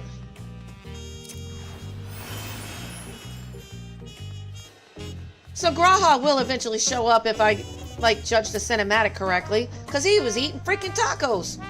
Are these pillars what Lamont wanted to show us? If you wish to learn the history of Tulial, then look no further.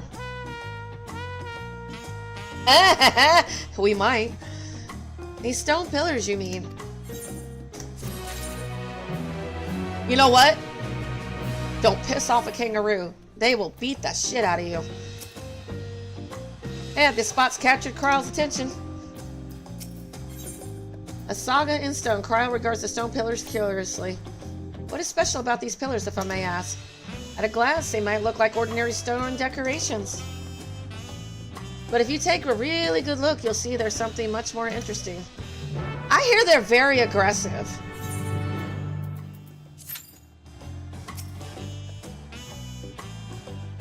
Oh, cannot be skipped. You may wish to cancel any penny duty. Okay, whatever.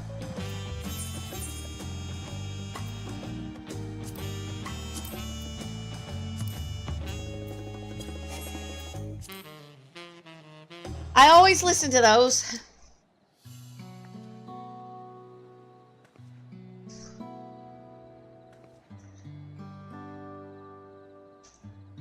You cannot skip it, so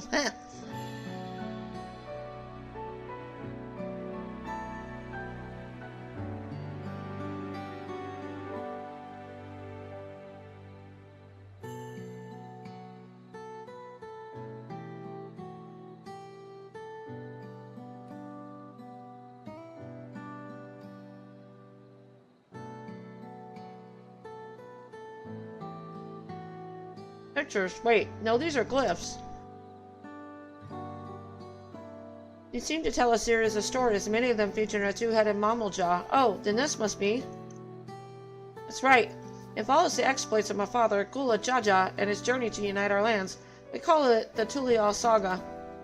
The deeds he performed and the bonds he forged, all immortalized in stone.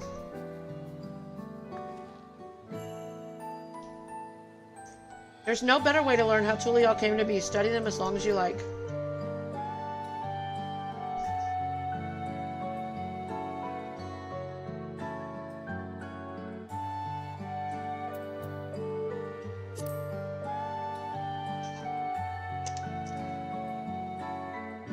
This pillar tells the lay of the Brotherhood. It depicts a scene where Papa granted an audience to the foreign explorer Ket something.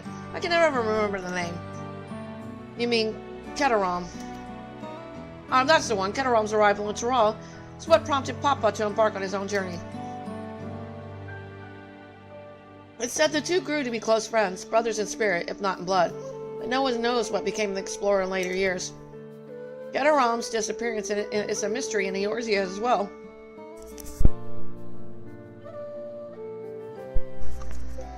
The records say he traveled between our lands in years for a while, but then it's assumed he was lost out at sea.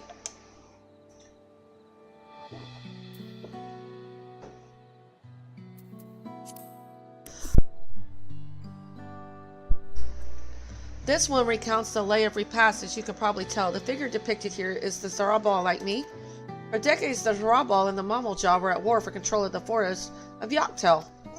The actions Papa took to end that conflict have since been hailed as the first steps in the founding of Tulial. There is a clan of Hrakar and Boja known as Helions. In their society, the women rule as queens and the men serve as devoted subjects. Yet here in Tural, Xrabal men and women appear to be of equal status.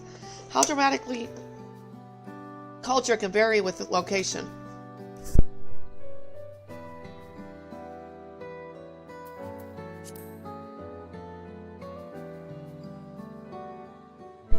Here we have the Lay of Reeds. This is the story of when Papa visited the Hanu in their village in Kozama'uka. The people of Alpha almost mistook for Banu Vanu. If not for the colorful plumage, he spent a fair bit of time among the Banu in the Sea of Clouds, so it's no surprise he took an interest in your countrymen. Don't know how it is with your Banu, but our Hanu are a bright and cheerful sort. They hold this one festival every year, very famous and a lot of fun.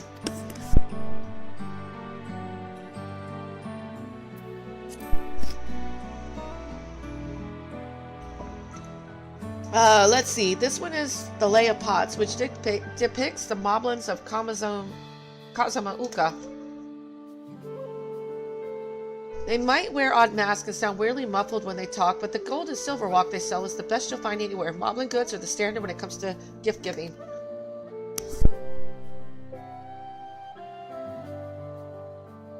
Really, the Vanu aren't the only people with distant Turali counterparts. If you're done with the first half, we can move on to the second.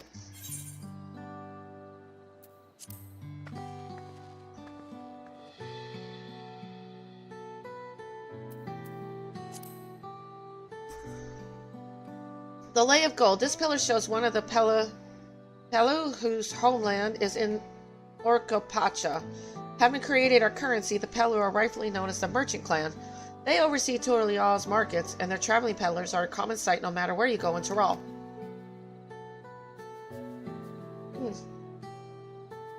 Don't let their size fool you. They might be mistaken as children, but beneath those beak masks, they are clever and calculating traders.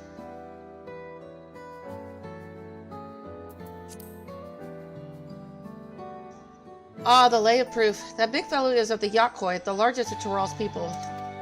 These giants once used their great size and strength to establish a dominion encompassing all of Yak Tural. Having brought the southern reaches to heel, they then turned northwards, setting their sights on Zak Tural.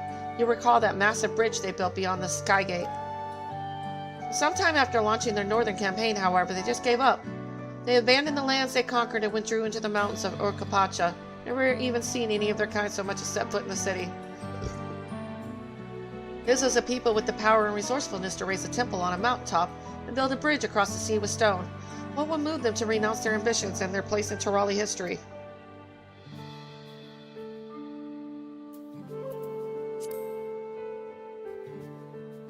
Oh, this one is my favorite, the Lay of Ice. It depicts a battle with the legendary Tural Vidral, Valagarmana. I should explain, a Tural Vidral is a creature that has lived far beyond its usual lifespan and awakened to preternatural power? Tadri described the Far Eastern auspices in similar fashion. Could this be the same phenomenon? Valagarmanda itself was dubbed the Sky Ruin, a named urn for the destruction and terror it visited upon Tural every time it stirred from its slumber. But 80 years or so ago, its ruinous reign was brought to an end. After a great struggle, Papa and his comrades managed to overcome the raging Vidral and sealed it away in the Urqopacha mountains. Despite its reputation, however, Valagarmanda is also a symbol of power. That's why you'll see its likeness on Tulial's national emblem and adorning the banners at the palace.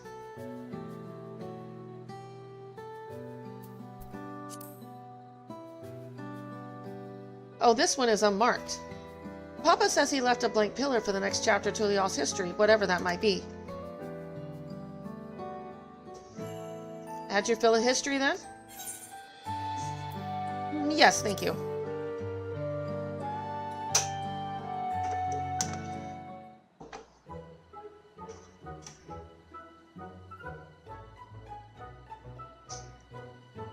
Glad to hear it. You know, I feel awfully hungry all of a sudden. No surprises they're seeing I couldn't keep anything down for a while, and now I think I'm ready to eat again. So let's go and have ourselves a bite of local delicacy. Come, I'll take you to the best restaurant in the city. I like the sound of that.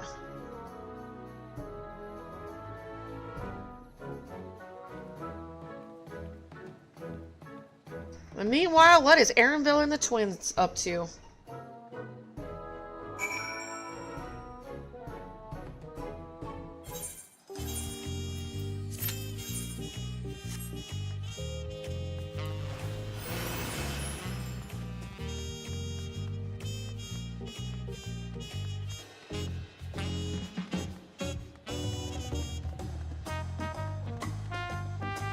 Man, you don't see anybody with sprout icons here.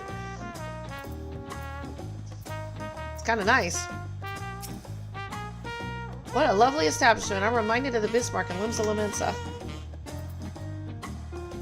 It feels odd after being 300 and something days of being a sprout.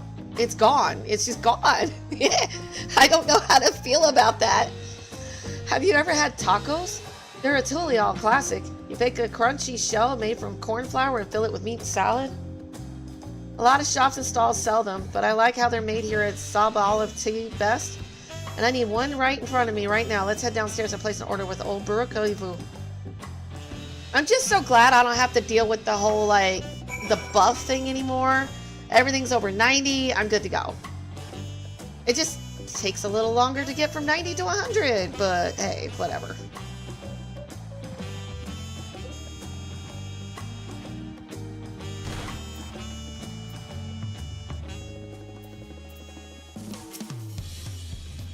Every dish looks delicious. At the risk of sounding like Wak Lamont, the mere sight of so much fine cuisine is making me ravenous. Oh no. This is FFXIV, the owner. Don't let his unassuming appearance fool you. When it comes to making tacos, he is the greatest artisan in all of Tyrol. Oh, let me guess. That's gonna be on my cooking. Oh, can I make tacos? Can I make tacos? I can make tacos! Tacos! Yep, I can make tacos. Man, that's a lot of recipes there.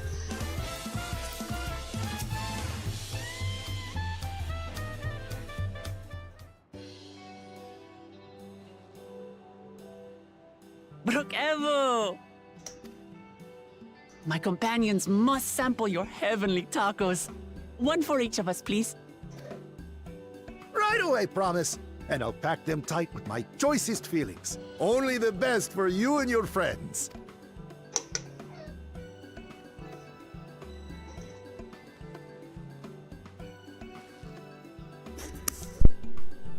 Did you hear the silver scales are back? Seems their overseas foray ended in disaster. More than half their warband is missing, including their leader.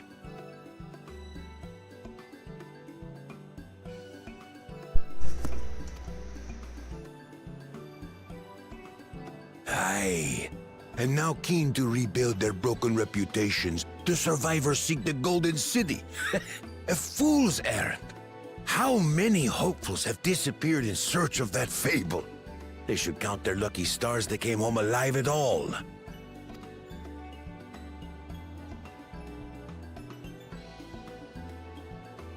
The legend of the Golden City is well known here, I take it.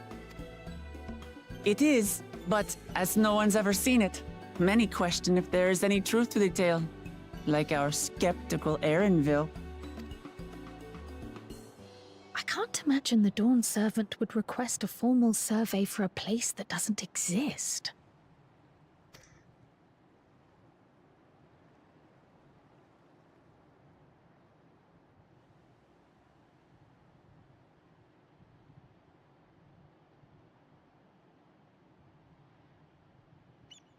Now to find a spot with a pleasant view to enjoy our crunchy spoils.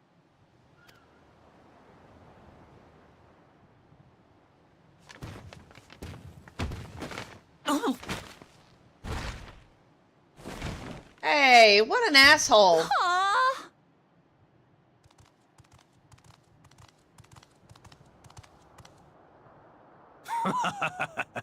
If it isn't the third promise. What the?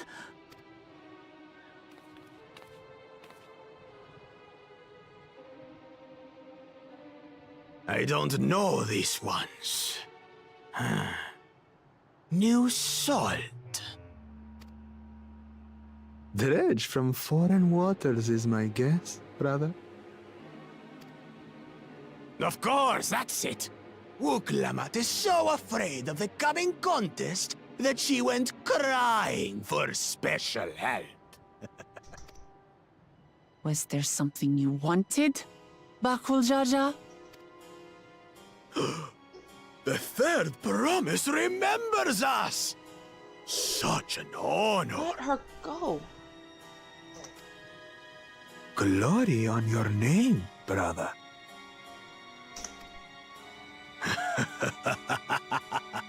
And on yours, brother. I know my rivals for the throne. Nothing more. Another child of the Dawn Servant? No, this brute. We have no ties to their farce of a family. Unlike the sneeveling housecut, we are blessed siblings, The Elevated Chosen! We alone are fit to succeed Golul Jaja as Dawn's servant. All peoples are equal in Tulihiola. Your heritage gives you no greater claim to the throne. Ha! Shall we test that idea here and now? See if your strength is equal to ours.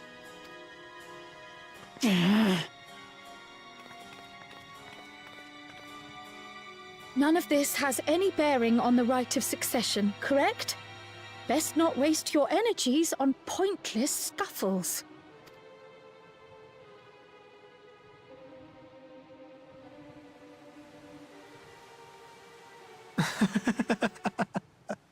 The kitten comes to the house cat's defense. Pathetic. Since when was our nation overrun by mewling weaklings? Listen to me, you.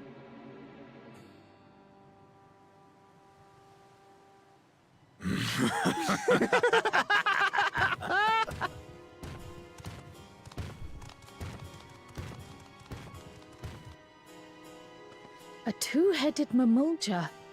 I knew of them, but that's the first I've seen in the flesh.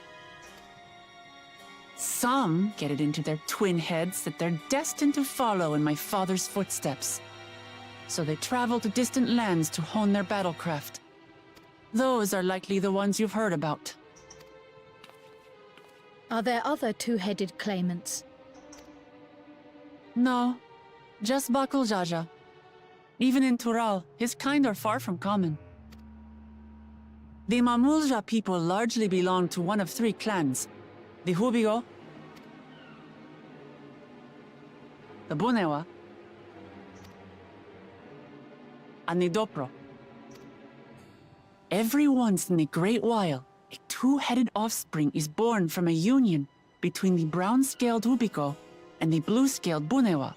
The child grows to possess immense strength, both physical and magical. Blessed siblings indeed. Forget them. Let's go and buy more tacos. I can think of nothing better to rid me of this bad taste in my mouth.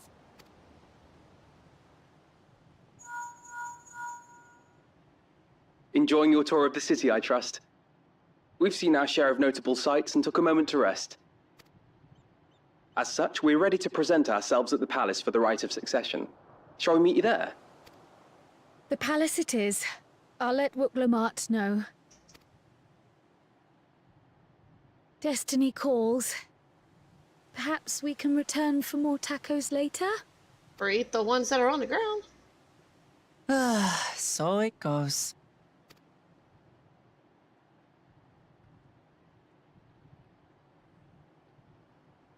Man, it's gotta suck. She's being bullied.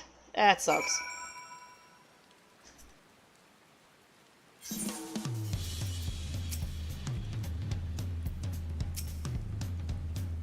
Urqopacha's lovely made tacos went to waste, and it's all that British Brock Jawjaw's fault.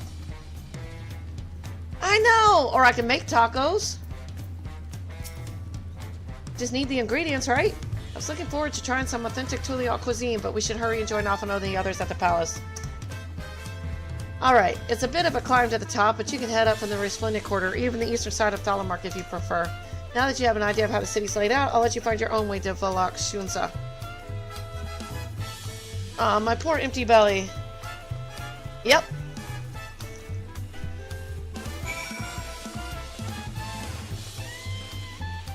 I mean, granted, I don't have access to any of those zones yet.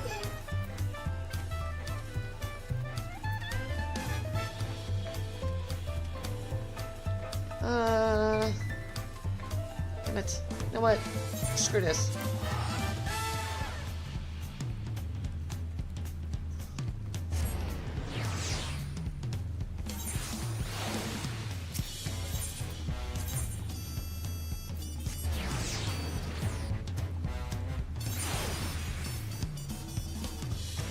Which way am I going?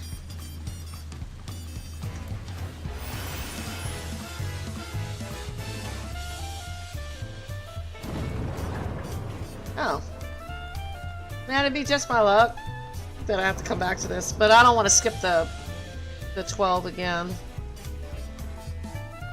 Since it's the last raid.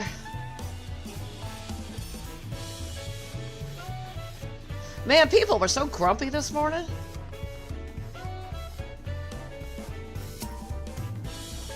The food is amazing. A passing Mama Jaw let us just try a fruit called cherimoya, and it was just sublime. We saw a two-headed Mama Jaw on our way here, another claimant in the right of succession according to Aaronville. Yeah, we saw them too. Do you have a better feel for the city now? You made it good, then we're all here. I'm still hungry enough to eat a whole roasted colibri, but the contest won't wait on for us forever.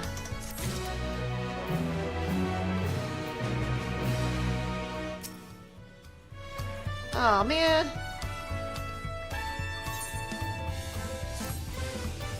I guess I will be withdrawing. At the rate I'm going, I may not get to this tonight. Okay.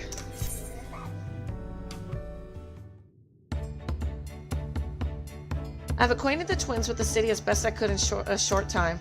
Their unbridled enthusiasm made it rather difficult. Invariably something would catch their eyes, spurring them to run down an alley to investigate, just like herding a pair of unruly corals. They are teenagers. I understand all too well. Charlene had the same effect on me. Right then. You know what? Maybe it was a good thing that she didn't take the twins. We would have never found those three again. Right then. Now it's time we saw the inside of the palace. Papa will want to know I'm home and to meet the allies I've chosen. Given how impulsive he is, though, there's no telling what we might be in for. What? Are you glad Daddy let you go? Are you not boo-hooing no more? Daddy let you go? Yeah? You're so tall.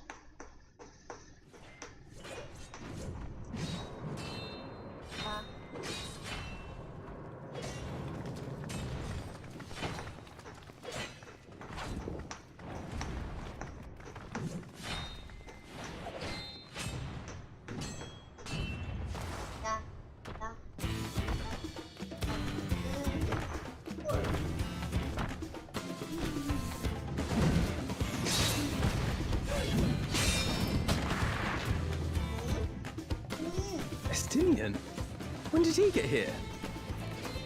More to the point, why is he here? Oh, you know this man? Whenever my father spots a promising opponent, he invites them to Sunperch to duel. Pressing duties or no, he can't resist a good fight. So the one Estinian is crossing blades with.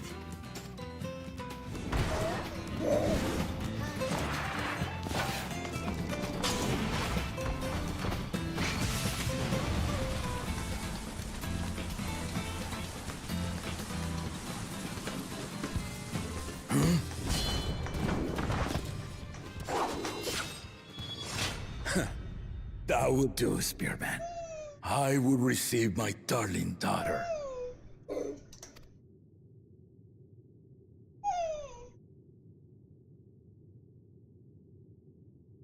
Know that you are the strongest I fought in many a moon, if not longer. It is the privilege of a life long lived to face such a formidable soul.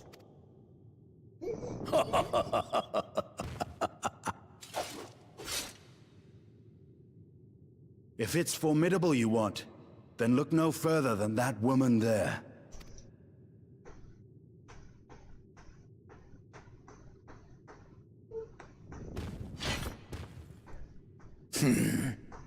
I see you, warrior.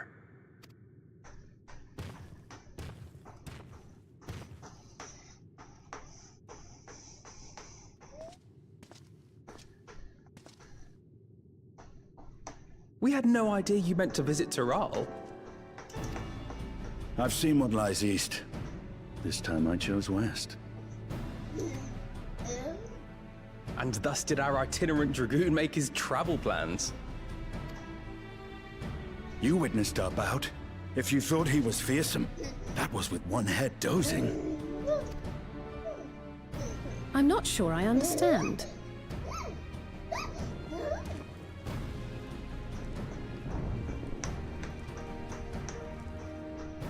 The old man has been feeling his years.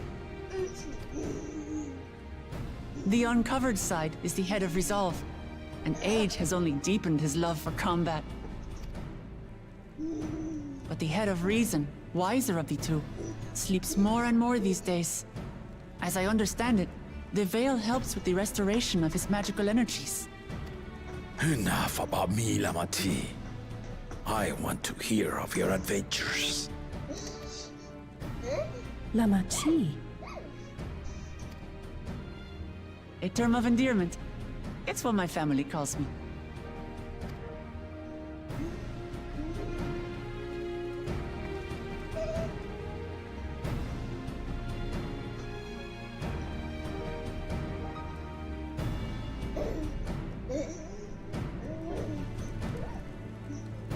Oh.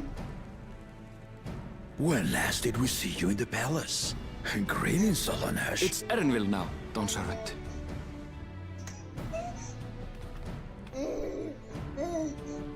I took the name while abroad, and have since grown accustomed to it. Erenville, then. And these others? I assume are Lamati's recruited allies.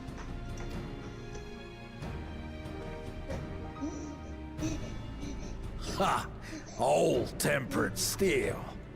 Yet as much as I'd enjoy testing their mettle, the hour of the right is at hand. I will summon the other claimants at once. Then I shall leave you to it. Good fortune, my friends.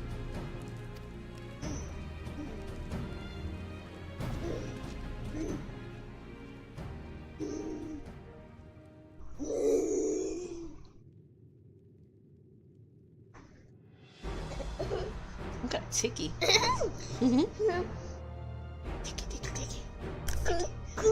Tickle, yeah, tickle. Tickle, yeah, say tickle.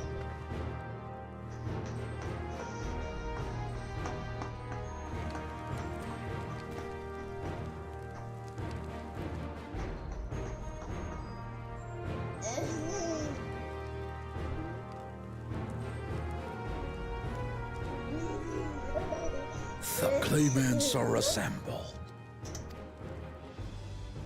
The first promise, Zorolja. The second promise, Kona. The third promise, Uklamat.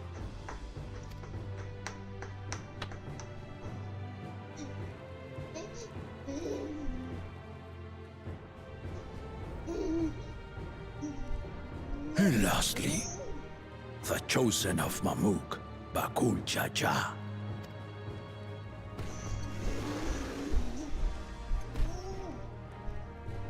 You four will compete in the rite of succession, the outcome of which will decide who takes my place as Dawn Servant. I am not the man I once was. My wiser half sleeps the days away, and it is time I yield my position. But mine is a torch that has never been passed.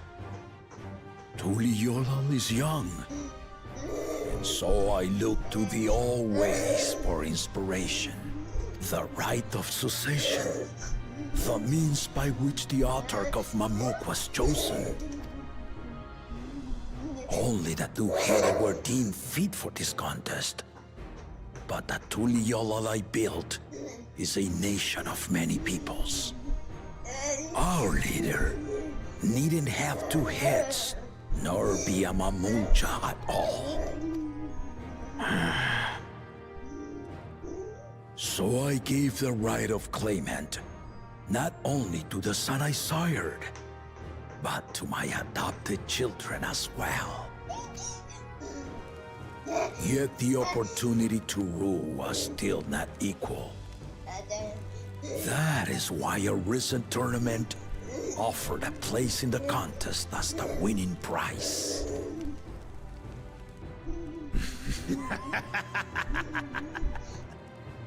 Now you have us to compete against. Oh, though it seems the One-Head was already too afraid to face us in the tournament.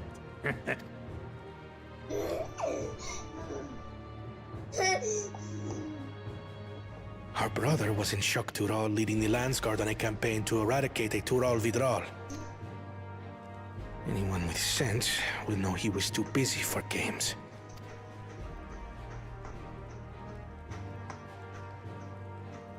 Now for the part you've been waiting to hear.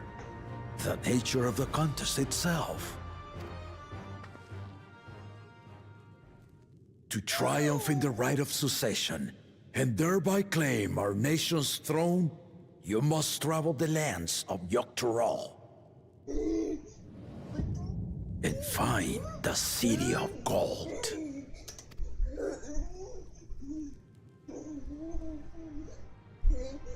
They're like, what?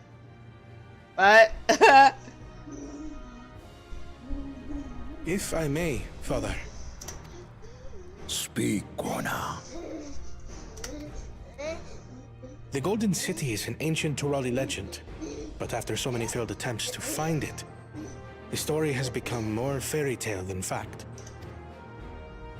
If you would charge us with such a quest, are we then to assume you have proof of the city's existence? Are you for us proof my unbroken word?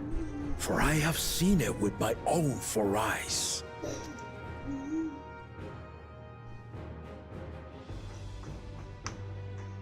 The city's real. All those years. This was before the founding of Tuliyollal. I traveled the lands of Tural with my companions. And we ended our journey at the gates to the Golden City. I mean to have you do the same. But in order to achieve victory proper, you'll need to break the seal I put in place. Bring them.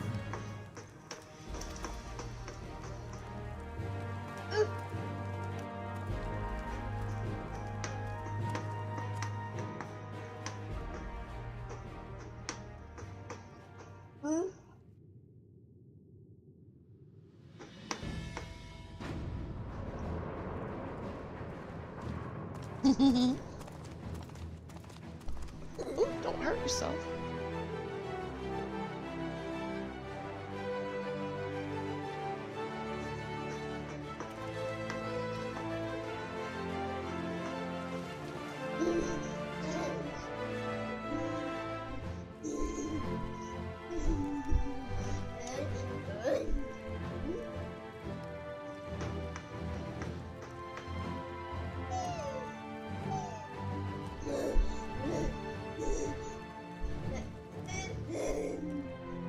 Tuliyollal saga. No, I'm still here. She's hyper. I'm just being quiet watching the cutscenes. You will retrace the path I walked to unite our peoples step by step. Along the way, 7 chosen electors will be waiting to measure your worth. Earn their keystones by performing the feats they ask of you.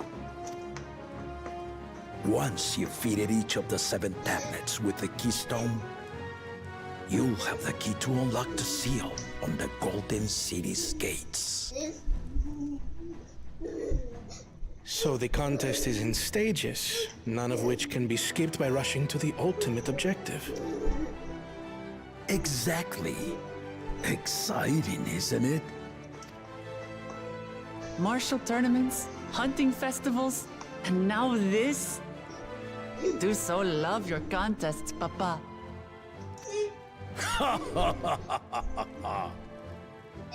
Were I a few years younger, I would have joined in myself, giving you a proper challenge. You may think the ride is tedious or nonsensical, or both, but I am yielding our nation's throne. Let me have this final indulgence. A waste of time. Just name Bakunja as successor and be done with it. The rite of succession begins now. I'll be watching your progress with great interest. And Clemens, remember to collect your tablets before you leave.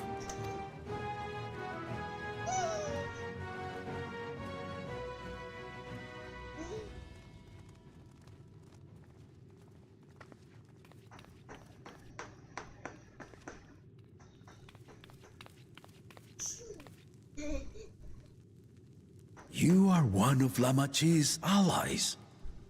Speak freely.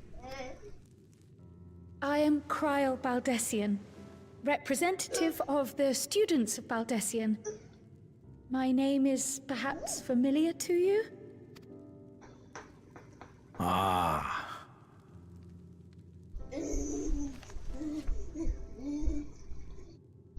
It would seem you sent this letter to my orders some years ago.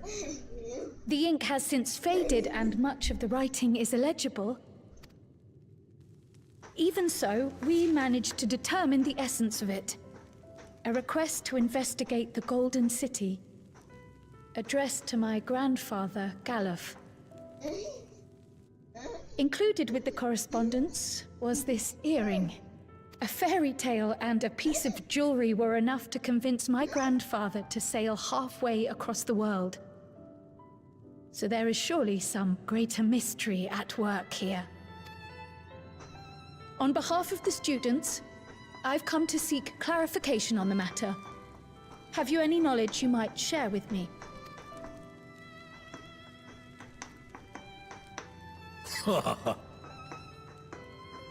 No, not at this time. I have tasked the claimants with finding the Golden City. To fulfill your request would afford one of them an unfair advantage in the right of succession.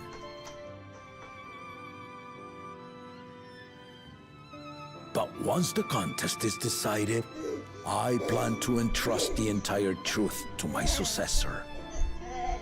If you want to hear it, then you had best help Lamachi win. Very well, Dawn Servant. On my honor as a student of Baldessian, I will find your Golden City. Thank you for hearing my petition.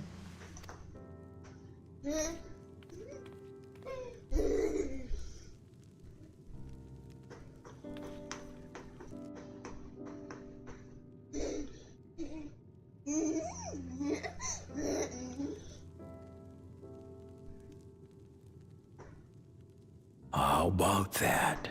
She's grown into a remarkable young woman. You should be proud, Galuf. Hey, monkey. You monkey. Should have named you Monkey. Monkey.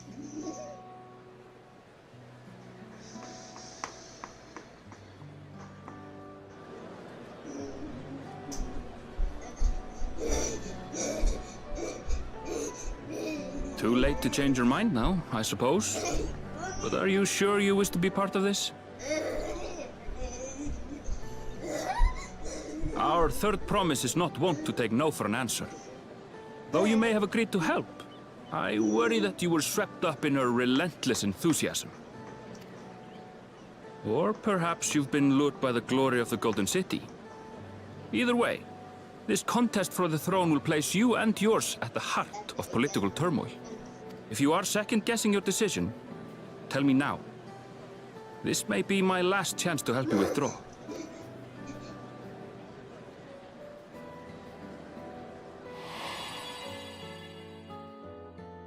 Life is a series of journeys, my friend. And there's no telling what awaits us on the long road. But what's important is to be true to yourself as you walk it. Only then can we hope to be content when we arrive at the end of one and step forward into another.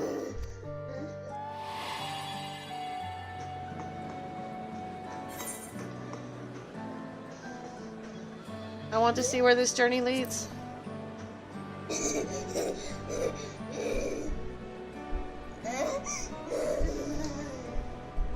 So you are committed to your path? I will speak no more of it then. As for my own involvement, I can no longer conduct myself as a mere guide, I think. Not after the Dawn Servant's revelation.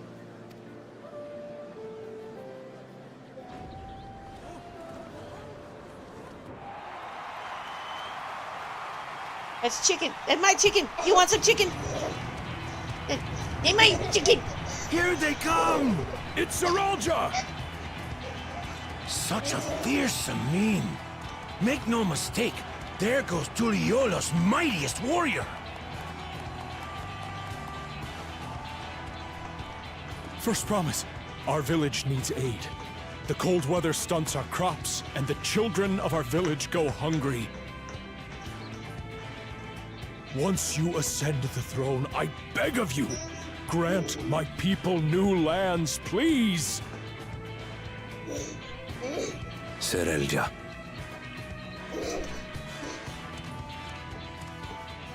Take heart, tiller of the soil.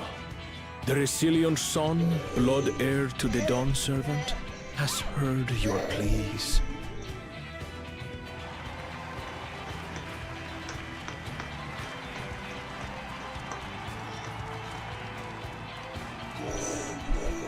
Soralja, the first promise and commander of the Landsguard. Serelja, the palaceer. As he was so careful to remind the crowd, Soralja is indeed the natural child of Gulul Jaja. And Resilient Son, is that another title, like the first promise? After a fashion. Common knowledge has it that two-headed Mamulja cannot sire children. Yet Soralja was born all the same, with the head of Resolve's features and the head of Reason's scales. An extraordinary example of life's unyielding resilience. And a warrior's reticence. He says little, but the way he moves... I know a hardened soldier when I see one. He's a natural swordsman. A gift he inherited from his father. Some even say that the son has already surpassed the sire. Should he come to power, the first promise means to employ that martial prowess in the conquest of foreign lands. For this, he and his supporters have been labeled expansionists. This puts him in direct opposition to Urqopacha, who advocates for the preservation of peace. You may recall that she spoke of a claimant who cannot be allowed to rule. That is Soralja, the warmonger.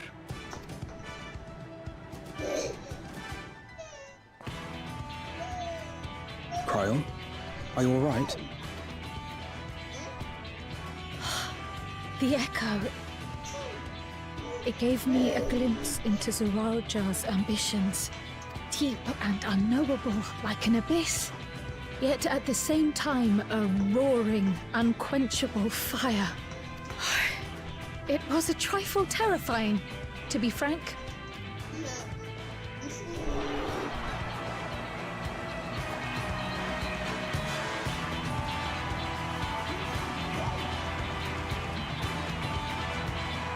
He's alone.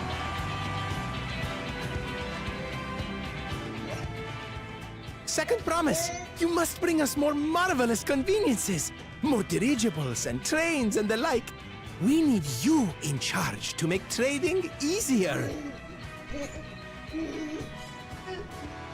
The elders, they complain and complain about abandoning tradition.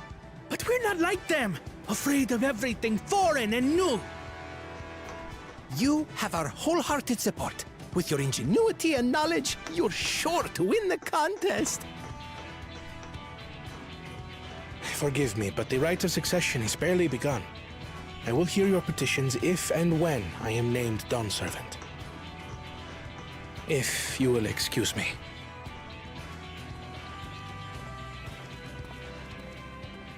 Plain spoken, as always. That's Arcona. Practical to a fault.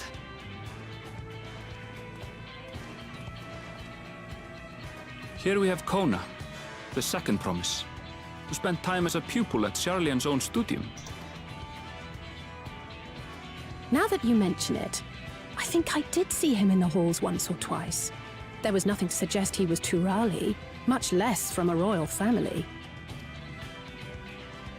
That was by design. He forwent his usual garb and took an Eorzean name to avoid attention. So it was Kona who introduced the dirigibles. And the railway too, given what we just heard.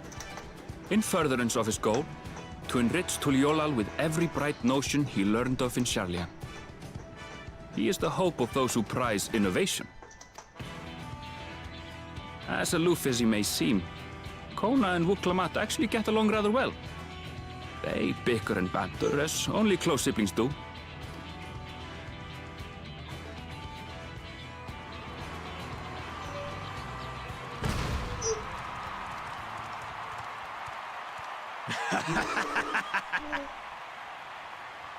How gracious of you all to cheer the lesser claimant.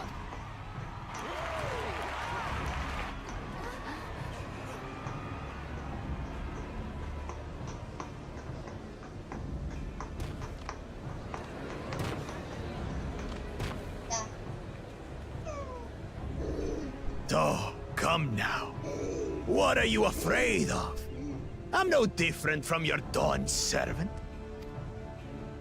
That my kind should reign is Mamulja tradition, and has been so since before there was a Tuliolal. I'll brush aside your feeble contenders, and then you'll see who deserves your fealty. Well said, brother.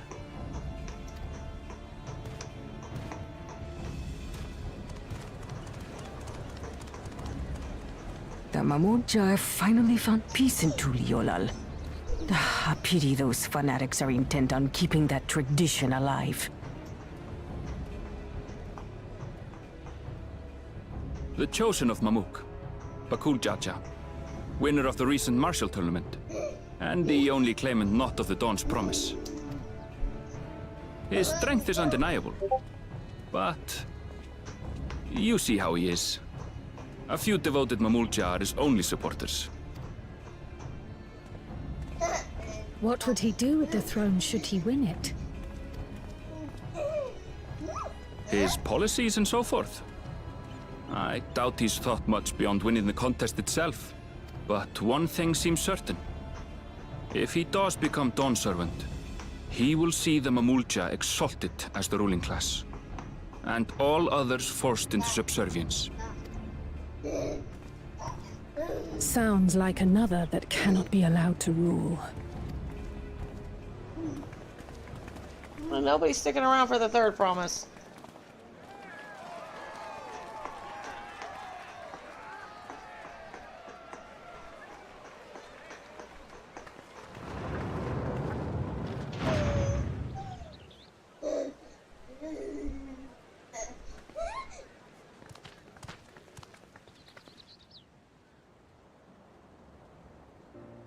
We wish for one thing and one thing only, third promise.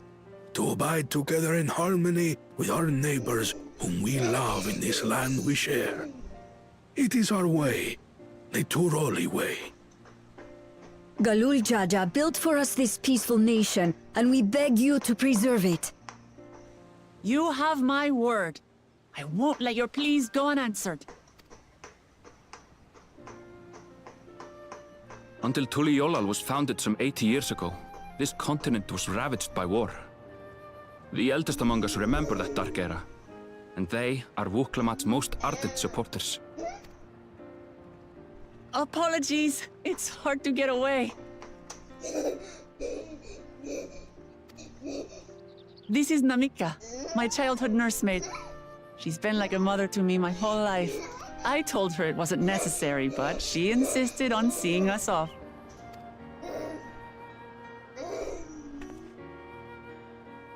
I place our precious third promise into your care. Did you know Urqopacha was taking part in the rite of succession? Of the Dawn's promise. I thought it was only Zoralja and Kona. If she has any accomplishments to her name, I've yet to hear them. Compared to the two Mamulja, she pales in martial prowess. And then there's Kona, who's far and away the most educated of the bunch. I hate to say it, but it's hardly a competition. It's fine. I understand how much better my brothers are than me. Better? Urqopacha. I have never thought of you as the lesser sibling. Your brothers may excel in their respective ways, but you boast qualities that both lack. A strength that is yours alone. Having cared for you for so long, I should know. Thank you, Namika.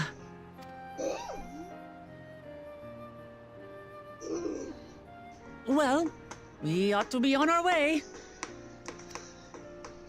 Yes, hurry along. I await word of your victory with bated breath.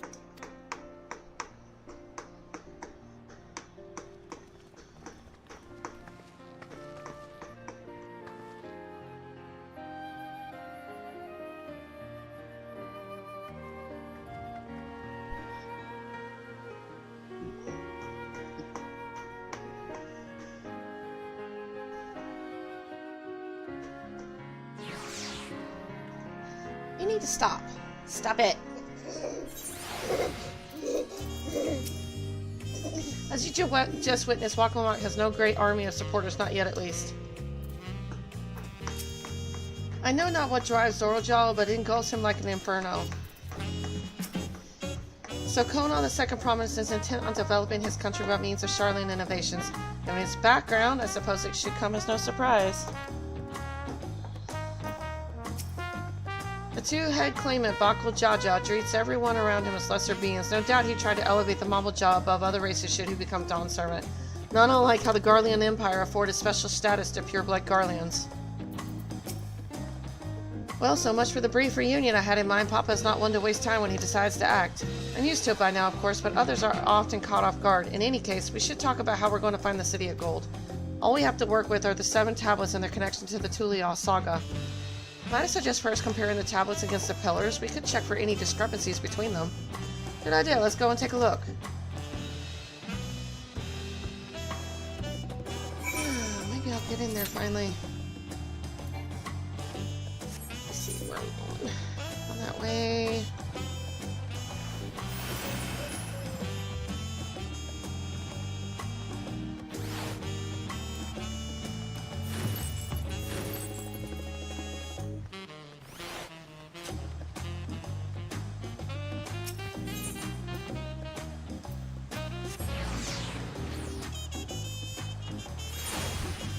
Nope, I wasn't muted.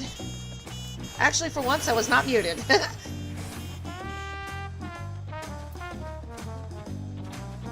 Everything's so slow-paced at the moment. I won't give up until we find the Golden City for Urqopacha as well as myself. I wasn't expecting events to progress that quickly, but I won't complain. The contest is the main reason we're here, after all. Preparation of intricately carved tablets for every claimant must have taken considerable effort and forethought. We should consider them weighty reminders that this contest is no lighthearted matter. At a glance, they seem much the same. That makes everyone. Welcome, Mott. The tablets, if you would. Of course.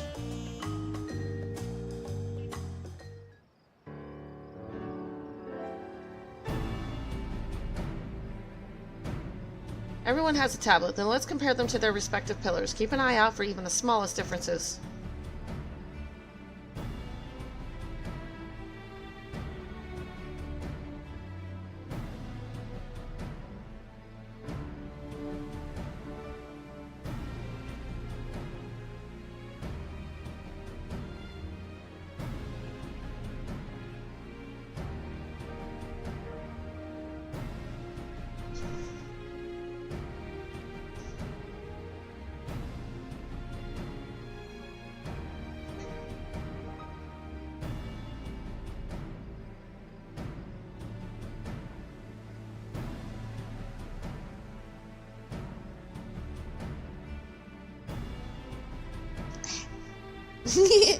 Unless I'm missing something, the glyphs appear to be identical.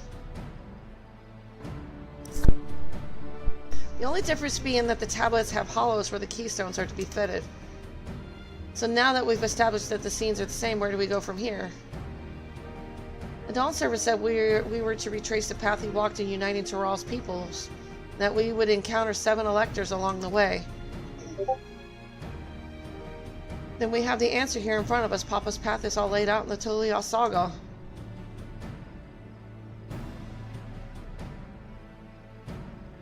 The events the glyphs portray, do we know the exact locations where they took place?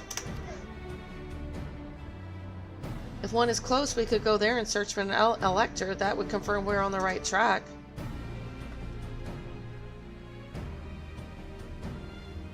Let me think. The Lay of Reeds was in the nearby Hanu settlement. Papa took me there once. It was during festival season, and the whole village was alive with good cheer. There is also the Lay of Gold. That one involved the Pelu village, which is about the same distance from here. Before going anywhere, we should ask around about the road ahead. I heard a lot of talk as we toured the city about that storm we passed through at sea. Apparently it ravaged Yak Taral several days ago. Since the roads are not as well paved as the yours is, they're more susceptible to damage from natural disasters. We want to avoid wasting time taking a dead-end trail. I suggest we spend a few moments making inquiries. If it's information we need, just leave it to me. I'll bring the information to us.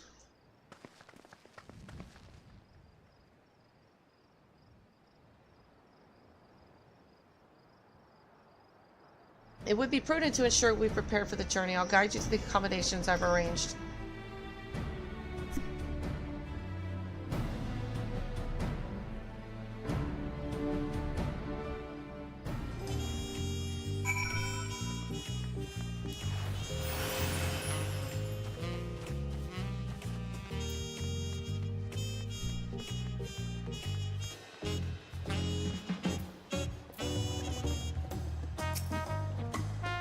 What a comfort to have lodging sorted in advance.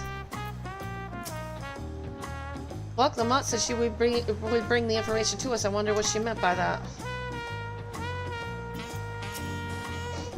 Oh, such lovely little cottages, and they're on the water.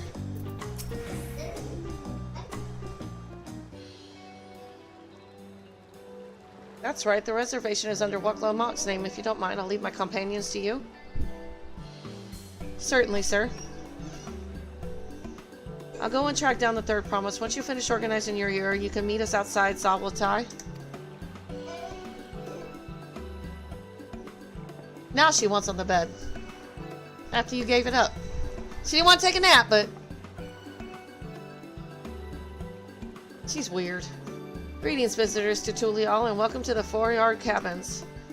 Whenever you are ready, I will show you to your rooms. How far into Dawntrail are you now? Leave that open.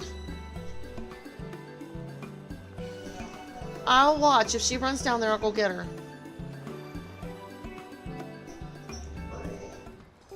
Just turn that light off.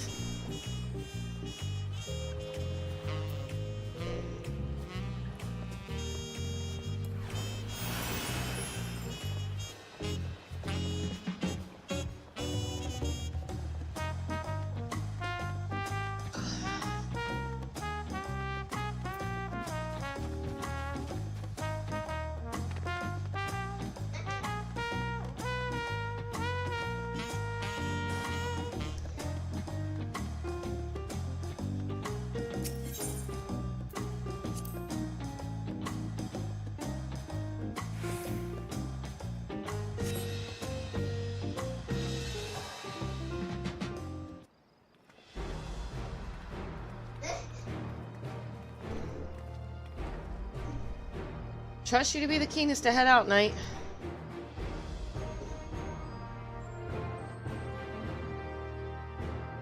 But where are Erenville and Wuklamat, I wonder?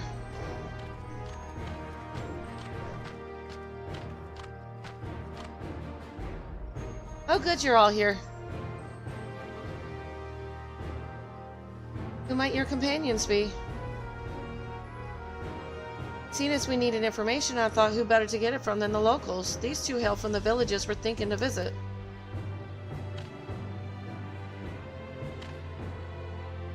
I give you credit for taking initiative, at least. What do you mean, at least? I'm honored that the third promise would seek my advice. I too am happy to answer your questions. Any encounter might be an opportunity to do business. Thank you both for your help.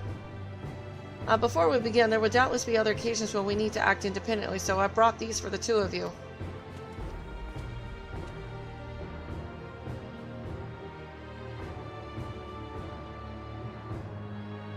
What's this? This is called a link pearl, a gemstone harvested from a special shell. When linked together, they allow people to communicate across great distances. Is that so? What a handy thing to have.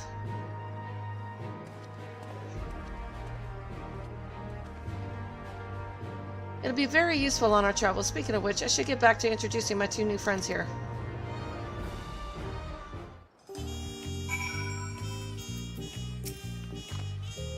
The Tulial saga features a number of Tyrol's clans. Two of those, the Hanu and the Pelu, have settlements relatively close to the city, so I brought a representative of each. As I mentioned before, the Hanu are cheerful people who love their festivals. They make their appearance in the Lay of Reeds, and their home village, Akahanu, is located in Kozama'uka. The other, smaller fellow, is one of the Pelu, a clan of business-minded folk from Urqopacha. They appear in the Lay of Gold and craft all kinds of marvelous goods and watch Urqopacha, their village. Now, as for deciding which village to visit first, why don't you put that adventurous instincts of yours to work for us, Knight? Pick our destination.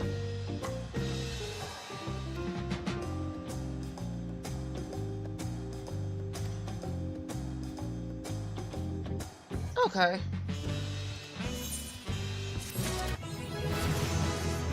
Haha!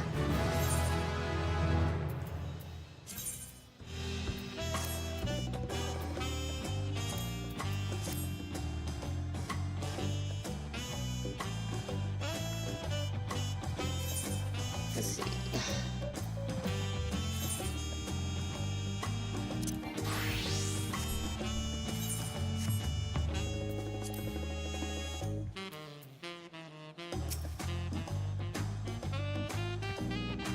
No. We'll do helpful Hanu. To Kozama'uka, the helpful Hanu is waiting to answer your questions. So what is it you'd like to know? The route to Akahanu, we go south through the Arch of the Dawn and follow the road which runs alongside the Kozama'uka River, is that right? It is. Be warned, however, my brethren tell me the recent storm has rendered the path even muddier than usual. The footing is quite poor in some parts. Far worse was the destruction visited upon our homes, though. Houses were torn apart and several people injured, if not killed. Even our beloved festival is in danger of being called off this year. If you do still plan on going, I must urge you to proceed with caution. We'll be sure to watch our footing, thank you.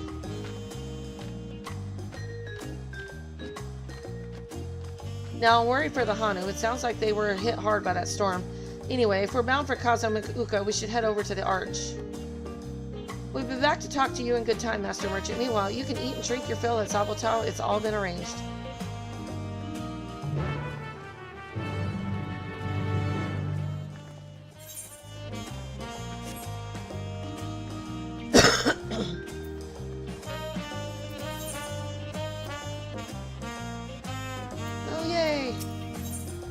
A new dawn, a new hunt. A scout of the Wing of Protection is on the lookout for a likely adventurer. You there. You are Night Moon, are you not? The adventurer from across the salt who's been lending the third promise her strength? Then well met. To tell the truth, I've been meaning to make your acquaintance for some time. I have a proposition for you. You are familiar with the Eorzean hunts, yes? We have something very similar here in Tulial, and having heard much of your philanthropic spirit, not to mention your capacity for violence, we should very much like to recruit you to our cause. If you are interested, speak with my associate Bal Akka. The ex-Brawl is a master of the hunt. and administers to the bills in the square overlooking the port. Tell him the Wing of Protection recommends you. Oh yay! More elite hunts.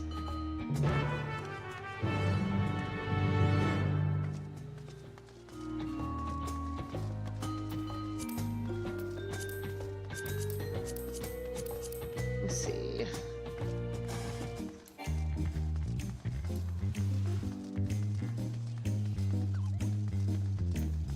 I need to sell some more stuff, remember? Remember not. What do we have here? Your posture could use some work, but you've got good eyes. Eyes that have seen a few things. You're here to sign up? The Wing of Protection recommends you. Do they? Well, we're always on the lookout for new hunters. If you're good enough for Urqopacha, you're good enough for us. Pleasure to have you with us, Knight. Suppose I better get down to the introductions. Or maybe I don't need to. This whole idea came from your side of the sea. After all, it was Kona who showed us your ways. Either way, I'll keep it brief. Our hunts work much the same way they do in Eorzea. We put a bounty on those beasts that prove themselves an enemy of the people. You kill them and bring us back the proof, you get reward. While your reputation may precede you, rules are rules. And the rule is, I have to test every hopeful out on beginner bills. Can't have every youngling with nothing to her name but a plowshare and a dream of glory skipping merrily away to her doom. Prove yourself in Tyrol and I'll give you some bigger, bitter fish, bitier fish to fry. Oh yay.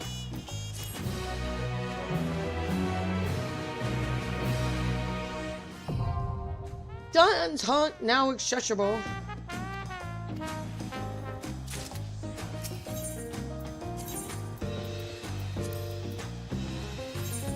Let's see.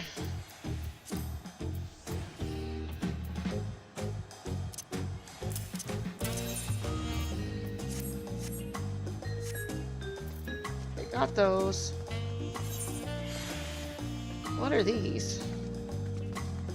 Okay, not that. Oh, these are levies. Excuse me, miss, but are you a tradeswoman by chance? You have the hands of someone with a long storied career, hands that I would beg you lend to the good people of Tyrol. Here we accept petitions for aid on behalf of the Wing of Reflection, be they from the common citizenry or fellow artisans. We use any and all tools of the trade at our disposal to ensure the needs of Tyrol are met. Since the founding myriad tribes have gathered here unto Tuliolo, commerce flourishing as the years have passed. However, as one might expect from such a diverse people, businesses, practices also vary greatly from tribe to tribe. While there are difficulties in trade we have yet to overcome, a great many troubles are resolved when the Dawn Servant established a wing levy system. We serve as an intermediary between those who require aid and the tradespeople with the requisite skills needed to fulfill these petitions in the form of levies. Are you familiar with levies hailing from across the salt? I would assume so. The head of reason adopted the system from the guild levies employed in Eorzea. The levy plates used depict the Dawn Servant's journey building this nation and the lessons learned from his companions along the way. A reminder that only together can we make Tuliolo thrive. Of course, this sentiment of solidarity also extends to allies come from abroad, much like you. Which is to say, we would be honored to have your assistance.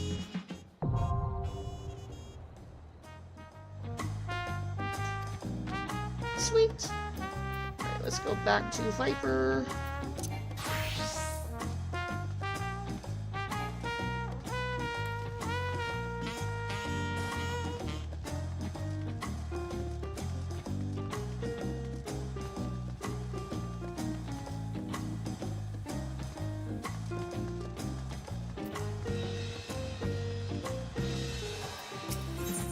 Culinary import. The inattentive culinarian dearly hopes his international delivery hasn't been lost at sea. You were on the ship that pulled into port just now, were you not? I have a favor to ask.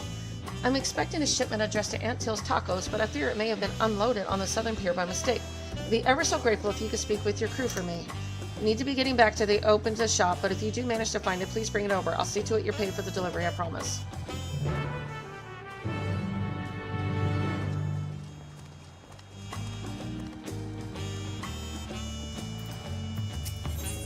Corn of necessity. You happen upon a curious cob of corn that almost seems alive. Almost seems alive?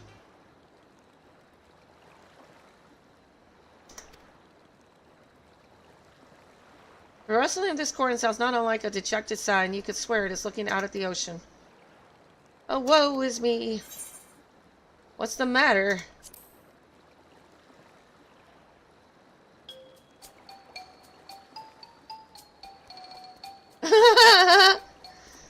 You can see me?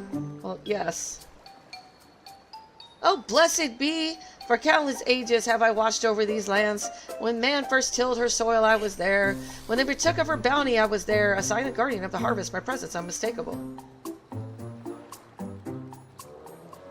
Yet the passage of time would bring change to the people that began to forget the old ways, forget me. I traveled the lands hither yon, yet no matter where I went, I remained unseen and unheard. Feared before long I might shuck this nigh immortal cob. Yet here at the last I have found a kindly soul able to willing to lend me an ear. But will she lend me a hand as well, I wonder? I wish to help the people of Tyrol fill their hearts and bellies both, lest their hunger invite terrible misfortune. All that are born into this world are deserving of happiness, would you not agree? So let them eat, I say, eat corn and be merry. Alas, I cannot reach them in my diminished state, but you can. So I shall bequeath unto you the most delectable corn dishes, which are to then be distributed to the masses. What say you? Such selflessness, such compassion. How long has it been since last I met a soul so grossly incandescent? I am but a humble stalk, basking in the warmth of your generous heart. Well, my friend, let us be off. Urqopacha has selected to be referred to as the corn servant. Speak with again when you are ready to spread corn and happiness to the masses. What? What the hell?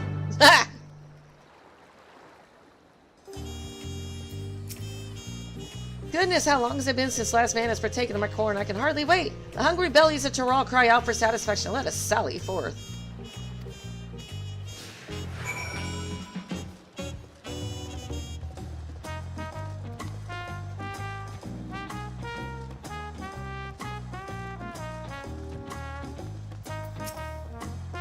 What am I to do now? I'm like to starve at this rate. His belly, speaks to me. I bid you offer him this grilled corn, seared to perfection with the hope that yet burns in my corny bosom. Oh my god. Is that grilled corn for me? That's awful kind of you. I'm new to Tolial, and it's been pretty harder since I lost my job. I've been so hungry lately I can barely think straight. The smell of this corn with this smoky, sweet aroma, it's brightened my day. I can hardly wait to eat it. Feels like maybe my luck is starting to turn around. Thank you, miss. I won't forget this.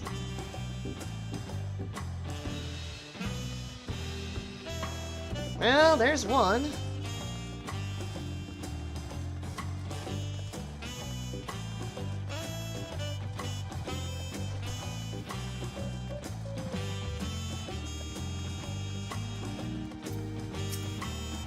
Perhaps I simply skipped dinner today. A belly and heart both in dire need of nourishment. Here, take care of my cob. Let its earthy scent and savory flavors offer her comfort.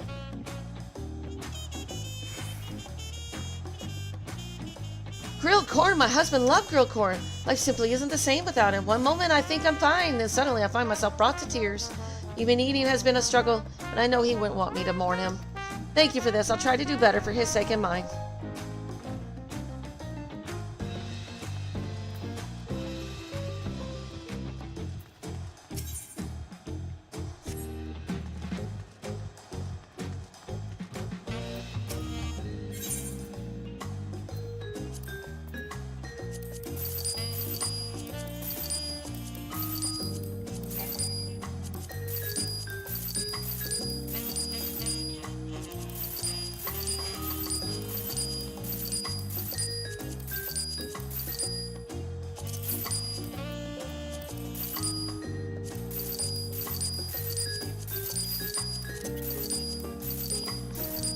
I don't have time to go back to my server. Shit.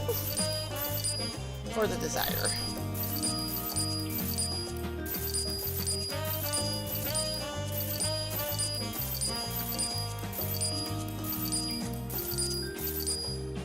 Probably save that one. Right.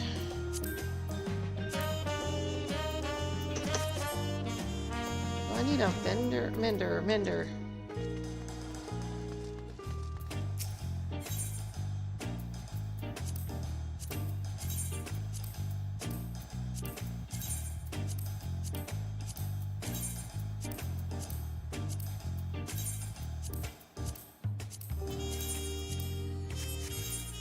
Alright.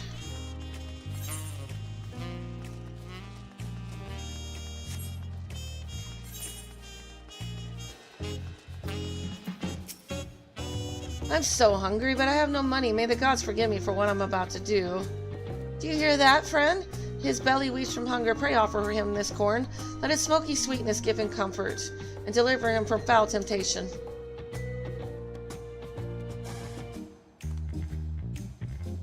Is this grilled corn for me? Truly, my stomach has been in knots for days. Thank you. Shames me to admit it, but I tried my hand at gambling and lost everything. I was so desperate for food, I was tempted to do terrible, terrible things. This corn has filled my aching stomach and helped clear my head. Oh, what a fool I've been. It's time I start over and get my life together. That's what they all say, and then you're back at the gambling table. The rumbling of bellies and need has ceased. Come, let us find a quiet place to speak.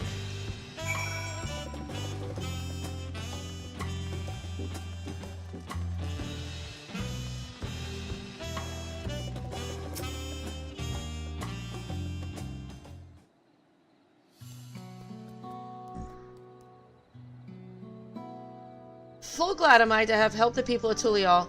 Indeed, my colonels swelled with joy at the sight of their happy and content faces. And you, friend, your kindness cannot go unrewarded. Meet me at the gate over yonder, and I will see you duly compensated for your trouble.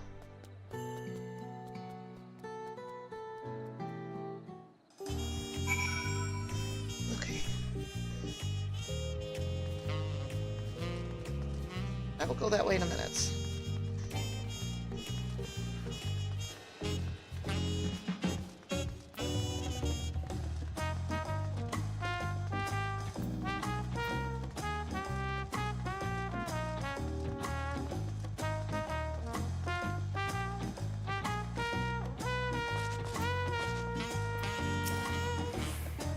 Ah, shipment for Aunt Till? Tease? Got it right here, of course. Not sure what you were told, but all imports from Yerzy are unloaded on this side. The culinary makes some great tacos, but I'll be damned if he can pay attention to half the words I say to him. His order's packed and ready in that crate there, but bugger me if it ain't heavy.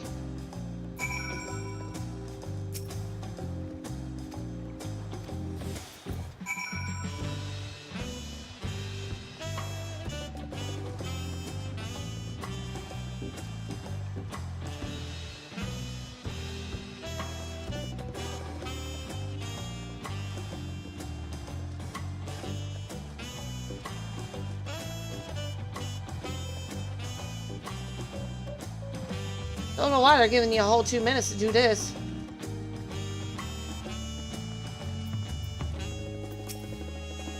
You found it. Thank the gods. I don't know what I would have done had my cookbooks been left on the dock back in Limsa Lamensa. My luck that I could flag down such a hospitable deckhand.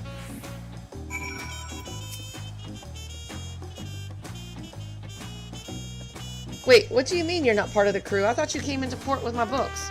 Our taco stands get a lot of tourists, so I thought I'd import some cookbooks from your culinary capital and brush up on foreign food culture. Who knows, one of these days I might just invent an Eorzean-style taco. Anyway, my apologies for the misunderstanding. As payment, take these freshly made tacos on the house. Ooh. Tacos! Tacos. I haven't had tacos in a while, not some freshly made ones. I gotta figure out how to get up there.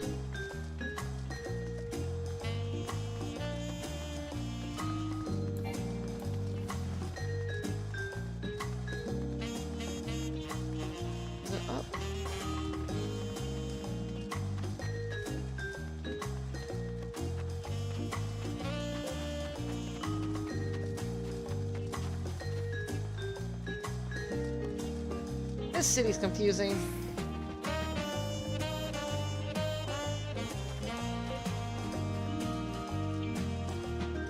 Maybe not this one.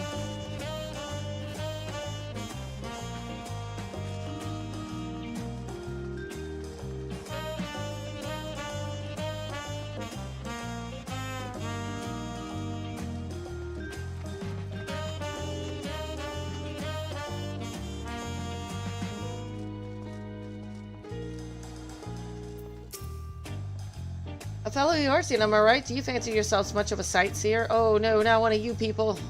It's one of you people. Dear old Millet gave you her journal. My, what a small world. It just so happens that I'm her cousin, Elsby Ironheart, at your service. Well, if you've met Cousin Millet, I'm sure you can guess why I crossed the salt, as they say. This continent is positively brimming with sights unseen by Eorzean eyes, and I'm here to discover them all. My twin sister and I, that is, you see, I have more interest in Yok, while she was drawn to the vistas of Zok. So it was that we parted ways at the bridge, even I was touring half of Tyrol. So give me your sightseeing log then. Let's see. Oh, how beautiful. I should like to see these places myself someday. Sorry, I was just going to scribble down. My notes on Dawntrail. I included what my sister shared with me of Dawntrail, but I'm afraid it isn't much. His twin name is Emmeline, and she's still wandering about over there. Given your natural affinity for Ironheart, you'll doubtless run into her someday. Well, I'm sure you've got places to be and vistas to behold. May your journey throughout Tyrol be bright and unforgettable. Sightseeing log expended! Yay.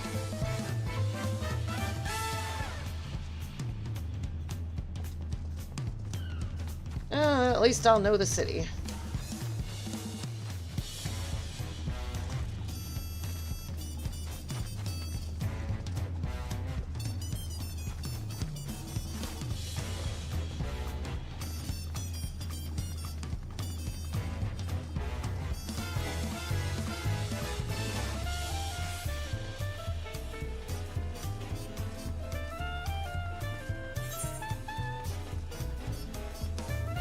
Getting there.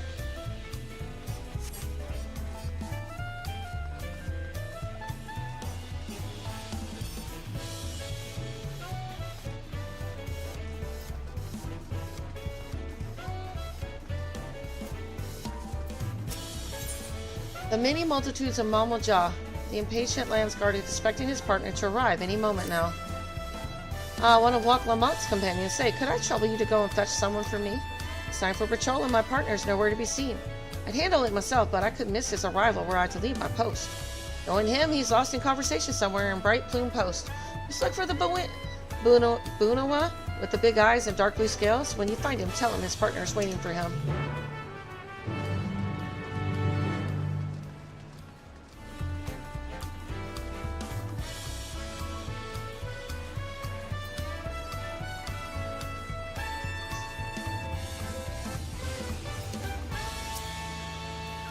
Patrol? Friend, I don't know who you've mistaken me for, but I just finished my shift. Do I look like some moon-eye Bunawa to you? Clearly I'm Dawntrail.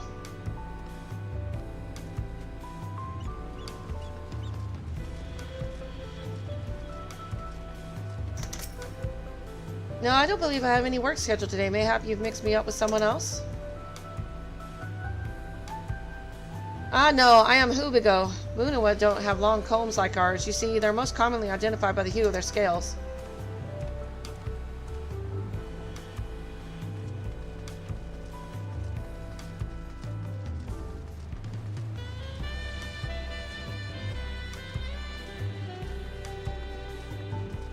Okay.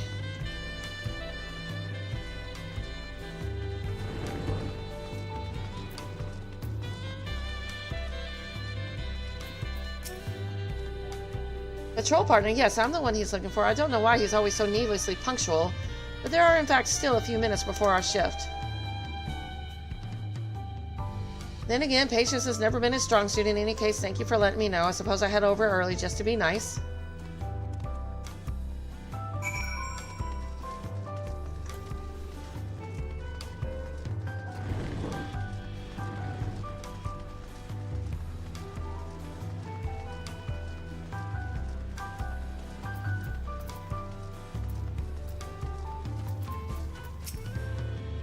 Welcome back. My partner here let me know you sent him.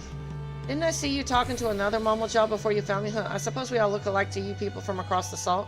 But appearances aren't everything, of course. With their superiority in ability, we of the Buena tribe are typically employed as mages or palaceers.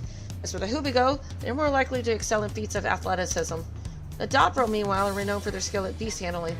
You can see one tending to a wyvern right over there. Speaking of which, perhaps I should tell you about... That's enough. Sorry about him. My friend here can never remember when to hold his tongue. Thanks again for your help. We've wasted enough time here. Onwards to our patrol.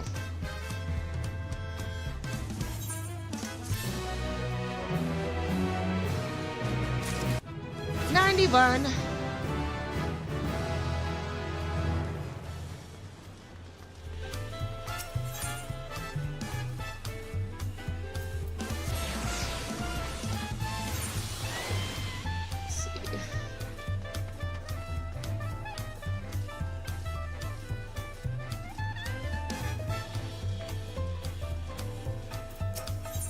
How far he'll go. Huvaljaw needs you to track down his wayward trainee. Hey you, you're not busy, are you? Earlier we got word that a shipment of parts has come in, so I sent my trainee to fetch them, but he's still not back yet. Could I trouble you to pay a visit to the junkmonger in Bayside Bevy? And ask if a young Hetsuro has been by. I'm in the middle of something here. Let's see. Rogue Ninja Viper. So my ninja should probably next. Just because they go together.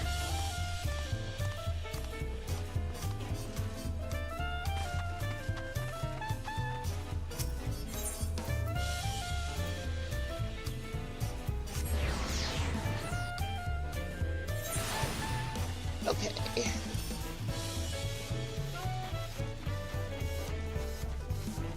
Down this way.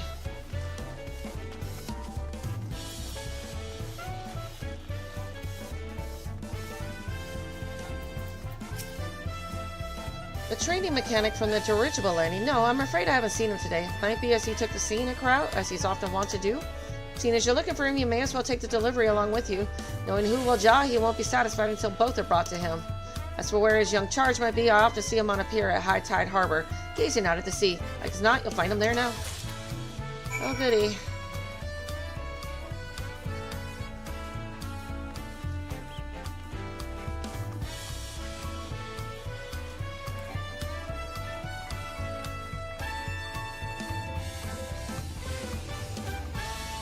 This place is huge.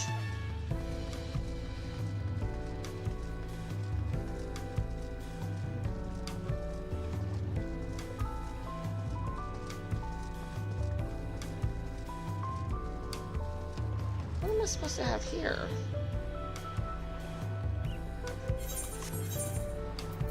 One, two.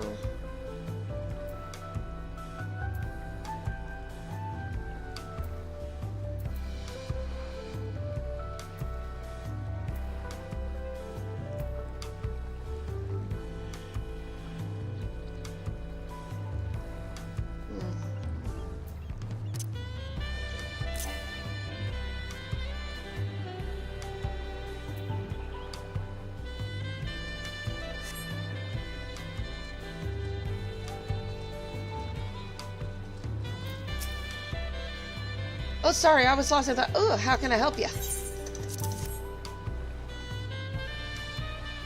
My mentor sent you to find me, and you brought the parts we ordered? You've well and truly caught me slacking. Not to judge at a glance, but you're not from around here, are you? Would you happen to know anything about dirigibles? Not really. Far from it, I'm afraid. I figured when it comes to sky travel across the salt, I've read that airships are more common by far. I've only just started my apprenticeship, but my dream is to one day cross the sea in balloon of my own making. Naturally, my first destination would be old Charleon, where the great Kona learns so much of what he knows. Ah, what a journey it would be. Well, there I go again. The moment my thoughts turn to daydreams, I'll find myself here at the harbor. But that's enough time wasted. I better take these parts back to the dirigible landing. Yeah, you do that.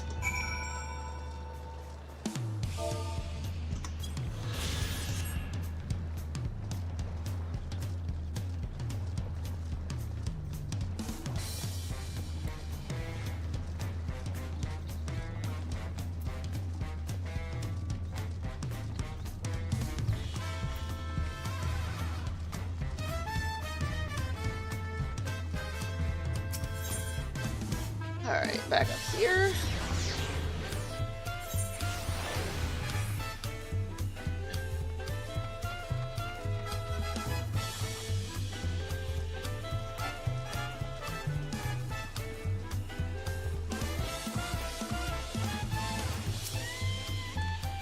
You're back. My trainee got here just ahead of you. Now, what's this I hear about the two of you having a heart-to-heart at the harbor? He wants to cross the sea in his own craft, eh? Good for him, I say. A boy his age ought to be dream big. The technology the Second Promise brought home to Tulu'yal has sparked new ideas among the youth like nothing I've ever seen. Mark my words, they'll do great things for this country one day. Me, I've got my claws full keeping these dirigibles up and running. The next generation has my support.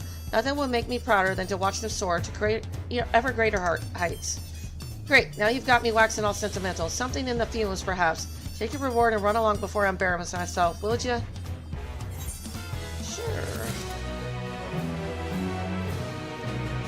Alright, now we can leave.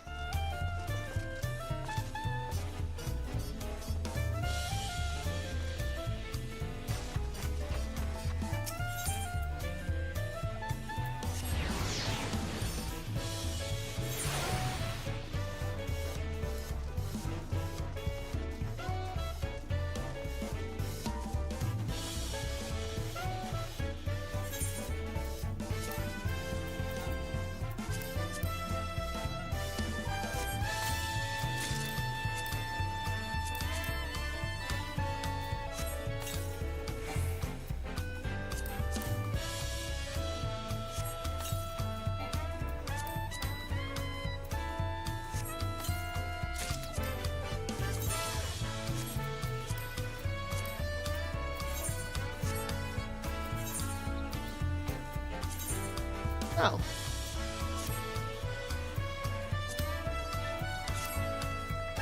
Keeping that.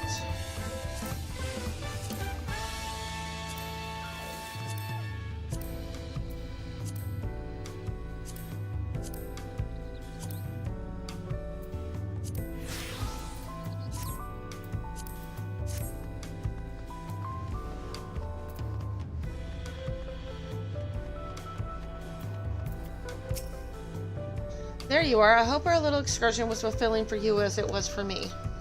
It is a terrible thing to be hungry. Unattended bellies are quick to fill themselves with pain and anguish, feelings that will lead the heart astray. Thanks to you, my corn has sated the hunger that would otherwise invite misery to this place. From the bottom of my cob, I thank you. Pray take of my corn. May these kernels keep your belly full and spirits lifted. Now I really must be going. While the people of Tilali may be content, there are other hungry souls out there in need of nourishment until we meet again.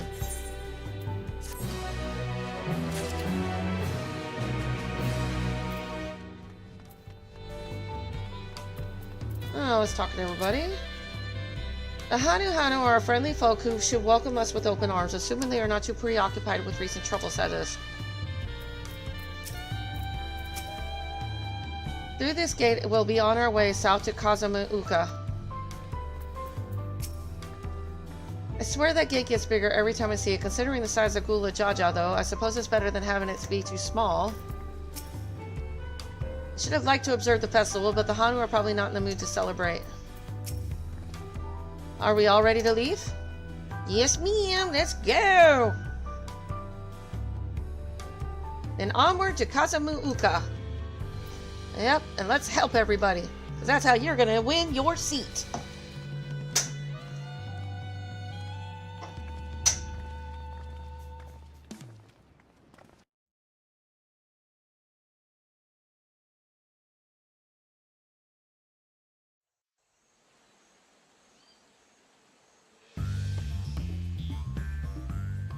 Kozama'uka, the land of rainbow terraces. It commands the gaze of all who visit without fail. The many-colored marvel.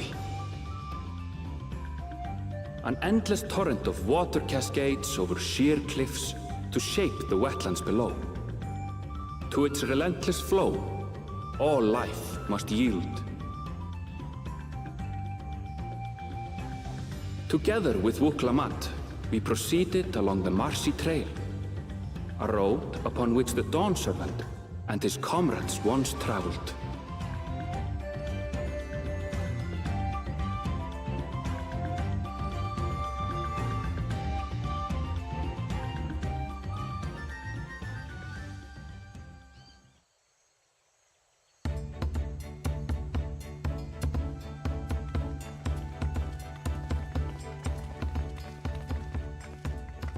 Look at those falls.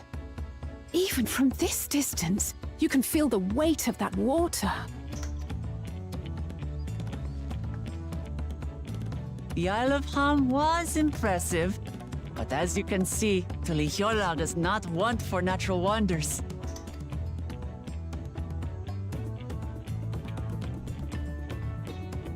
The ground is swampy, so watch your step. You wouldn't want to fall into a bog. I won't. I told you I've been here before. Come on. Okanu isn't much farther.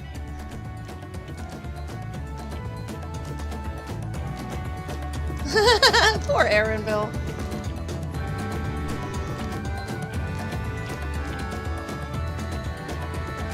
This feels weird being the observer for once. I don't think it'll stay that way, though. I'd love to stand at the bottom of those huge waterfalls and bask in the majesty of it all. Pity they're so far away.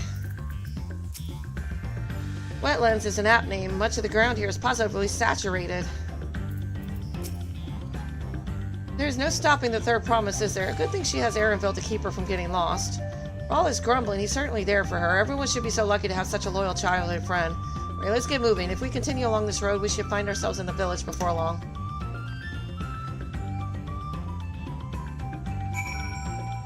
Oh, I forgot about that. 456 to the southwest. Okay.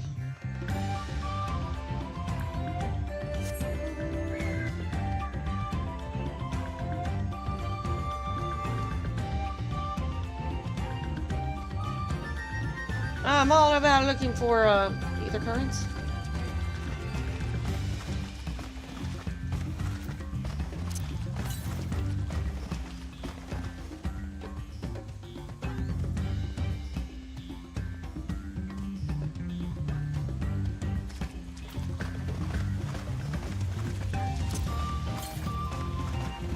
To the west, okay.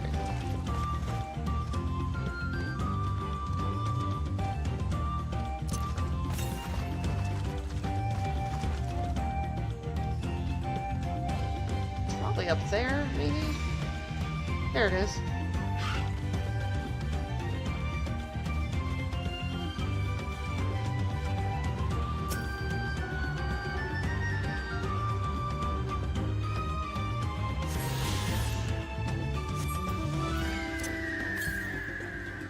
.311 to the south.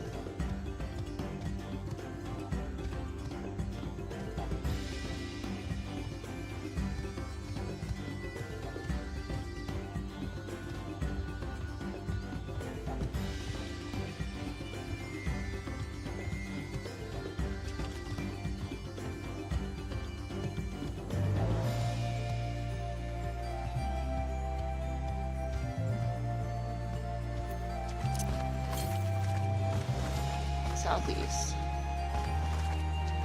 It's probably up there.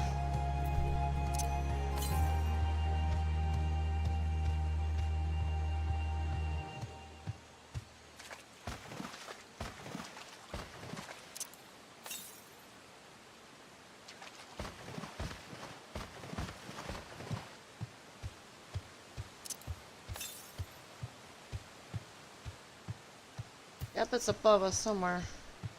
I just have to figure out how to get up there.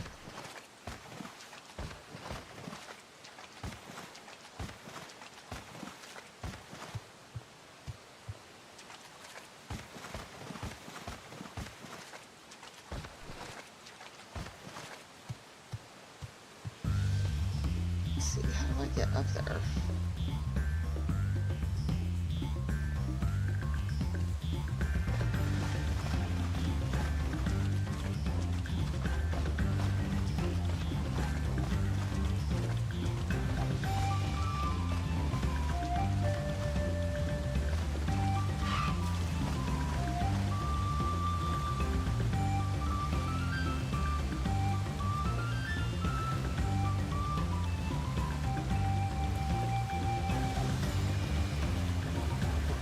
It's gonna be that easy.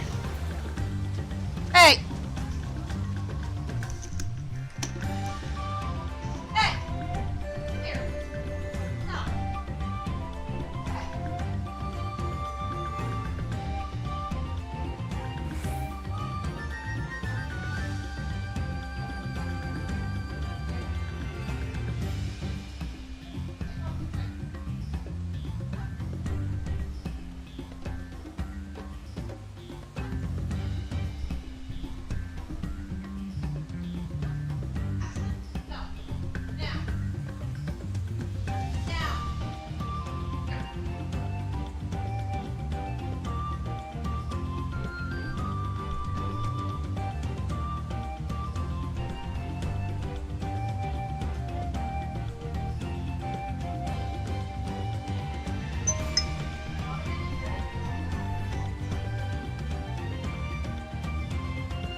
Looked over and the baby's streaking through the house.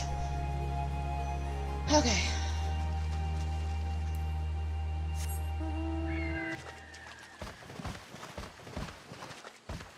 I obviously don't know how to get up there.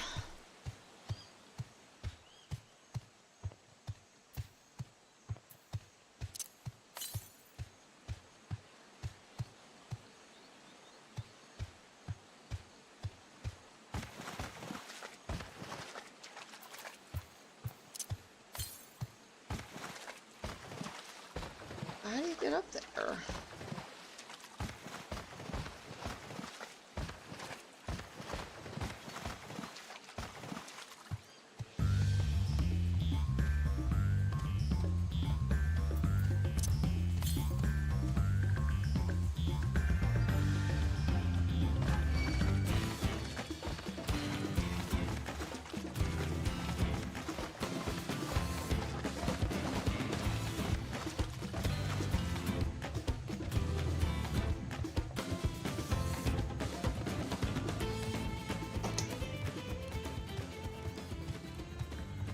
Guess they don't make it that easy. I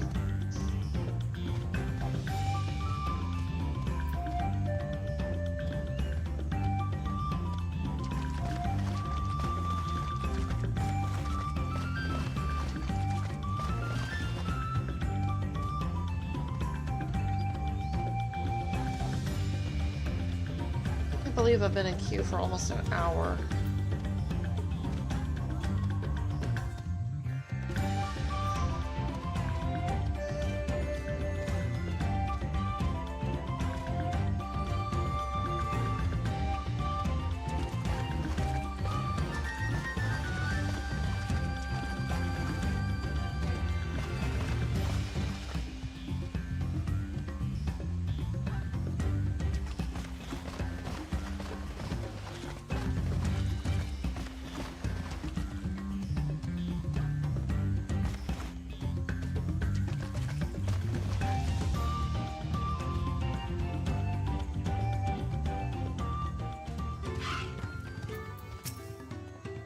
So this is Hano village. One can tell at a glance how very different their culture is to the Vanus.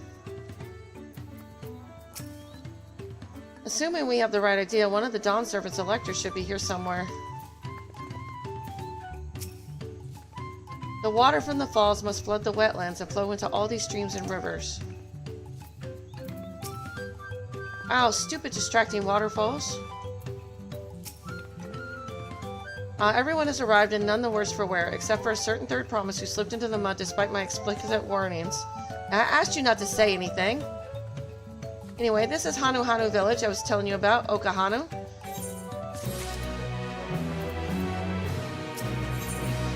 Festive people. Welcome wishes to seek out the Dawn Servant's elector.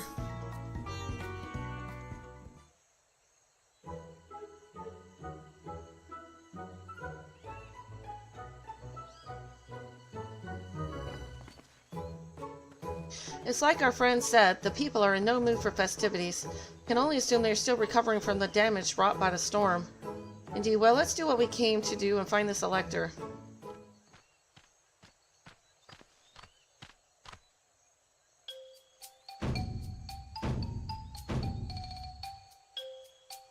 Oho Kali. Oho what now? It's a Hanu greeting. Surely you heard it the last time you were here. Well, I was busy enjoying the festival. Greetings to the third promise and her entourage. I, Zanu Hali, welcome you to Okahano. As elder of my people, I shall also be fulfilling the duties of elector during the rite of succession. So our idea about the electors was correct. We just do as Papa said and retrace his path from the saga. I'm ready. Give me the feat and test my worth. All in good time, all in good time. In fact, I came to let you know that we are not quite ready to begin.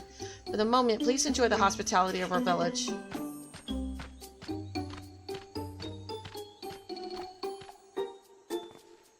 Should we poke around a bit then? We might pick up some clues about the feat, you know, prepare ourselves. Surprisingly prudent of you. What, you think I'm being too cautious? No, I'm impressed is all. You admire and respect your father who is prone to decisive action, so I expected you to rush in first and ask questions later, or never. I do look up to Papa, but you should know that he has a pragmatic side too. The head of reason is the thinker who takes time to consider all the possibilities. With the long naps he takes these days, though, the head of resolve is less restrained by his wisdom. Can't fault you for thinking that's all there is to him, but there's more to the Dawn Servant you've seen thus far. I should like to speak with the head of reason one day. Oh well, I'm sure you'll catch him awake soon enough. To return to the subject at hand, you wish to take a look around Okahanu then? Do some groundwork before the feat begins? Something like that. I mean, I could probably pass this test with my eyes closed, but it'll keep us busy while we're waiting. Oklahoma has the right of it. As Elder Zanahuli is a resident of the village, learning more about it can only improve our chances in the feat. Might suggest a division of forces. For instance, Aaronville, Alizé, and Kryl could concentrate on the southern half of the settlement. Meanwhile, Wakla, Knight, and myself will handle this northern half. Sounds good to me.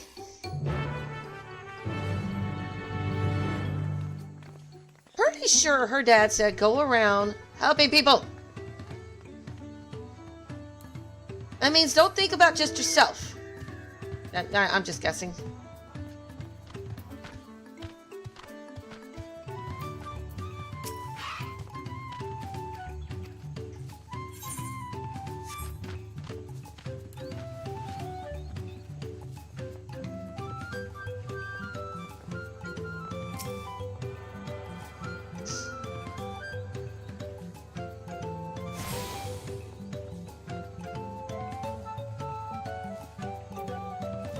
Vantage point? Vantage point for what?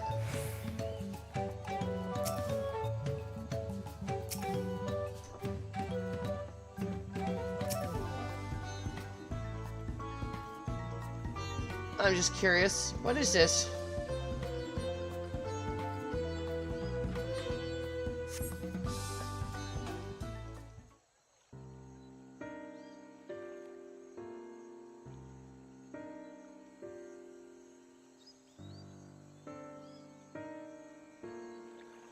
Gaping hole in the wall and missing portion of the roof are clearly the work of the storm's powerful winds. Repairs appear to be ongoing. Hello.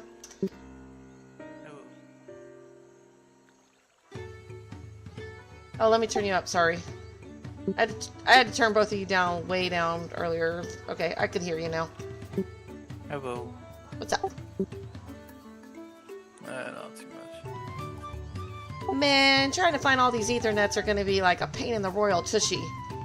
Did you already run your roulette? Yeah, I can run them again if you need me to. You heard about the storm, I've never seen the likes of it before. Did you run them yet? Yeah, I ran them all. Oh, you don't have to worry about it. I've been waiting like an hour to get into this last trial.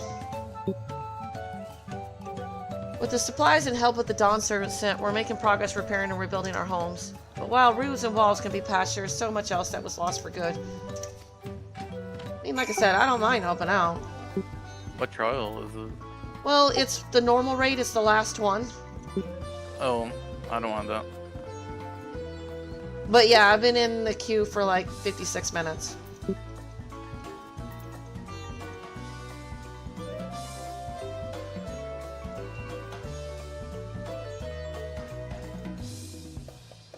I did ask you earlier if you wanted to do roulettes and you ignored me. A lot of houses are still damaged, and the Hanu I've spoken to are not their usual cheery selves. The storm broke more than wood and reeds. There must be something I can do to help them. I'm going to look around a bit more.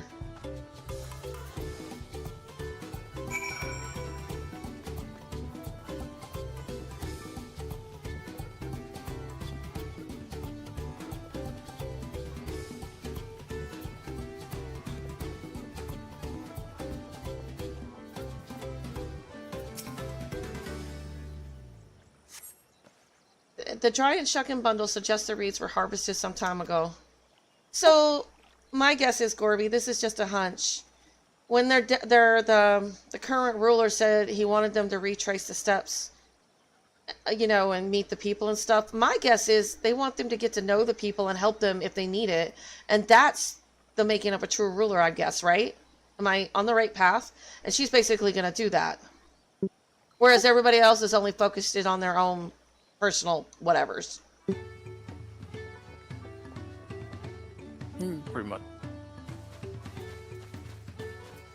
Because if you're only focused on yourself, how is that his idea of a good ruler? Because you're not focused on the people.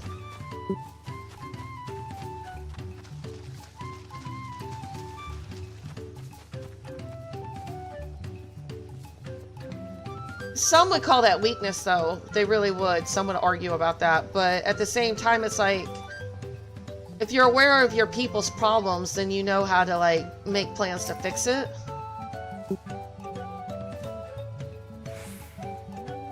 Woven from reeds, this boat-like vessel is reminiscent of a bird. The beak and feather tail in a particular stand out.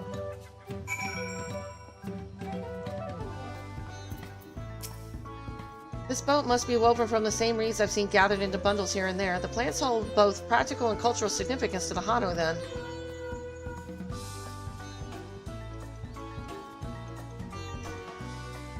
Hello, can you all hear me? I'm told they're ready to receive us now. Come to the large building in the south of the village. On my way.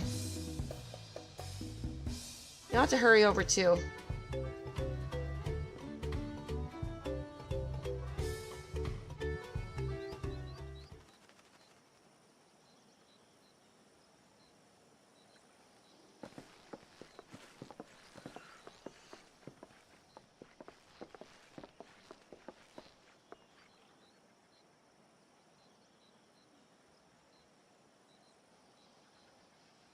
No sign of Zorolja, or that oversized lout. How much easier it would be if Soralja were to fail here. But that isn't likely to happen.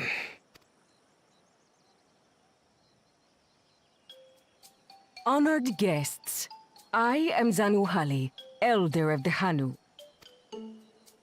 I am also an elector, charged with judging which among you is worthy of ascending the throne. Without further ado, let us talk of the feat. Not so fast. Surely you couldn't begin without us. You made it after all.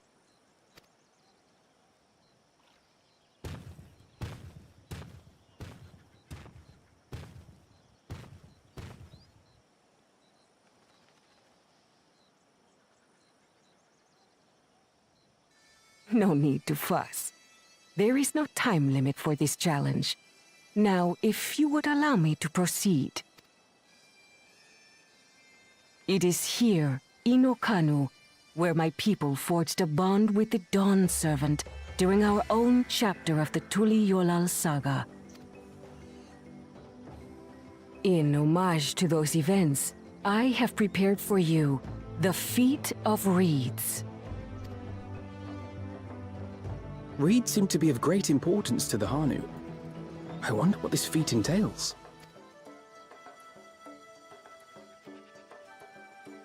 We use reeds in every part of our lives, be it as food or weaving material. But look around the nearby paddies, and you will see that this season, our crops are failing. How fortunate, then, that my appointment to Elector coincided with this predicament. For surely, those who aspire to be Dawn Servant would find the matter of an ailing harvest a mere trifle to resolve.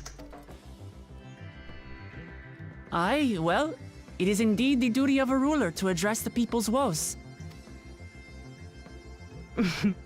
Exactly, exactly. Do well in this, and you will earn my keystone.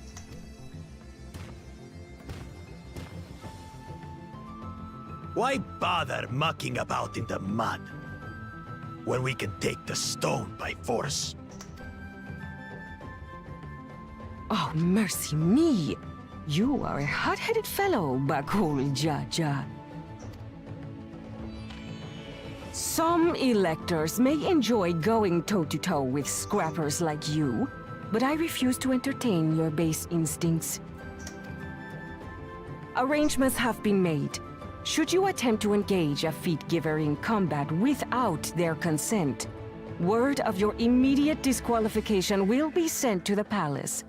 If you're still feeling feisty, then by all means, draw your weapon.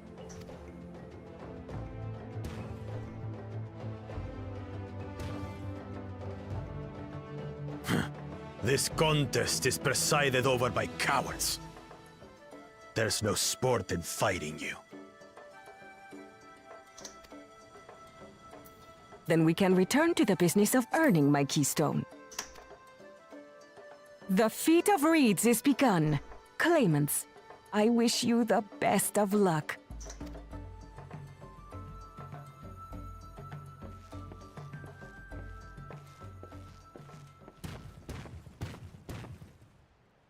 The clever kitty crossed the seas to study foreign novelties. He might know tricks we don't. Tricks we can use. What of Little Miss Mittens? You know the answer to that. Compared to the first and second promise, she's a distant third. Not even in the running. Then we see eye to eye on this, brother. Being Bakul Jaja so long with me has rubbed off on you.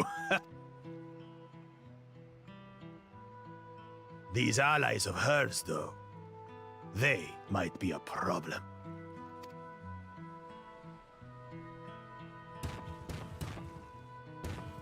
Do I get to kick this guy's ass at some point? Damn it! I'm just as qualified to be here as they are. I'll show them. Easy now. There's no time limit, remember? Let's keep calm and think things through. Right. You're right. I won't win against that lumbering Vidrol by losing my head. There you go.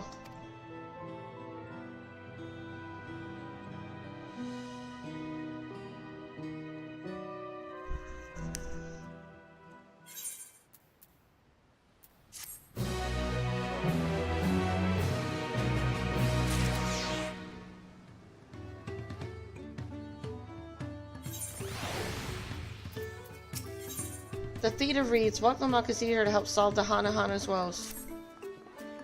I don't know the first thing about farming, but if there's a way to save the harvest and help the Hana, then we're going to find it. I'll make Bakuja eat his words. Understanding the nature of the problem will be the key to solving it. We need to examine the reeds themselves and then deduce the cause of their poor condition. Aaronville, will you take us to the fields where the reeds are grown? Of course, follow me.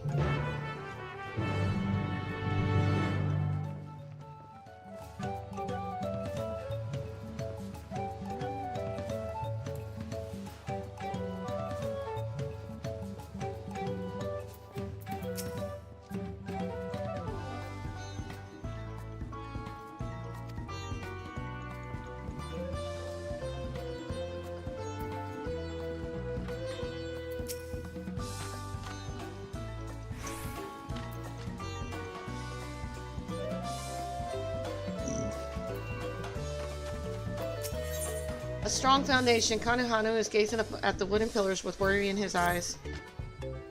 Honored visitor, might you lend me your aid? Since the storm, I've worked day and night to repair our homes, and the end is finally in sight. The last step is to coat the floors and foundations with resin that protects from water. There's simply too much work for one pair of claws.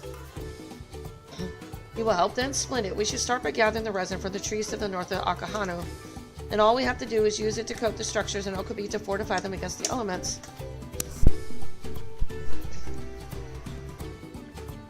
I'll apply resin to the floors after I make my final repairs, and I ask that you handle the supporting pillars. Afterward, they should withstand the worst the heavens can throw at them.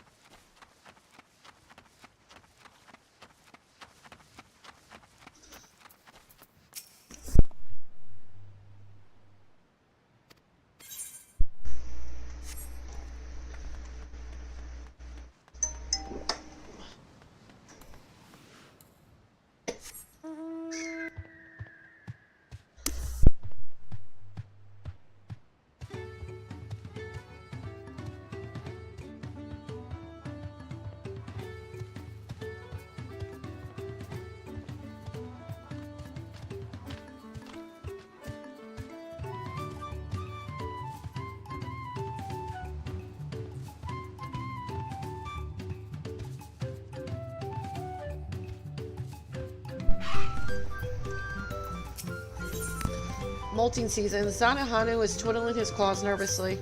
Oh, I simply don't have enough. I'll never finish at this rate. Oh, No, but a kind soul may change that. Kind and strong enough, I think, to help me with a little problem I have. You see, soon we Hanu will begin to shed our feathers and grow new coats. But the great storm washed away our store of cones. We can't very well use our claws, so I've spent every spare moment since crafting as many as I can. Now my supplies run short.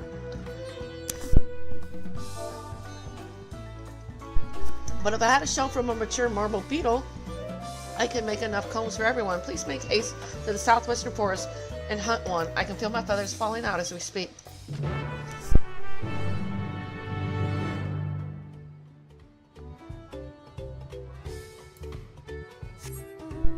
Bye-bye.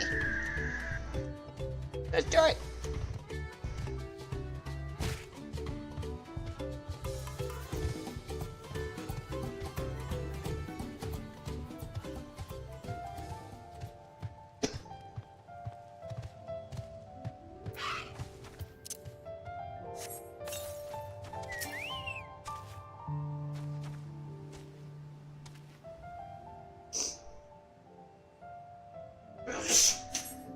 Thick viscous resin pours slowly into the bottom. Go to Urqopacha and coat its surrounding pillars with the substance. Leave me some of those.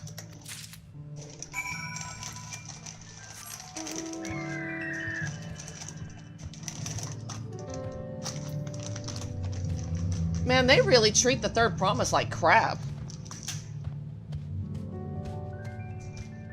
I actually feel kind of bad for her.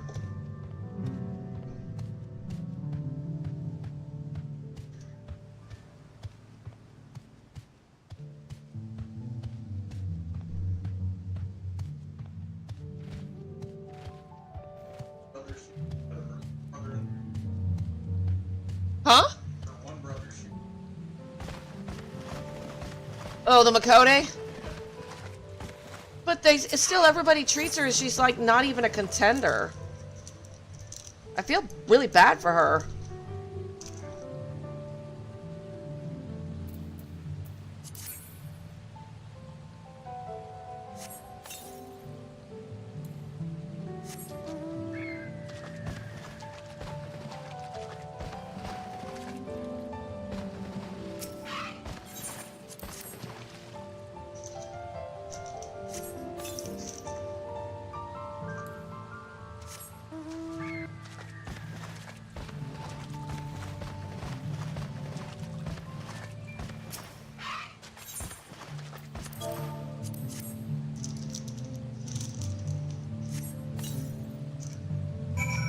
Wow, I'm done.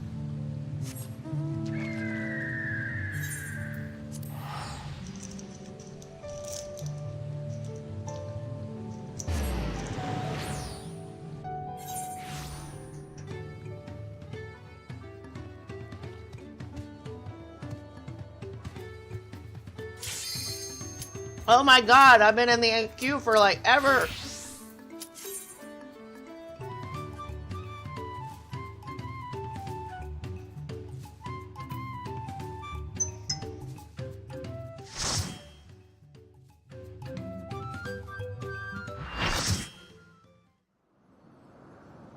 Freaking hour and 10 minutes.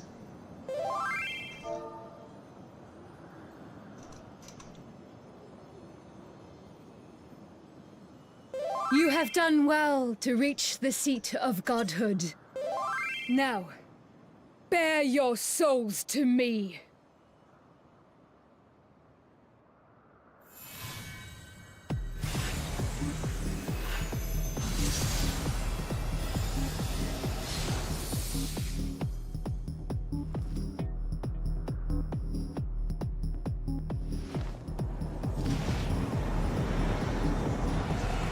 Let's kick your stupid ass, woman.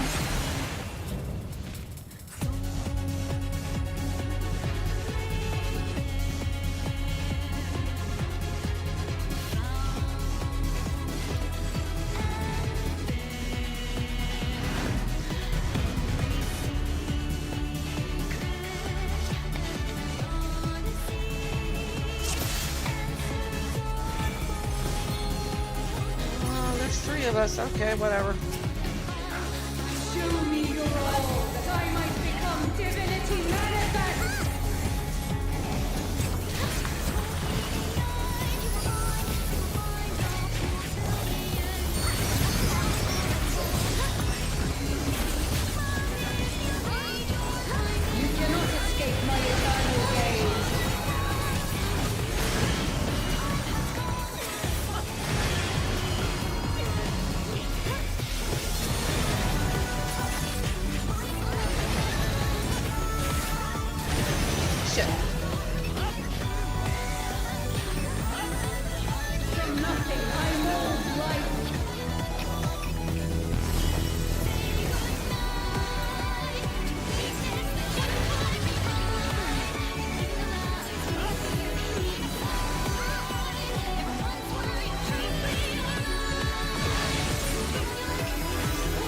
him long enough. Damn.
Floor's disappearing.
damn it.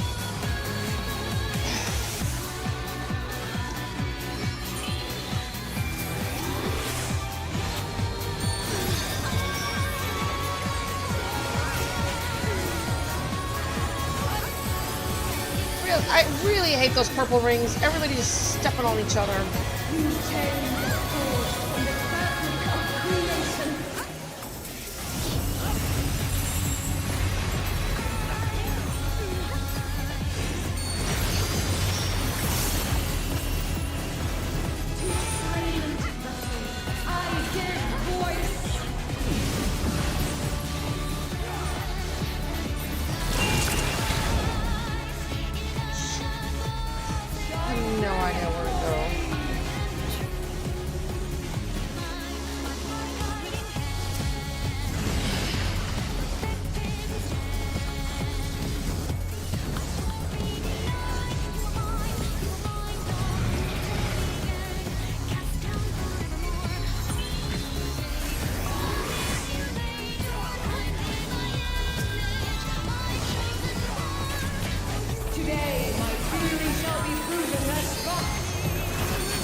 Yay.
Countless years I waited within that stifling crystal, and now when my dream is finally within reach, you stand in my way. You're damn right, you whatevers.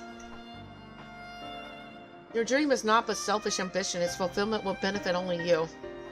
And why, Athena? At the end of this road to godhood, what did you hope to find?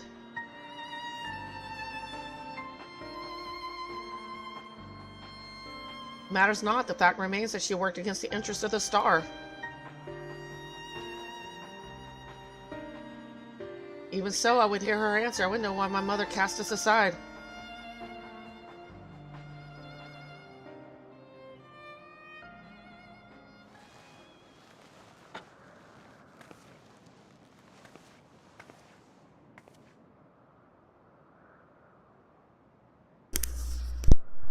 How unlike you, Arachthonius. You were never so inquisitive before.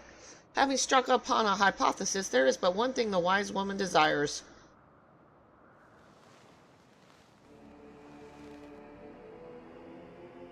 Irrefutable proof.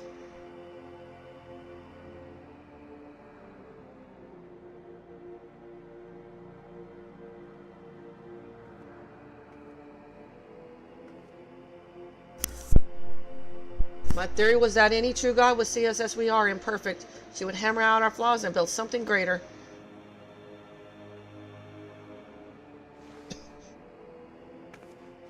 To prove this cannot but benefit the star, I would give it the perfect stewards that it might shine brighter than any other. And you would destroy the lives already upon it. In that I am no different from our peers. Over the course of eons, how many creations have we wrought? Such creatures cannot but usher their inferior predecessors into oblivion. Even without our meddling, nature would take the self-same course. I need to go get something to drink. I'll be right back.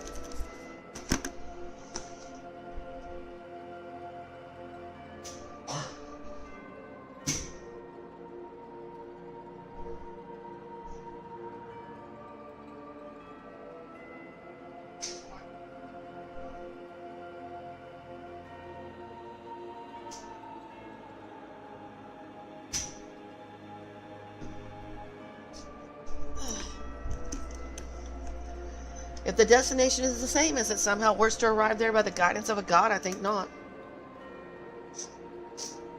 Yeah, the Auracite made such thoughts irresistible, perhaps, but he cannot have created them from whole cloth. This is Athena's truth.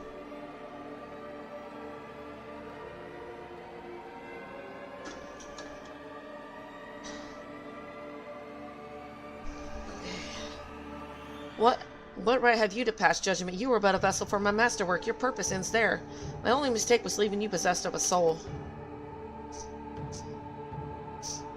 What are you saying?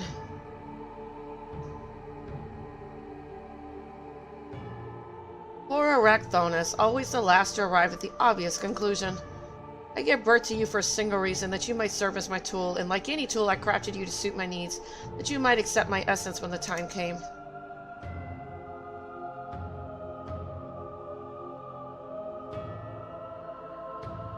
Of course, I also made you more amenable to my demands, and assured that you would feel a cloying affection for your dear mother. However, it seems that my tinkering was insufficient. My very feelings were of your design?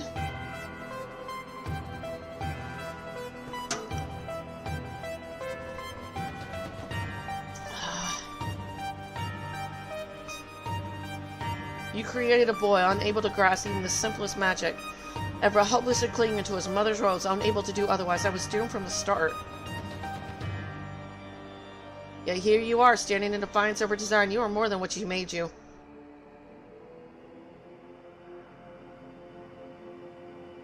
Still feel the sting of it, but with pain comes clarity. You ill deserve to wear the mantle of a god. As stubborn as you are witless, if this star will not be mine, then it serves no purpose.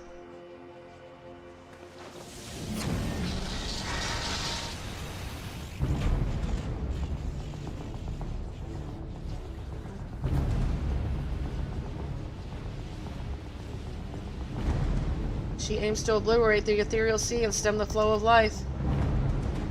She will do no such thing.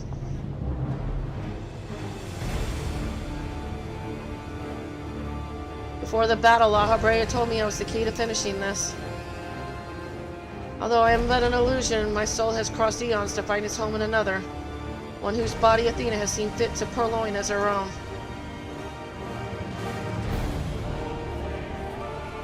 Much of what I once was now resides in him. Should my memory seize this chance to follow suit, it may resound enough to wake his mind. But Athena inhabits him still. What will come to you? I don't know, but if I can rouse his soul, perhaps it will disrupt Athena's hold. It's the best chance we have. My whole life others have looked down upon me, but I've never given up searching for my purpose. Now I've found it.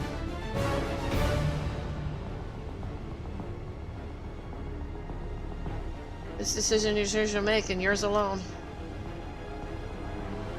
Do you as you will, my son. I know you shall make me proud. God damn it. Why? Why do I get attached to you people? Arachthonius, do not dare.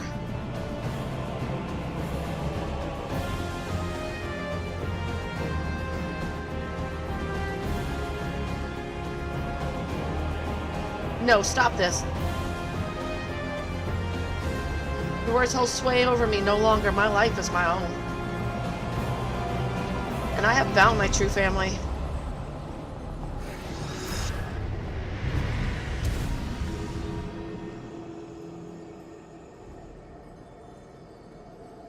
My power wanes. The vessel rejects me.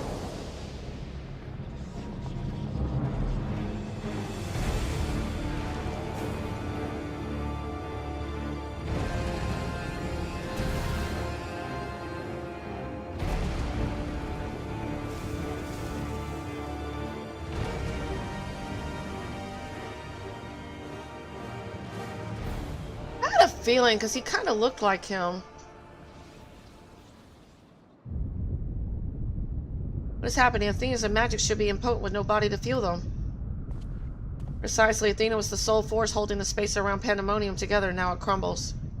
Although little would change if we were buried here, we cannot let this be Night's final resting place.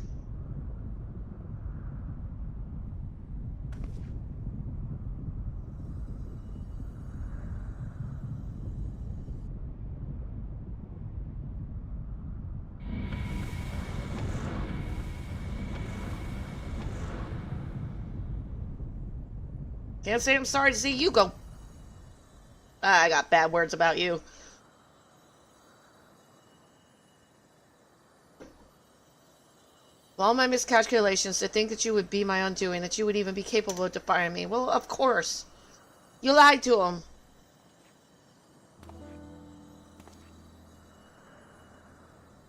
Is there more you would say to me? Or have you decided to return to your dear mother's bosom? Have you brought Claudine back to me? Of course not. Apologies, but I'm only the dregs of your own memory. I can do naught but watch as the evil you've wrought collapses, burying you under its weight.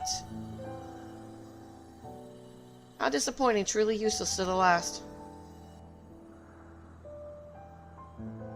Who made me that way? Damn it, this is sad.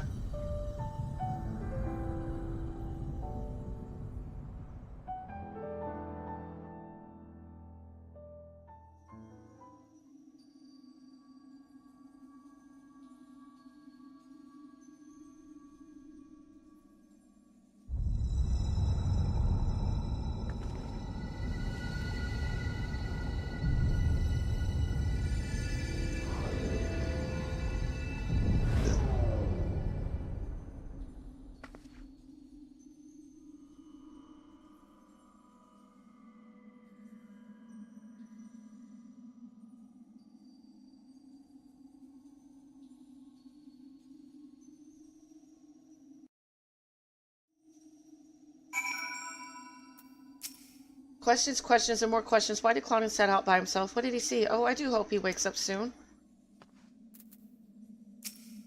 At least on the surface, Persephone Claudine appears unharmed. We must wait for him to regain consciousness to judge anything beyond that, I fear.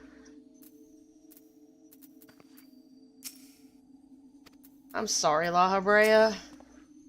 Although Erecthonus was not but a collection of memories, I know his absence pains you. But he acted with resolve, full aware of the potential consequences. Let us look back on this moment not with sorrow, but with pride. You both are the heroes of the day. Athena's ambitions would have swallowed the world had you not stemmed their advance. We shall stay here, both to look over Professor Claudine and ensure that there are no further disturbances in the ethereal sea. You should rest, and I will not take no for an answer. No! I say no, I don't want to rest. Screw that.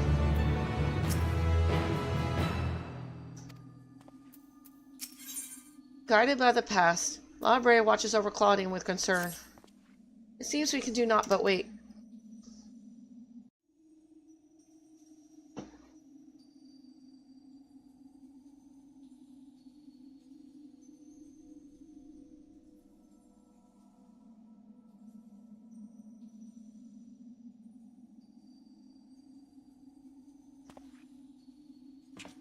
Perhaps we might discuss a matter which has been troubling me.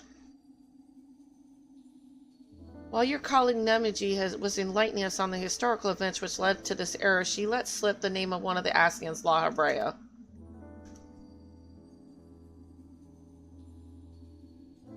Although she knew of the figure only from research, she was most insistent that there is no evidence connecting the Ascian to myself. Yet I'm aware that this La Habrea used the heart of Sabik to sow chaos throughout your world, and I would be a fool to deny such strong connections between us. You are the only one present who has met the Ascion in question, so I would ask you directly, are he and I one and the same? Is my fate to work in the shadows and bring about untold destruction?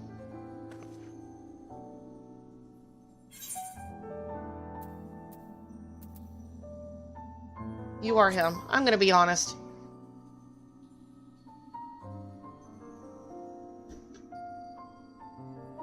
I see. If you say it is so, then there's no reason to disbelieve it. These Ascians or Paragons, I'm told, were ruthless in their schemes to rejoin the sundered worlds. I have heard but a small number of their deeds, and still I find it difficult to comprehend the depths to which they were willing to sink. To choose a path of evil, all for the sake of the star. I admit 'tis a decision I would make under the right circumstances, although the ages may take their toll, my devotion to my duty will never waver.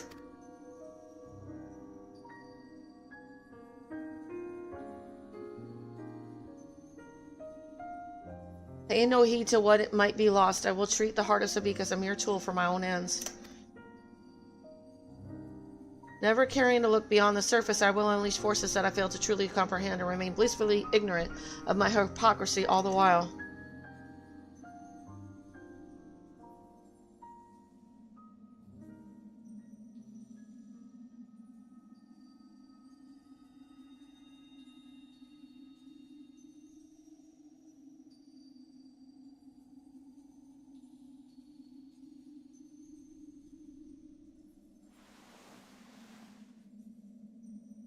It appears Claudine has awakened.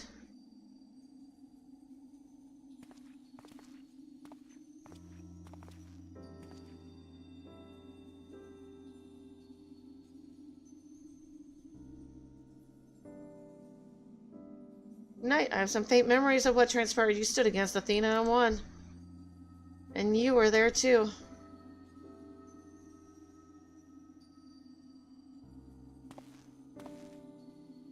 La Habrea, Arachthonus memories of you dwell within me still.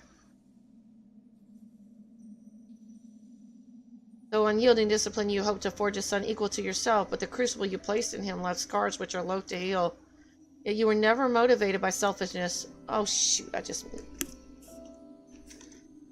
I will hear no more. Though you may possess Arachthonus' memories, you are not him. In rebirth, you become someone else entirely, and you belong to this age. As such, I am your enemy, and an enemy does not deserve sympathy. Of course, I would never condone the actions of the Ascian, but you are not him. You are a La Habrea of the Convocation. You spared no effort to saving us from Athena's machinations. For that, you deserve the utmost praise and my personal thanks.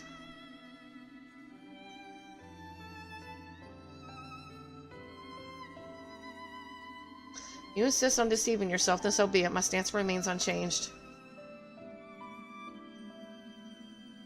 The most difficult of your trials is behind you, but you may find that Pandemonium has yet to relinquish the last of its secrets. Among them is the identity of FFXIV's liberator, who set the very first wheels in motion. There's but one place to find these answers, the past. However, I must insist that you keep silent about Athena's fate. While I doubt it would change the decisions I make, you should not tender us information we cannot uncover ourselves.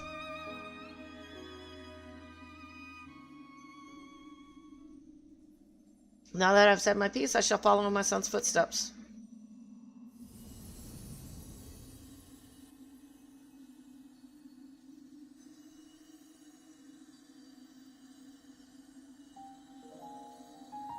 These odious memories will fade to nothing, as was always their fate. Farewell.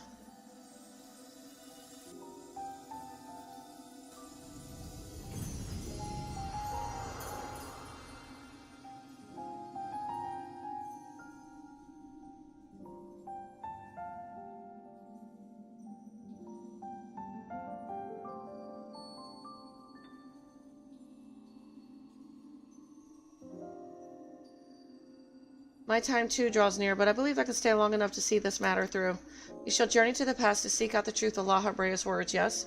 While Themis himself may have been there to see this encounter, I have the unique opportunity to hear your perspective on the matter. That is, of course, if you will share it with me. I look forward to it. I shall take in the ethereal sea one final time as I await your return.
She is the third promise you said. I think I did see that.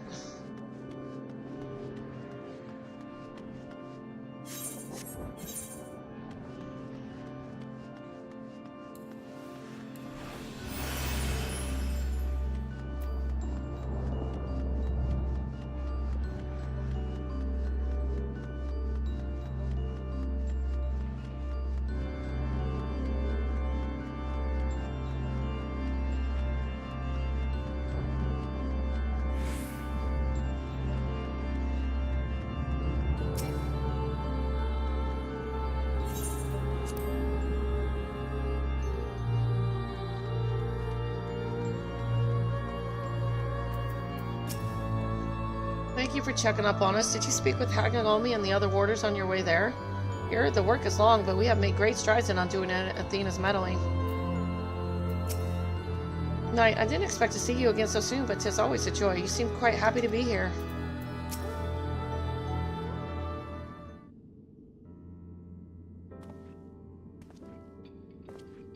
Knight, truth be told, I thought you would have little reason to ever visit this place again. It seems I was wrong.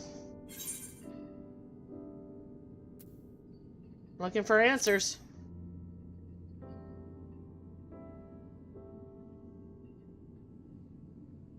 How neatly you obfuscate your motivations. Do as you will, then. She's gone through the trouble to visit us, so I hardly think curtness is in order. We braved Pandemonium together. Why not at least share with her our progress? I have relinquished control of Pandemonium to La Habrea. I was never meant to hold it for long, and now such authority resides in rightful hands. With La Habrea's help, we have poured through Athena's research into the Hemathoi. Thus were we able to restore Hagamoni's mind and body. Yet there is still much work to be done, damage to repair, keywords to replace. The tasks are too many to count.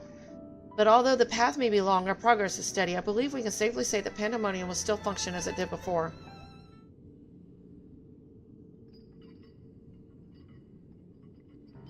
Indeed, before we reach that point, however, there are some matters which must be put to rest.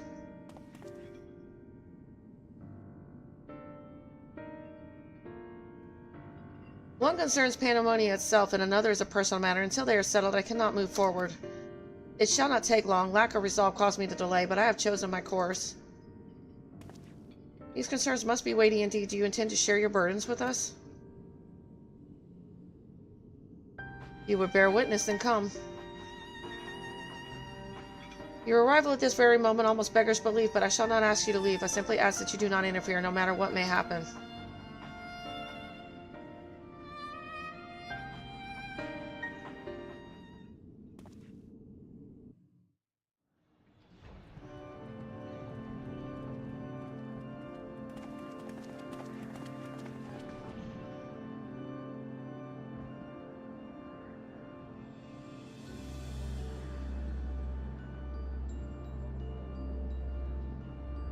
Stay here. This will be over soon.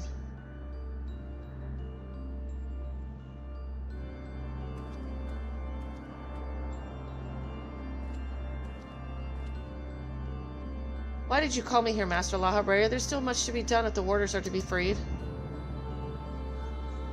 You have served within Pandemonium since Athena's time, have you not? That makes you the most senior key ward, not that Agadis is gone.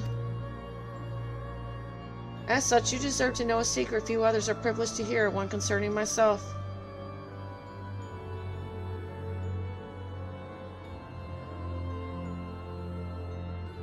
Separating Hephaestus from myself required removing part of my soul. A necessary sacrifice, but one which came at no small cost to my natural talents. I am but a shadow of the man I was at the time of my appointment as La Habrea. I can never hope to wield the same magics that Hephaestus used to bind the warders' minds, let alone break their shackles. That tone of defeat does not befit your voice, Master La Habrea. Do not give in to despair.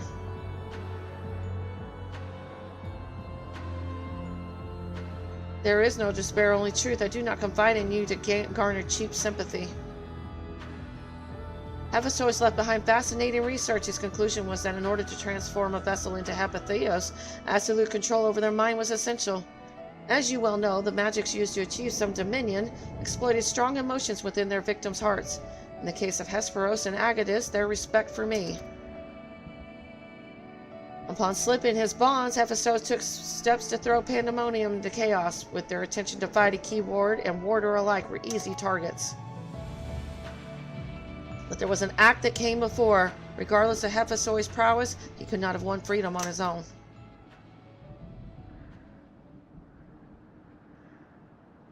For long days and nights I pondered who might have released him. I could only conclude that Athena's plans were set in motion long, long ago, when she claimed the mind of one of her admirers. Pergamoni, none would question your pride in your position, your devotion to Pandemonium. But you do not believe I am the one fit to lead, do you? Your loyalty lies not with my vision for Pandemonium, but Athena's. Master La Habrea, whatever has spurred this sudden accusation, I assure you there is a proper explanation.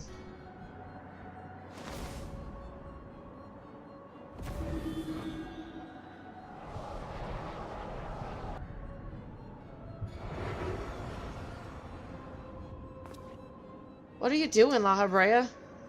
Do not approach.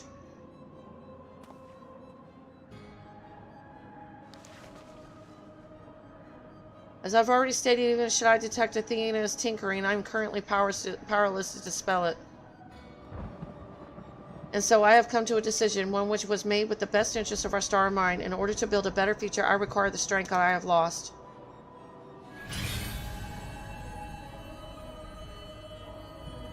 I must embrace these odious memories.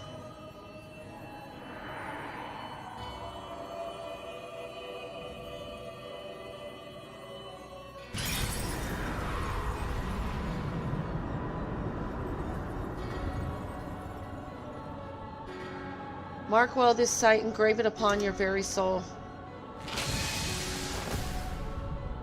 You now bear witness to the true La Habrea.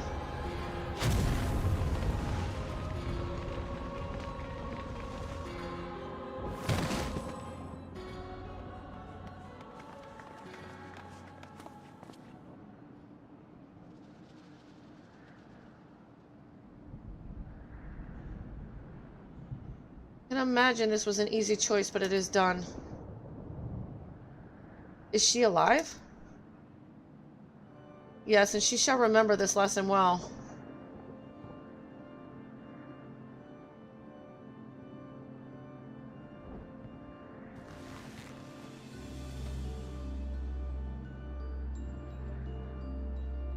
Athena's puppet no longer, I see. She may yet harbor ill will toward me, but that is a risk I am willing to take. Our star requires a steady hand to guide it, and now mine is equal to the task. I can no longer allow Pandemonium to divert my focus. Hegemony, I would ask that you serve me anew. There is none other more suited to overseeing this prison, none other who will take such pride in their duty.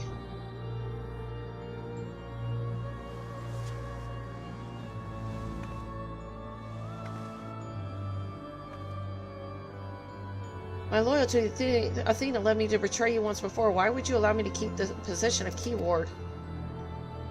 I require your talents as I require Hephaestus. The past is of no consequence.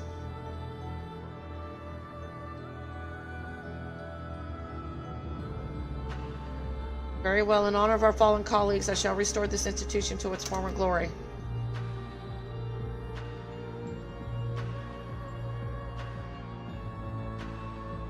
Alabreus himself once more. He wields his authority without hesitation and thinks not twice once his judgment has sounded. Yet he is different from Athena. He thinks only of the betterment of the stars. So long as duty guides his action, he shall not share her fate. And should his convictions ever waver, the emissary will set him back on the proper course. Good, if this is the path he chooses to walk, then I will walk with him. I'll allow our bond to fray no further. As his son, I will support him in the days ahead.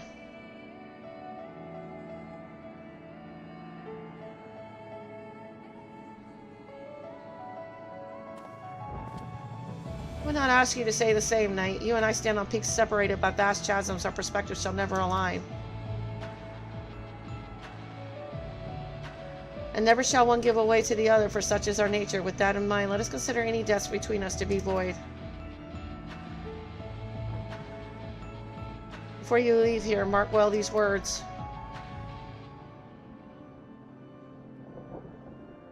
My resolve shall weather loss unfathomable and yield before no obstacle. Walk your path with the same conviction.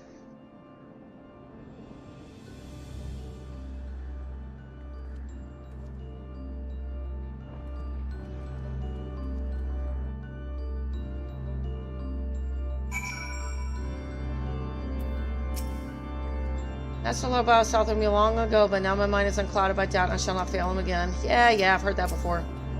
Episode and Lawbringer were one and the same when he was named as one of the convocation. This change poses no need for concern, for all is as it should be.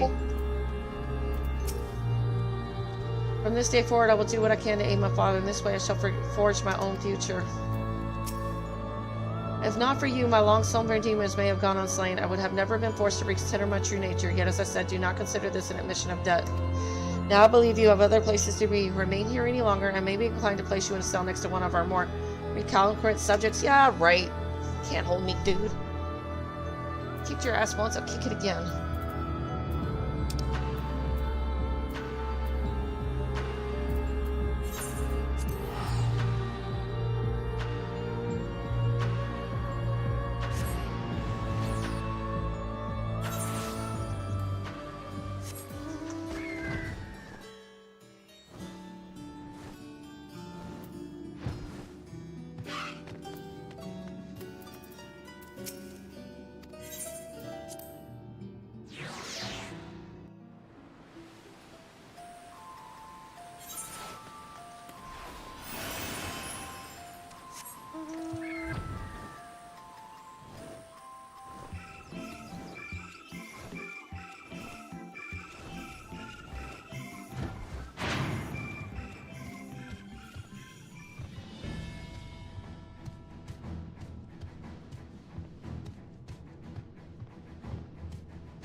You will return. I should like to hear of what you discovered, though I believe your friend has business with us first.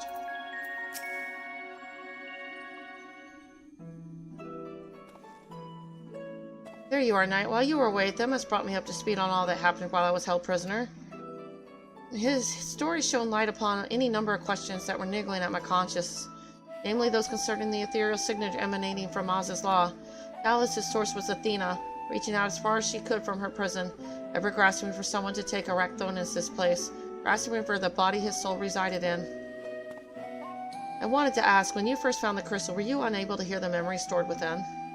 Indeed, it was only after our research was well underway that I could hearken to its whispers. Contact with the crystal should have awakened the memories, but the passage of time likely changed Arachne's soul in subtle ways. Perhaps ethereal resonance was a gradual process in this case. However, being attuned to Arachthonus has exposed you to Athena's voice as well. Doubtless the choice to venture forth into Oz's law was not your own. It was Athena's influence working through you. I do recall being strangely fixated on acting alone. I never would have encouraged such recklessness usually. Although the choice was not entirely my own, I am still ashamed of my actions. Reflection is how we plant the seeds of growth, although we must not blame ourselves for events out of our control. That the voice in the crystal belonged to the person from which your soul originated, well, not even the most brilliant researcher could come to that conclusion. Your reassurance means more than you know, thank you. Now, one final matter. It concerns the very crystal whose discovery set this adventure in motion. Perhaps sparked in recent events, a new light began to shine from within its depths. In my experience, this may indicate that a new memory has floated to the surface, eager to be observed. For some time, the question of why La Habrea and Arachthonus would leave such a crystal behind in the first place has lingered in the back of my mind. With Arachthonus' memories and such magical talents as are at my disposal, I believe I can make this final memory manifest for us all to behold. Shall we witness it together?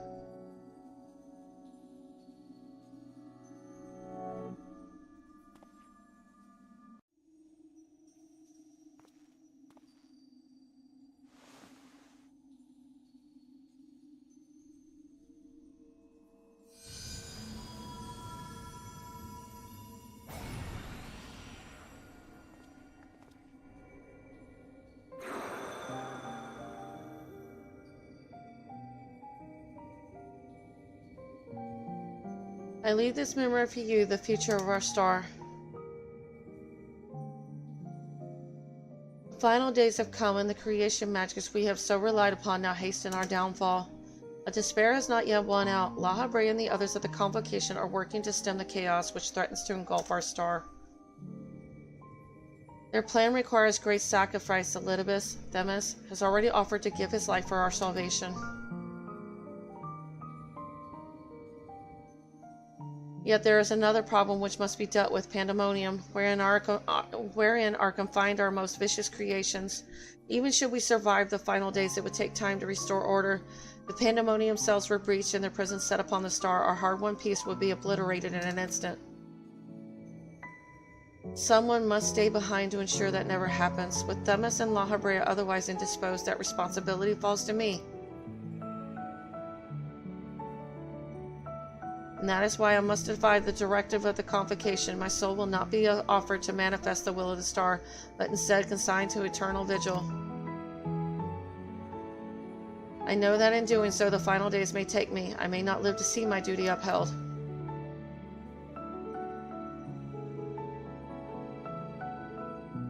That's why I've resolved to set this crystal adrift in the tides of the underworld. It contains memories of pandemonium from both my father and I, and shall bear this warning to the future even if I cannot. I've imbued the crystal with magics that will attract it to my essence. Even should I journey through the underworld and be born anew, this message will reach me. Pandemonium shall not be left unattended. If all else fails, then perhaps another woman like my dear friend will come along. One with an almost unnatural ability to pick up the scent of trouble. I wonder where she is now. How many souls has she saved, and how many beasts has she slain since last we met?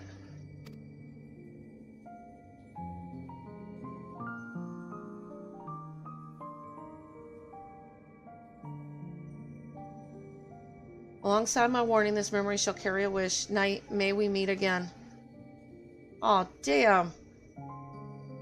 Now listen well. If anyone receives this message, you must come to Pandemonium. Please make haste, I repeat.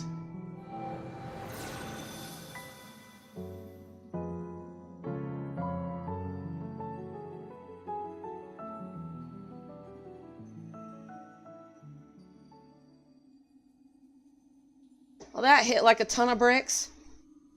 Well, that dispels the last of my doubts. Thank you for humoring me. And now we come to this.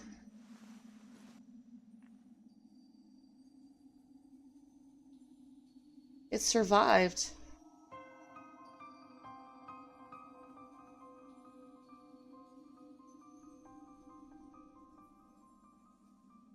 Yes, the heart of Sabik.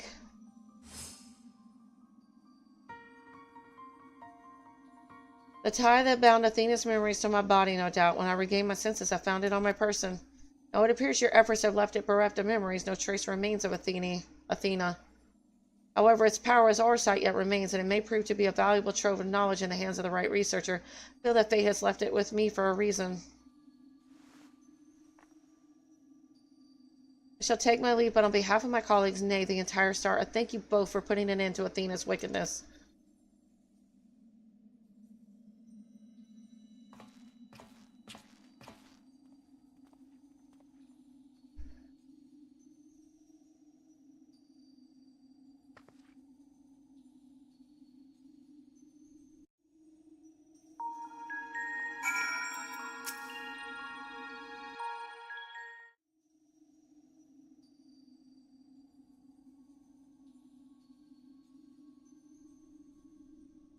I see. Then Hephaestus' story has been laid bare. As has the nature of our mysterious crystal. The questions which led us into Pandemonium are answered, and soon order shall be restored. I too can fade away, unburdened by regret. I could not have reached this point without you, friend.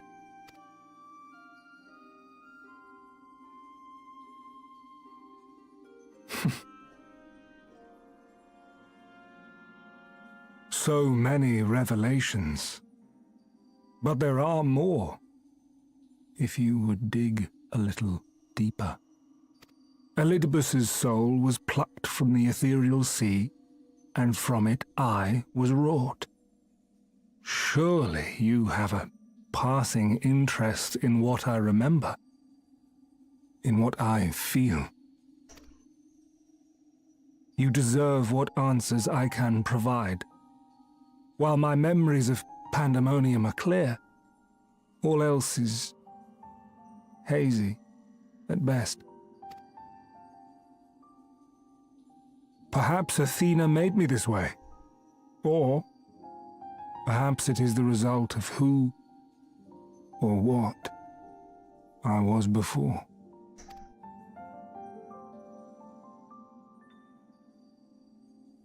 Still, I can recall vague figures, scenes from my future and your past. At the Crystal Tower's peak, we clash. And later, from that self-same spire, I send you forth into our age, into Elpis.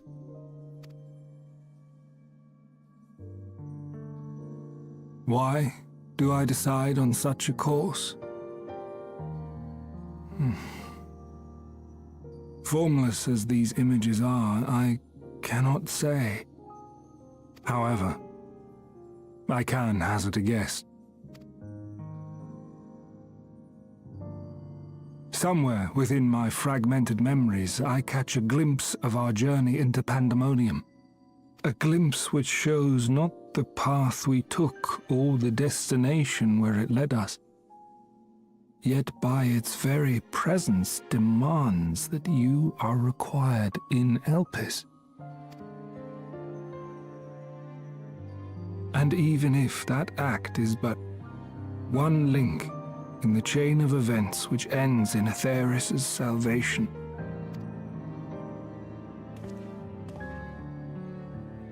then this all has meaning. Our time together, every moment, is worthwhile, and I am unburdened by regret.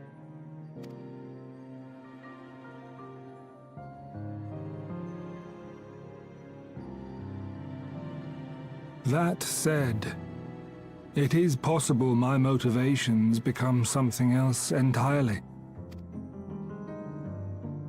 That you would cross this vast expanse in the hopes of being reunited with your allies. A devotion that once would have baffled me. But after having been to the depths of that twisted prison and back, I think I can understand.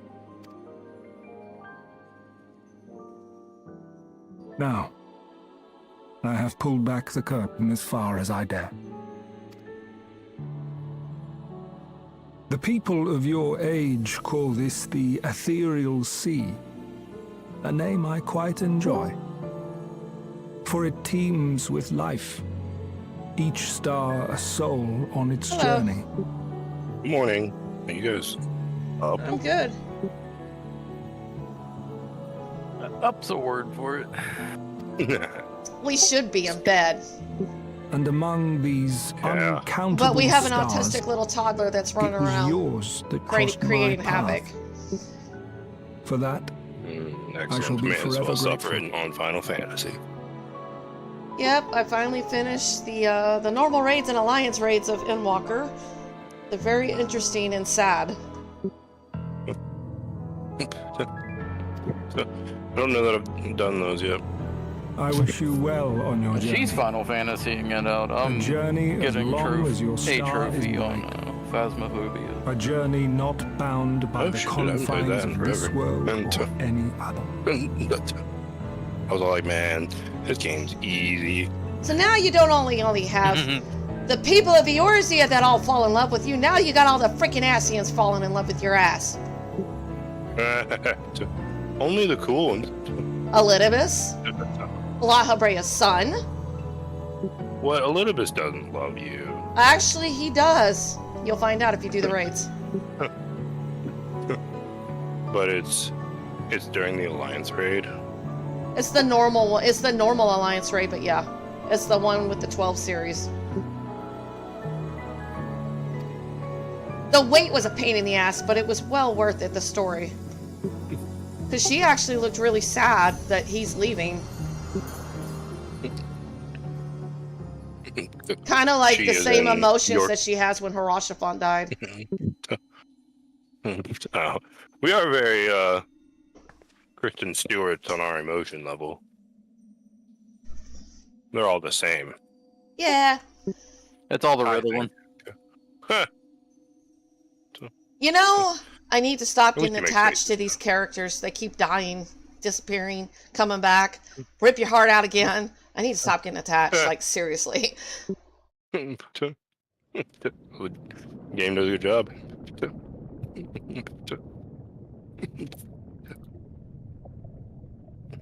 How fascinating. I just got up and sent my girlfriend off on a trip. Dwell at the edge. She's going to Canada, and I'm not. What's in The Canada? course of history Quebec. is set by its victors. It is immutable. I don't remember what they're going to see. I've seen it. It's actually a really neat culture. Should this dark continue? I've only seen it once, but I think I went during one of their Indian cultural events, like back when I was like doing an exchange student affair. It was pretty awesome. Their ice cream there is like fucking incredible. I literally walk to school every day, you know, because the lady I was staying with, she's like, "You can take the train." Nah, I gotta walk that ice cream off. Groundy says they got good beer up there. I don't know. You are a man of my own taste. Anybody other than the United States has got good beer. Oh, I hear that it's not as good everywhere. Germany had really good beer, so much that the people shared it with their dogs. My buddy lives there, and he says, okay. Welcome back, Knight. I hope you said farewell to Themis for me. Recent you're events have doing given me things. not only a few focus for my It's just research, part but of their also culture, insight you into get my own beer anywhere. origins. Truly, 'tis a gift I can never hope to repay. As Yeah. Lahasabrea said, I am not Arathonius, yet I bear I'm sure a part of there's him a place to inside get me, and I good shall do beer. what I can to follow the traces he has left behind in the present day. Spark has been struck in my mind. I'm ready to pursue my research with a fever the likes of which I have not had since my youth.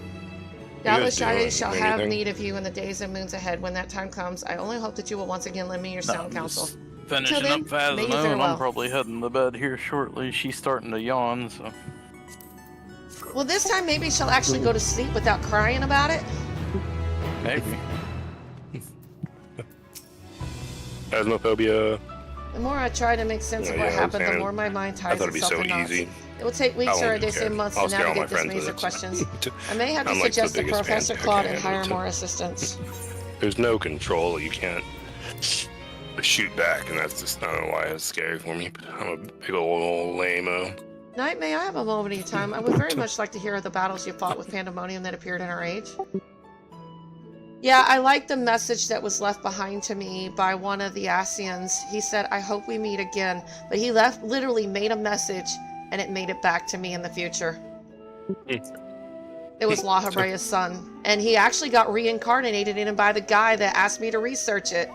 It's kind of fucking cool. Who's his son? Exaronus or something like that.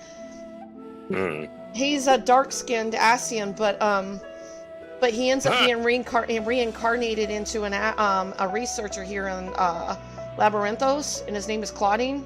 But he's basically the reincarnation of another Asian, just like I am. You know, because you're a Zem, if you've been through the story, I think. You know that? What are you talking about? Where are you at in the story?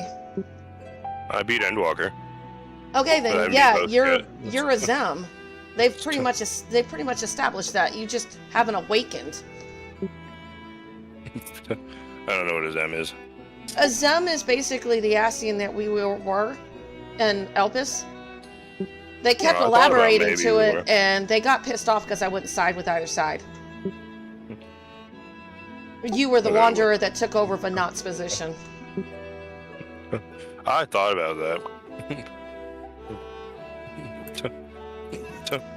That we might be related. Yep, you are the sundered version of a Zem. And you got like 7 or 8 of your soul back. While I was fortunate enough to witness most events with my own eyes, I was not there to write down a blow-by-blow account. Your testimony would be a welcome and flavorful addition to my records.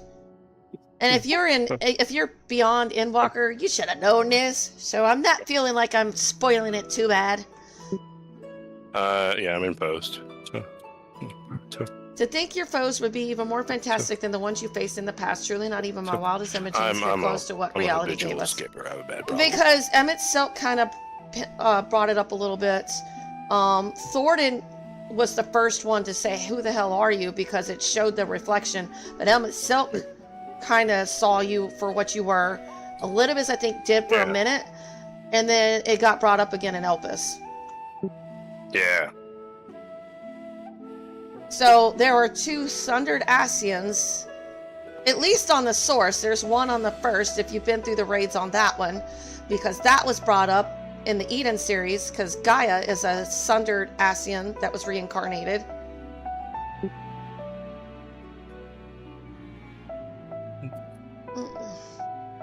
That's pretty cool. So there are at least 3 sundered Asians that I know of, and Gaia chooses to live her life as herself and not as a sundered, or as an Asian that's supposed to destroy everything. She's tied to Rin. She's bonded to Rin now. Oracle of Light with the Oracle of Darkness. What the hell, you know? We were terribly close to finding out, and doubtless it would have been one of the last revelations of our lives. I get it. Okay. But she may not have gone so far if not for the I know oversight, what you're saying now. which magnified her desires to an almost incomprehensible degree. Just how it could influence one so is a matter well beyond the ken of modern scholarship. I believe you saw how twisted those under sway can become when you face the Lucavi. This is what designs the ultimate the High Seraph have in bestowing the gift of Orsight to those poor souls. If Athena had achieved her dream of godhood, she may very well have been able to bend even Orsight to her will. Soon the world would have followed suit. What a chilling end to my story and a fascinating theory to add to my report, of course. Let's scour our documents for any supporting evidence. And now I understand why you sent all the sleep. Well, I've now got 3 100s. Nice. Who'd you pick? Oh, I've got the Dancer, Bard, and Machinist. They're all 100s. All my ranged physical DPS. Notice that important task for being left neglected, and when I inquired as to the reason, poor Rusinot explained that he could barely keep up with your requests. Something must be done about this new obsession of yours.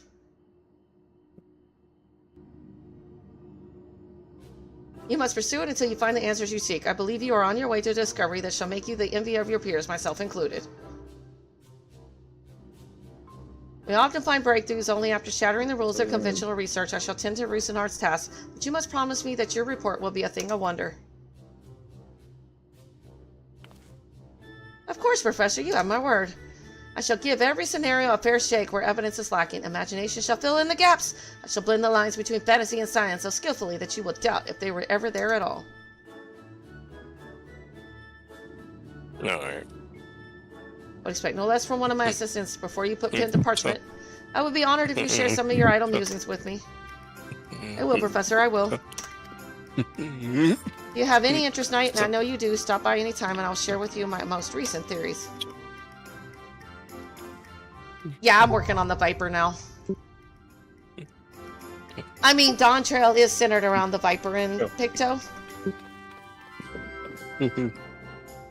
Work on Black Mage, yeah. I'll get to it eventually. Everyone I know is like their last class they'll ever play. No, in my case it's usually the healers and the tanks that are last. Why? Because I hate healing and tanking for people.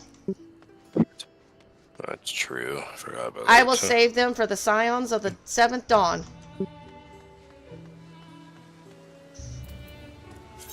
Well, you could heal and tank for me, and then Idna, and then Gorby, and then bam, that's like all you need. I know Gorby's leveling his Gunbreaker right now, so we'll see where that goes first. Gunbreaker's fun. It's actually a really good tank. I like the Paladin too, so... I feel like you can never go wrong if you're like messing with the Paladin. Yeah, it's got a little bit of everything. It's got true heals, which is nice. But the Gunbreakers are badass in PvP. I'm saying the Gunbreakers are badass. That was swift work and well done. The pillars that support our feet are every bit as vital as the reach which guard our heads. If they are damaged, the very foundation of our lives become unsteady. You may have never seen such houses as these. They're built this way for a reason. And these humid climbs, our elevated wooden floors are cooled by the air flowing upward and help keep floods from wetting our feet. The white disc on the pillars aren't merely decorative either. They keep away mice and other small animals. Oh, main for all its scenario, benefits, run that today. wood rots easily, so we must reinforce it or else be stuck in a cycle of constant rebuilding. Thanks to your help, these structures will hopefully still be here for years to come. Take this as a small token of appreciation for your efforts.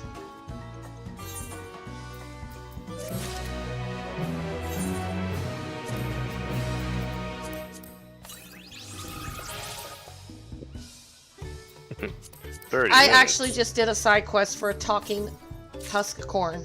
It was literally a piece of corn that I was walking around with, handing out corn to people.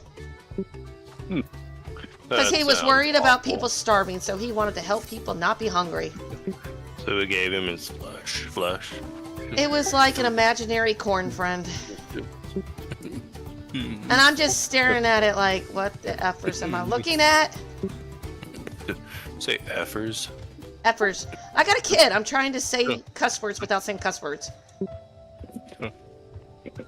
I actually kind of like it. It's very inventive. It is.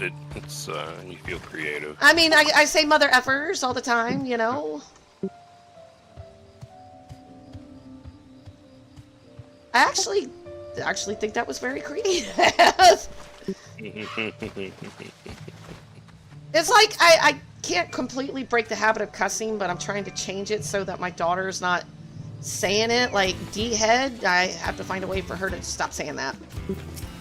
I've never said that word. I don't know where she's picked it up at. Even my husband doesn't say that word, and she says D-head all the time.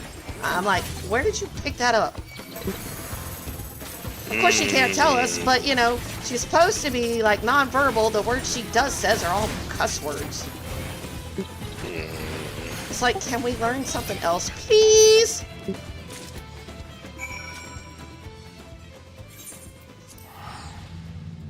Might be too much to ask. No, I will believe in you. You know how little kids are.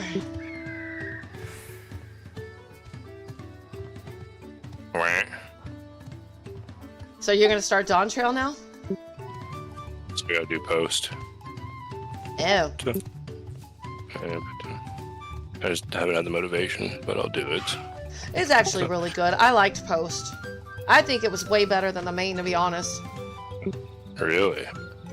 Yeah. I mean, I'm not saying that. Where am I? I'm not saying Meteon was bad or nothing. Like as far as like No, storytelling. Medium was pretty lame. Yeah, but for whatever reason, the storyline arc with the dragon of Ratahan and helping him and stuff, that was really good. I actually cried on that one. I didn't cry on Meteon, and I didn't cry over Heidelin. I skipped the dragon. I watched a little bit of I'm still coming off the high of the main story. You're back all I already. care about was Actually, it's gonna be really good. I actually enjoyed Post and Walker way more than Main. You're back already. You did hunt. You did hunt a mature beetle. Yes, not a newly hatched one. I guess I'm on the 3rd. Oh, bye, Gorby. Oh, he gone already. This is an exquisite shape. I shall He just make. logged off. Yeah, I know. I heard it. As you can imagine, multi-season breeding floors covered in fallen feathers. If your coat isn't properly shed, it could be more than just an eyesore. Old feathers can make us sick.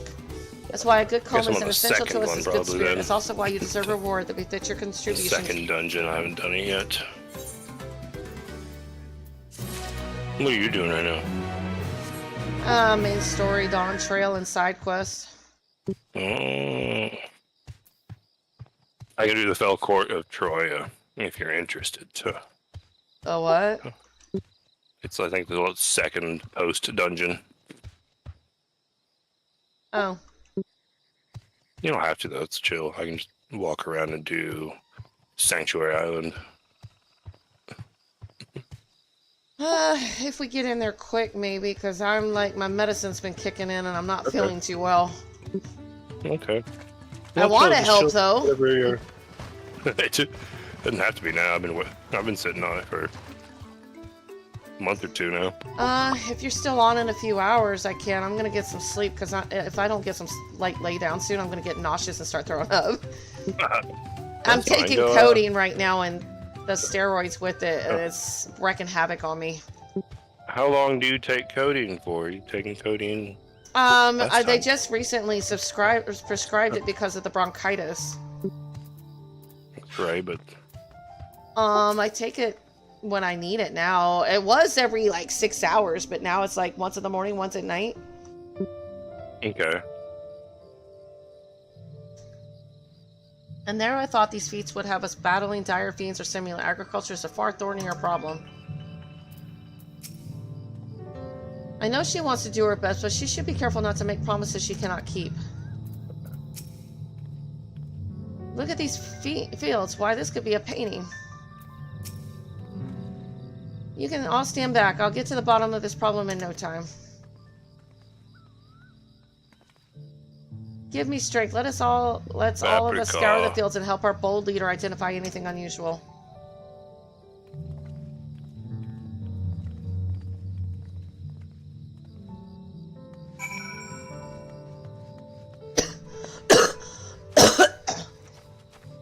Yeah, if you still haven't done it, I can help you do it later when I wake up. Okay. When do you wake up? Whenever. Whenever my cough wakes me up. That bad? I haven't heard you cough yet. I guess the coding's working. I also mute myself a lot. So, you must be good at it. Most of the time. Sometimes I forget. I'll survive if you cough. It's just everybody thinks I'm dying when I'm coughing like that, so I try to hide it. I mean, nobody wants to come into a stream and listen to somebody dying on the other end. We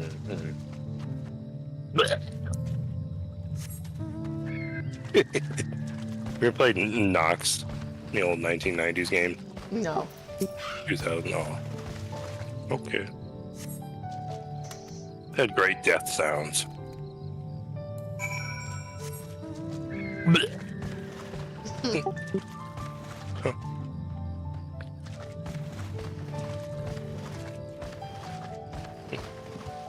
There is 100 main story scenario or main scenario quests in Dawntrail.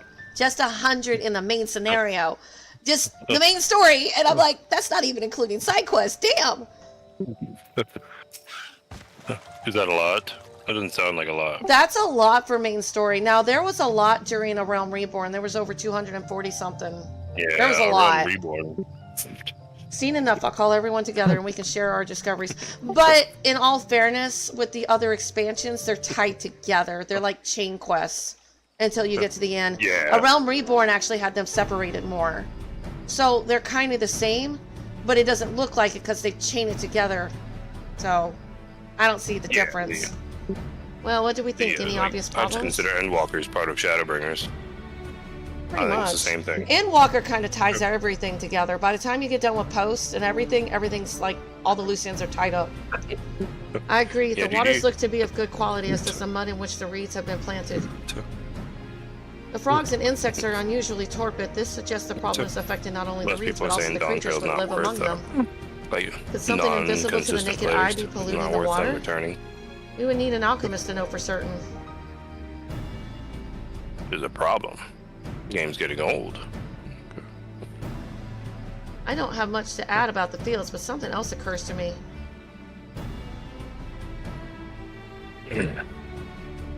When you're describing how the creatures seemed lifeless, I couldn't help but be reminded of all the listless villagers. Oh yeah. Did you do Sanctuary Island?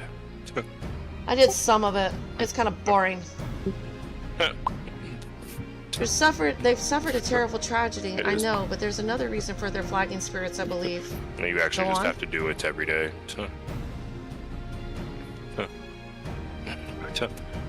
I don't gather or Festival. craft or This is anything. traditionally an So occasion me, for it's celebration and renewal, so without it, the Hanu are struggling even method more of to making recover. money.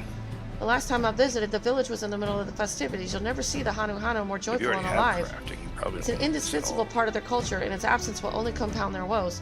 So I say we help them put on their festival, give them a reason to cheer in these Incidentally, sad have times. access to level Who knows, 9 and 10 maybe fixing one material. problem can lead us to a solution for the other. Crafters to Stranger things have happened. get you by. Right.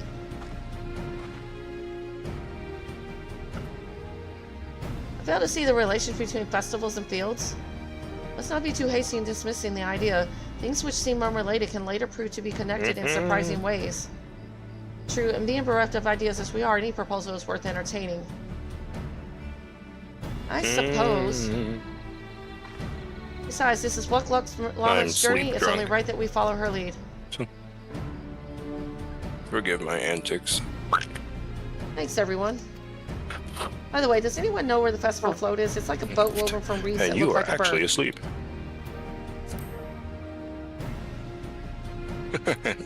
And that big building to the north, let's Have a go and see glorious it. morning, night.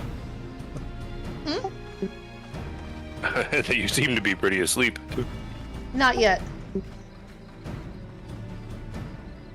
It's okay. There's much less debate when I'm traveling alone. Poor Aaronville. I don't know if you know him, but he's the dark-skinned Vieira that we ran into in Lorenthos and played Froggy with. Right. He's such a stick in the mud. He used to lighten up a little bit. Get the stick out of his ass. Is that what the mud is? No, I think the mud will actually make it better. No, It'll but you shut said him up. Stick in the mud. I did. I mean, yeah, it'll stick him where he belongs. Nah, I mean, I hear he gets better, but damn, lighten up, dude. You make Thancred's antics seem tame. Well, never mind. The two will actually get along. The two are always criticizing. Although Thancred's lightened up quite a bit. Yeah, he feels different after the actor switch. No, I mean, after he stops being a jerko to Bryn, I mean, he lightens up a lot. Oh, The handles gave me pause before, but Well- now I understand their purpose. it's all a part of his acting. He's had character development. I've never been here during festival season, so this is all new to me, too. What a charming float. I wonder what bird was the aspiration for its design. Yes, this is a float, I remember. Does it not appear somewhat damaged to you? We should take a closer look. Inspect the festival float. You may... Oh, okay. Inspect it for damages.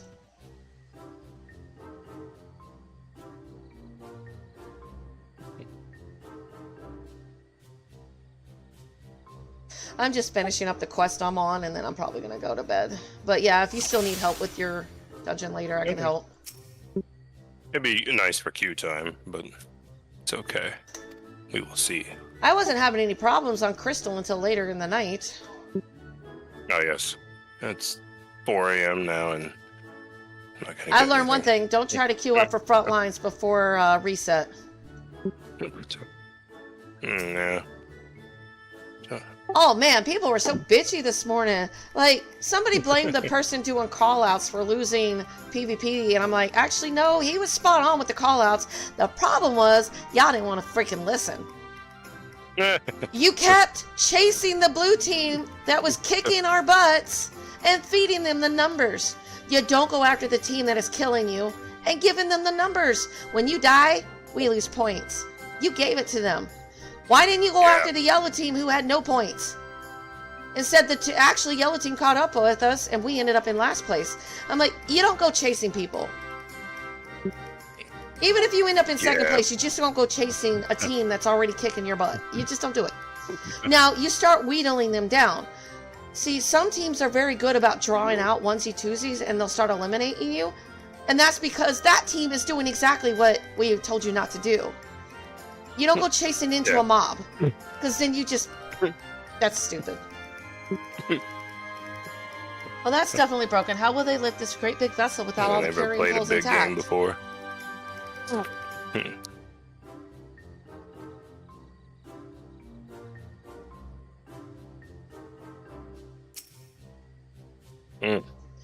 These tail feathers have been seeing better days. I swear the colors were a lot brighter the last time I saw them.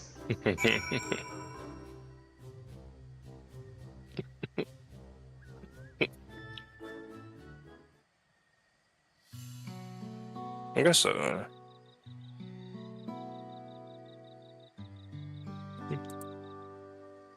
Well, I think we can all agree this bird boat is in dire need of repairs. Now, how do we go about fixing it? What is going on here? Good, I got We were coffee. admiring your festival floats. It's a shame it is in Wait such till poor I fall state asleep due to again. the recent storm, I gather. We got coffee later. Yes, we had to leave it exposed while we ushered our people to safety. With the float in this condition, there can be no lifting of wings, no... Ilahana? Ilahana, Do you that's what drink the festival coffee? was called. I want to help you hold it. Have you not seen our village? Homes are ruined. We're struggling to make repairs and you want us to hold a harvest festival? I know how it sounds, but giving into misery never improved anyone's situation. Celebration of life and growth may help give you the strength to work through this tragedy. The role of festival leader is mine this year, and there's something I would like more than to lift everyone's spirits. But we don't even have enough materials to repair the float. We need a boxia for the missing eye, Urqopacha wood for the poles, and feathers from the winds chosen to adorn the tail. 2 of these I know. Abaxia is a type of precious stone used in arcane equipment, and Urqopacha wood is essential for crafting ceremonial instruments. These chosen feathers, however... The winds chosen is the victor of a competition in which the contestants see who can blow a feather the furthest using wind magics. That's something of a problem right now. We Hanu are gifted at employing such airy sorceries, but expend a great deal of mana when doing so. We are soon exhausted by the effort, having no reeds to eat will only make it harder. I think I understand. Your vibrant reeds grow quickly and vigorously, so much so that they stifle the development of nearby plants. They must be a potent source of the energies you naturally lack. They are indeed. Owing to the poor harvest this year, we've been left innervated, and if we cannot gather the correct materials as dictated by custom, we cannot repair the festival float. Oddly enough, we may just have stumbled upon our solution. The winds chosen would by necessity have a natural gift for manipulating magical energies, which means any feathers taken from the victor should be high in ethereal conductivity. The float's construction also requires a stone used in arcane equipment, as well as timber favored for ceremonial tools. The demand for such specific materials must have an underlying reason.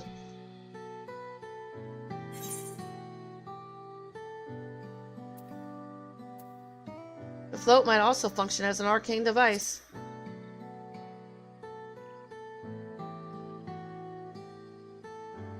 Precisely what I was thinking. This boat of reeds is in fact an arcane focus of some kind.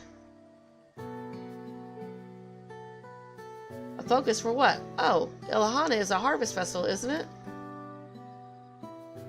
That must mean the float was made to encourage healthy crops. So if we repair the boat and hold the festival, its arcane powers might fix what's wrong with the reeds. We won't know until we try, but 'tis a sound theory. Celebration, prayer, ritual ceremonies, these have all been known to elicit miraculous effects. Wait. The float, a tool for magic? This is the first I'm hearing of it. In the beginning, it may well not have been. After a good harvest year, there would be no reason to change it. But when the harvest was poor, new adornments were likely added, and those who performed the labor may have imbued their work with ardent hopes for a brighter future. Through years of trial and error, the Hanu would have refined their festival float into a focus for harvest prayers. Incredible. I know you're practically fainting from hunger, but reviving Ilhana really does sound like the solution to all your woes, and I promise we'll do everything in our power to help you. I'm still not convinced about this focus business, but I accept your aid nonetheless. I will introduce you to the shipwright who's been maintaining the float these last few years. He's replaced both the eyes and the poles before, so he should know where and how to procure what we need. Then allow Alice and I acquire the feathers. We will encourage the people of Akahanu to gather and vie for the title of Winds Chosen by sharing with them our own reserves of mana.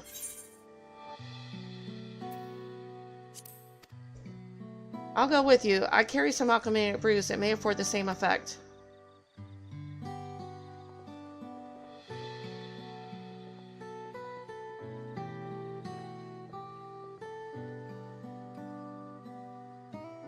The three of us will visit the shipwright then.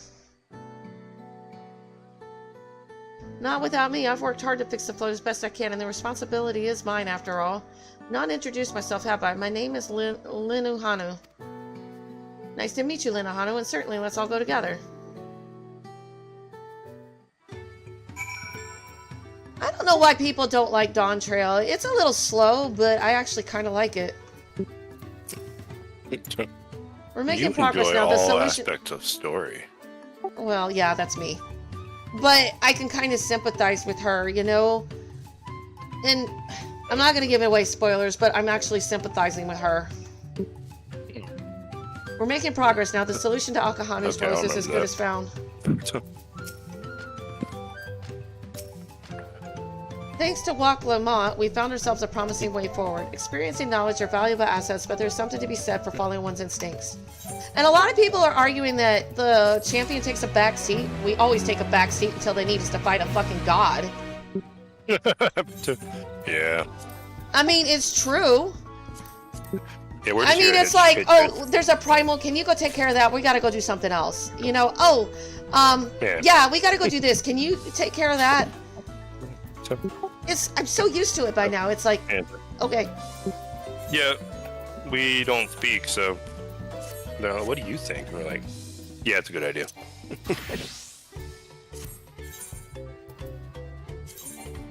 And then we just kill everything. There's not much. One of these days, all these numbers will be orange. Crits? For my class, my levels. Got you. Orange. A well-mannered shipwright. Linuhanu wishes to take you to the shipwright. I have about 5 classes that I enjoy playing. That's the end of it.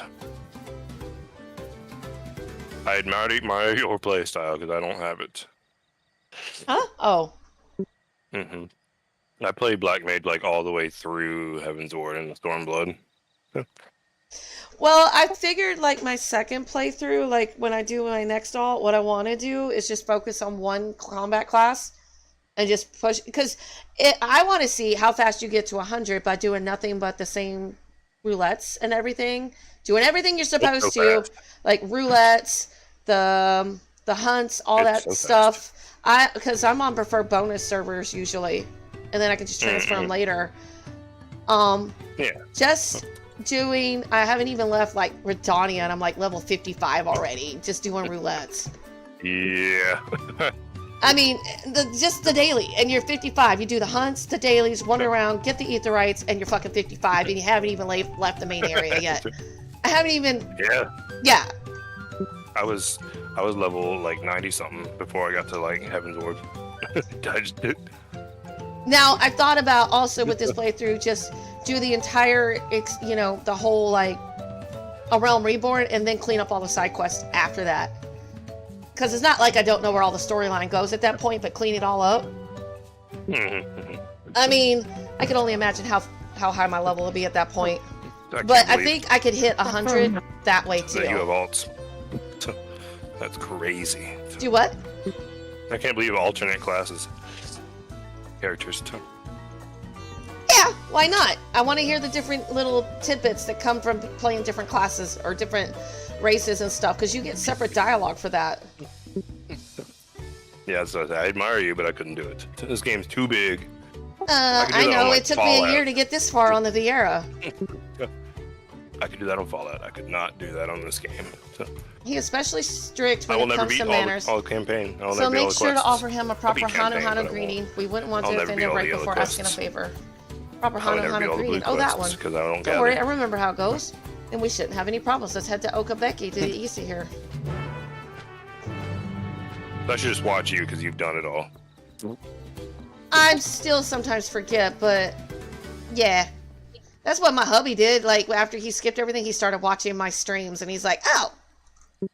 Yeah, that makes sense. I'm like, that's cheating. So, there's too much to get to. Like, I was enjoying myself running ARR, and then he's like, "Yeah, just beat it." And I get to the end, and you can fly. I'm like, "Oh my fucking god, you can do everything faster if you can Oh fly." god, when I got to Heavensward, I thought it was going to be just like a Realm Reborn with the flying. You get to the end of the main story, and they give you like a freaking whistle or something. I didn't know you had to look for Ethernets and Blue Quest, and I'm like, oh. Why didn't y'all have to tell me? Oh wait, if I had read actually everything, I would have known that. Alright, so do you read all the yellow bits too? Yes. So, I do now, I didn't then. I just grabbed everything and quickly just picked up everything and turned it all in. I had no idea what the hell I was doing. yeah, that's exactly what I do. So, This is Okabe, the village of all.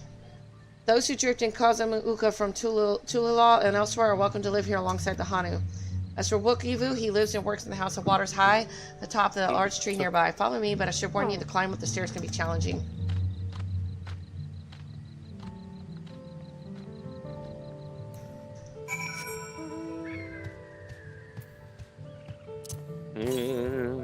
mining stuff for no reason, yeah. There's way more ether in Dawntrail to find, though. There's 10 instead of 4. Yeah. Yay. All current I don't content, mind you that have to much. find more. But I'm okay with that. Yeah, I don't mind it that much. As long as I'm aware of it, I'm looking for it.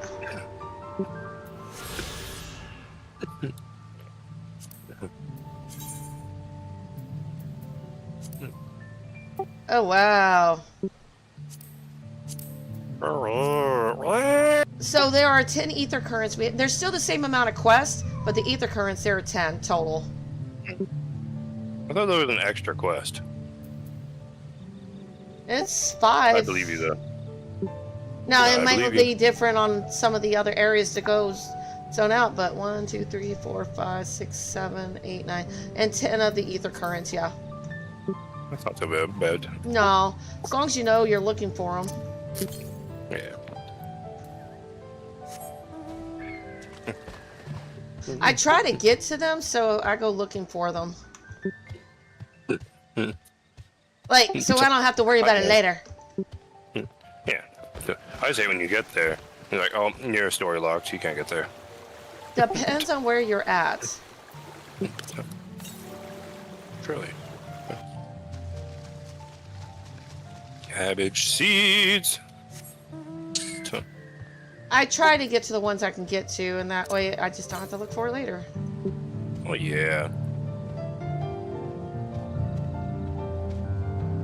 I like setting it up so that the last main story quest gives you your ether current. Oh, Yep. I can fly.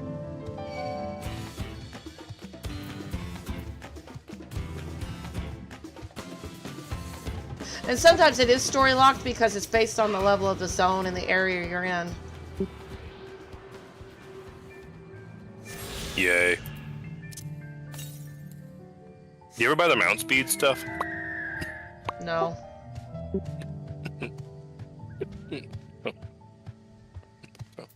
I don't either. It wouldn't even be worth it in Dawntrail to just get a faster mount until you unlock all them flying. I figured I'll get to it eventually. But the faster mount only works for walking. So if you're flying, it doesn't make it any faster. So it's really just for beginning of a place.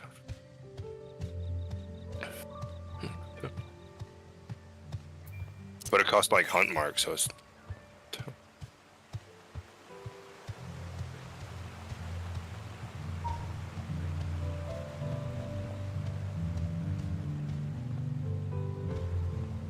I mean, the cool thing is a lot of them are just bunched together. You just gotta go get them. Yeah, I believe that. Not to mention, you get experience points from exploration anyway. Oh yeah, and that's substantial. I'm getting almost 55,000 from exploring.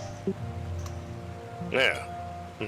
Which doesn't seem like much when you're like trying to hit 100. But it's more than killing something. And killing things does nothing in this game. No. There's so much. Especially in dungeons. That's the one thing I don't like about it compared to World of Warcraft. Because like in dungeons, killing monsters, regardless of boss or not, you got experience. But in Final Fantasy, the only thing that gives you experience is the boss itself. So 3 bosses experience, but all the trash, you don't get anything for it. But you still have to kill it all in order to get to the boss. You can't skip it! Like bullshit! It's for the thrill of the combat, my friend.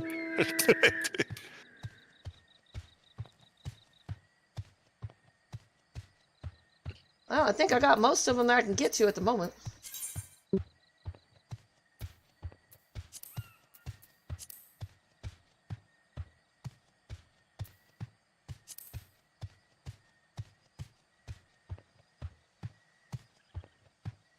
One of those rocks over here.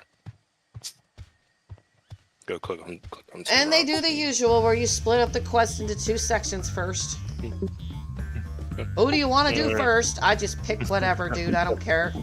It doesn't matter. You got, I don't even think it matters in the story.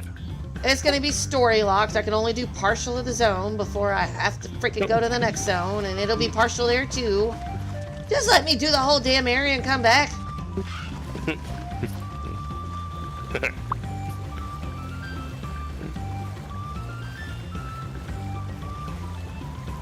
I got to see Graha eating tacos. Oh yeah. It was in the cutscene. I saw him eating a cheeseburger. Yeah. That boy likes to eat food, doesn't he? I mean, isn't he like just a reincarnation? That's like not him. No, it's actually him. He went to sleep in the Crystal Tower. And then he wakes up in the future by 200 years. Then he goes back to the past somehow, using the Crystal Tower into the first. And then his memories are fused with the current Graha. Yeah, so he's not really a reincarnation, he's a fusion. It's a Dragon Ball fusion. No, it's not a Dragon Ball fusion. We're hoping to enlist the man's aid, so it pays not to be rude in any case. No, God, I hope not. Who would you like him to fuse with, if you could? Himself. Then he'd just be all crystally again.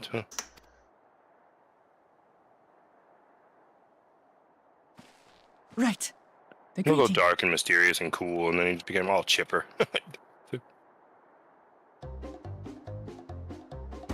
Rahata. Oho Kali.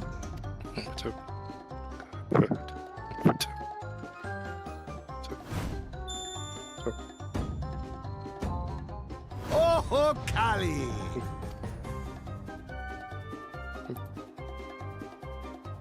Grahatia.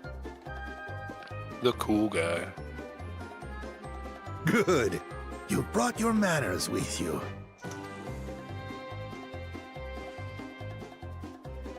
When you know Kanu, do as the Hanu do. For a country as diverse as ours, the preservation of harmony demands that we respect the cultures of all peoples who call it home. Well, that explains your familiarity with Hanu customs. And you speak truth, of course. To live together means to learn about each other. Ah, I appreciate an open mind. In fact, I get the sense we've met before.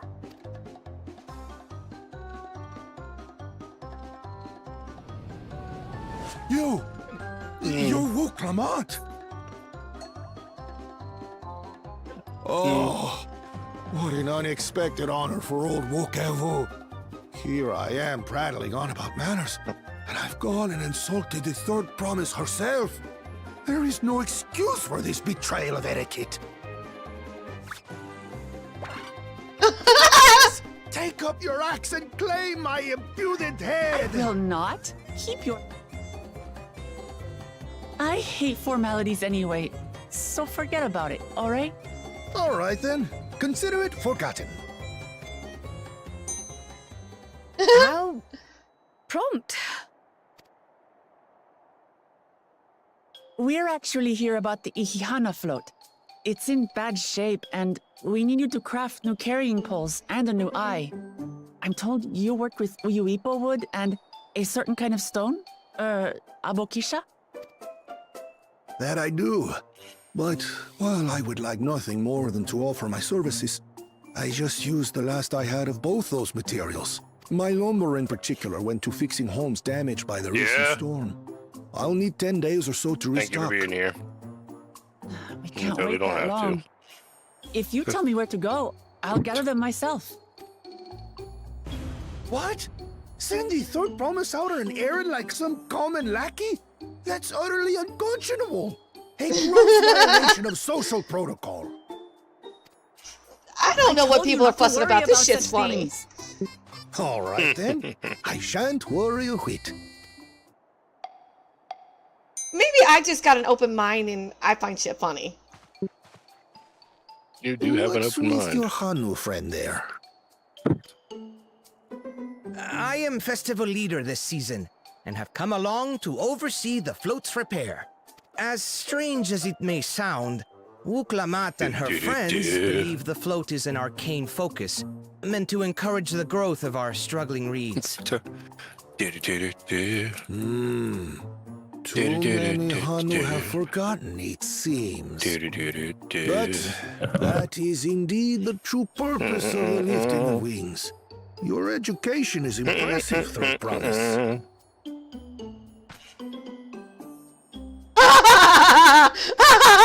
Well, maybe a little. Oh my god, to be called smart when you're actually stupid. She's looking around like I am smart, and then she plays it off like, yeah, I'm smart.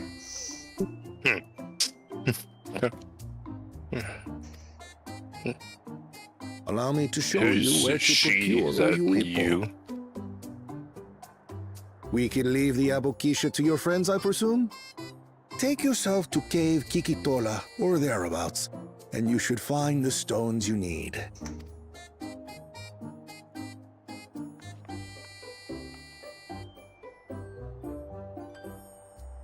I've been there once or twice. I can guide you.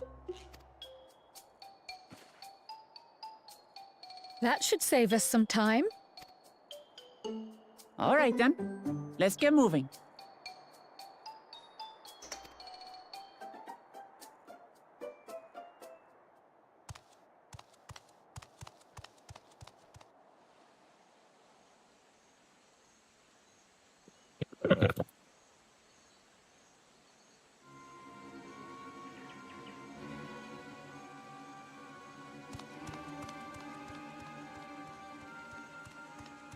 Chosen one of your rivals is making progress.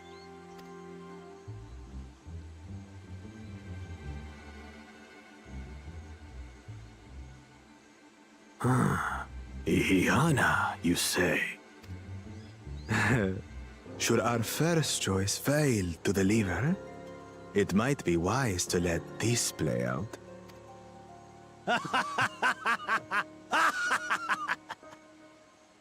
The third-rate promise is making herself useful after all.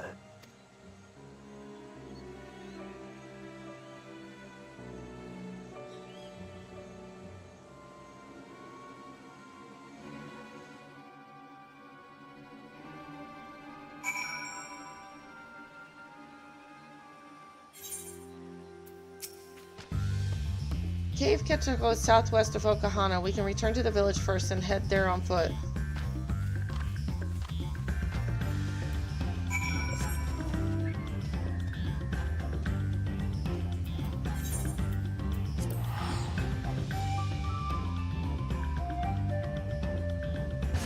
I'm actually getting not bad experience from doing the quest over here.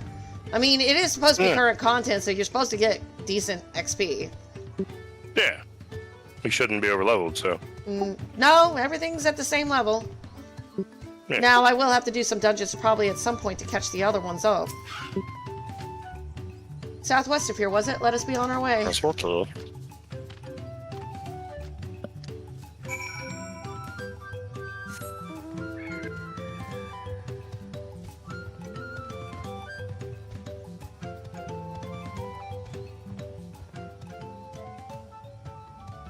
Keep telling myself this will be the last quest. God, I need to go to sleep.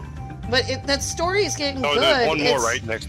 Yeah, I mean, it's not climactic like Endwalker or anything. It's kind of actually normal. Like, I'm being an adventurer and I don't know how to handle that. I feel like the days back when we're in Gardania cleaning slimes off trees because nobody wants to do it. Only the chores we're doing now are actually significant to the vital health of a village, so... Cave Katola is promised home to many deadly creatures. Venture inside if you feel confident, but I will conduct my own search out here. You can spot raw Abuxia by its green hue They just glimmer. can't beat Endwalker so quickly. They need Bring anything matching that space description. or chill out. No, I doubt seriously anything can rival that for a while. And I didn't expect it to. I shall help scour the inside of the cave then. You take the west half and I'll take the east. What people do. You can't have like climax after something like that. Then it gets boring. Oh yeah. And that was a culmination of like 4 campaigns, like you said. Pretty much. I mean, it starts with the Realm Reborn with 4 expansions. Of course they gotta come up with something new. You can't just start with throwing out the meat of the recipe, because then it's like, well, where's the baseline of the recipe?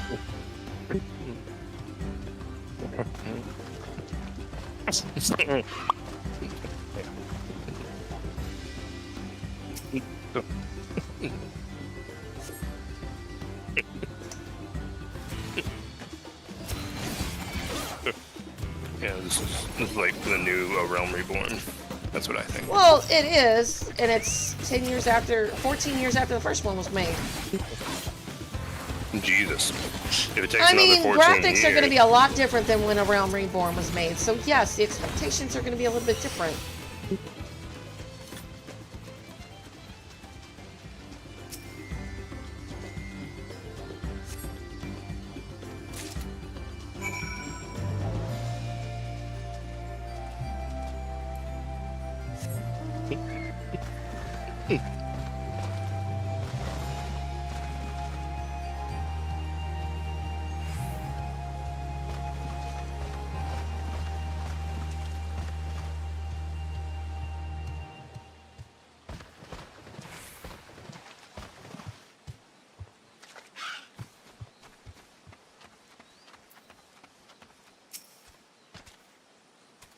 I picked over the ground near the entrance but found nothing. Did you have better luck inside the cave? Yes, this is Abuxia. Along with Carl's contribution, we have more than enough for our needs. The stones you brought shine very brightly. I thank you both.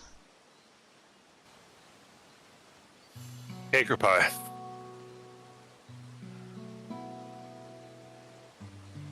He would have been happy to know we were putting things right. Truth be told, a good friend of mine was meant to be festival leader for this year's Ilhana.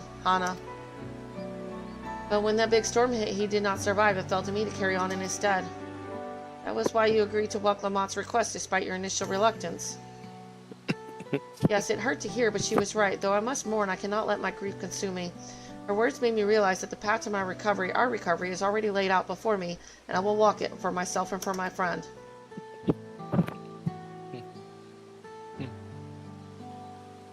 Thank you for sharing your story with us. Please rest assured that we've taken your plight to heart. Certain our companions are procuring the other materials as we speak. Everything will come together, and the Hanu shall host a splendid uplifting festival. That we shall. With that, let us return and deliver the Akshay into Urqopacha's waiting hands.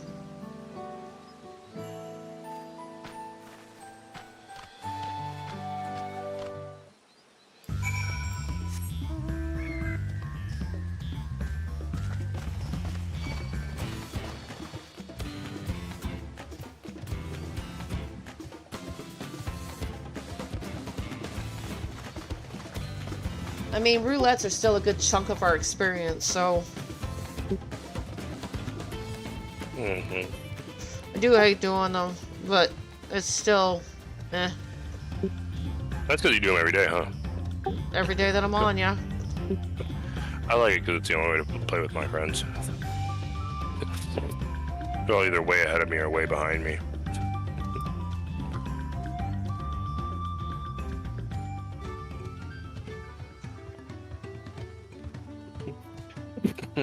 I feel like there's gonna come a day when I won't have to even bother with it. I'll be like, oh god, I don't know what to do with myself. Like, I don't even do Grand Company dailies anymore because not necessary. I mean, yeah, I could do it for the seals, but it's like, eh. I get plenty of gear that I can break it down for materia and sell it.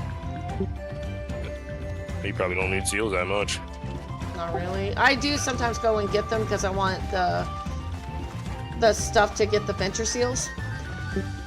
Oh, yeah. Ventures. OP. Because I send out retainers a lot.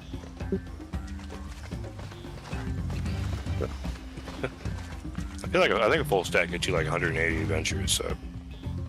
They don't take long to spend. I've only got 2. I got 6 retainers, I think. Good 6 or 8. God. I guess you have the free companion app. You have a companion app? Nope. Why not? I don't do it on my phone.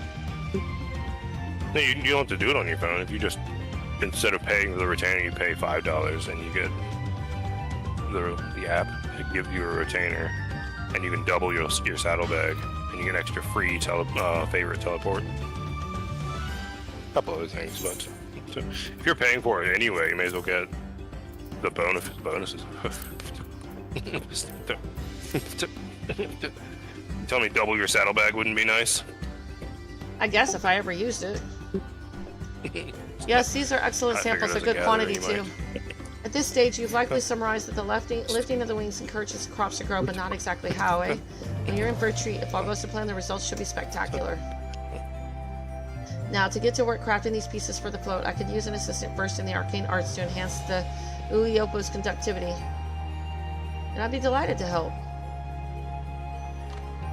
Everyone else should head back to Akahano. We'll join you at the float once the work here is complete.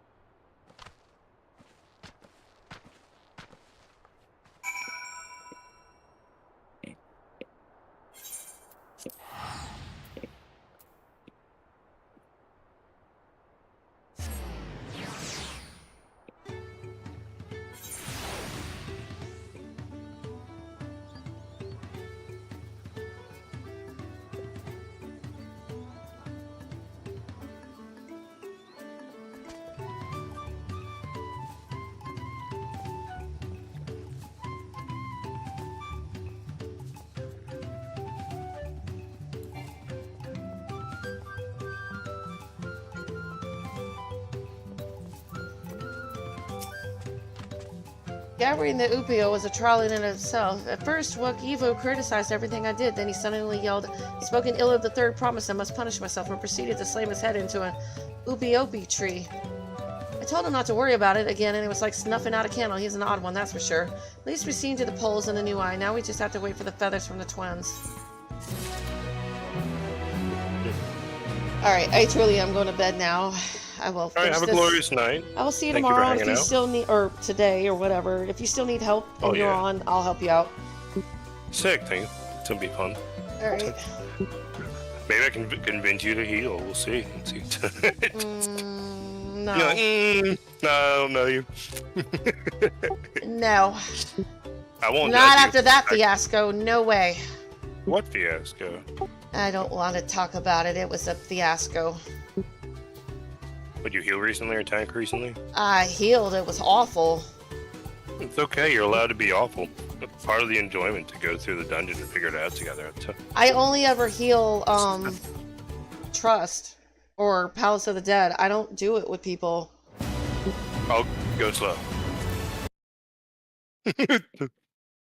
I think it didn't help that I did a dungeon I'd never healed before, and I've only seen it once in Trust, and I didn't know the mechanics, and it was awful. That's okay. But I'll heal and then I'll embarrass myself, and then you can Nah, it's all good. Anyway, I'll see you later. Bye.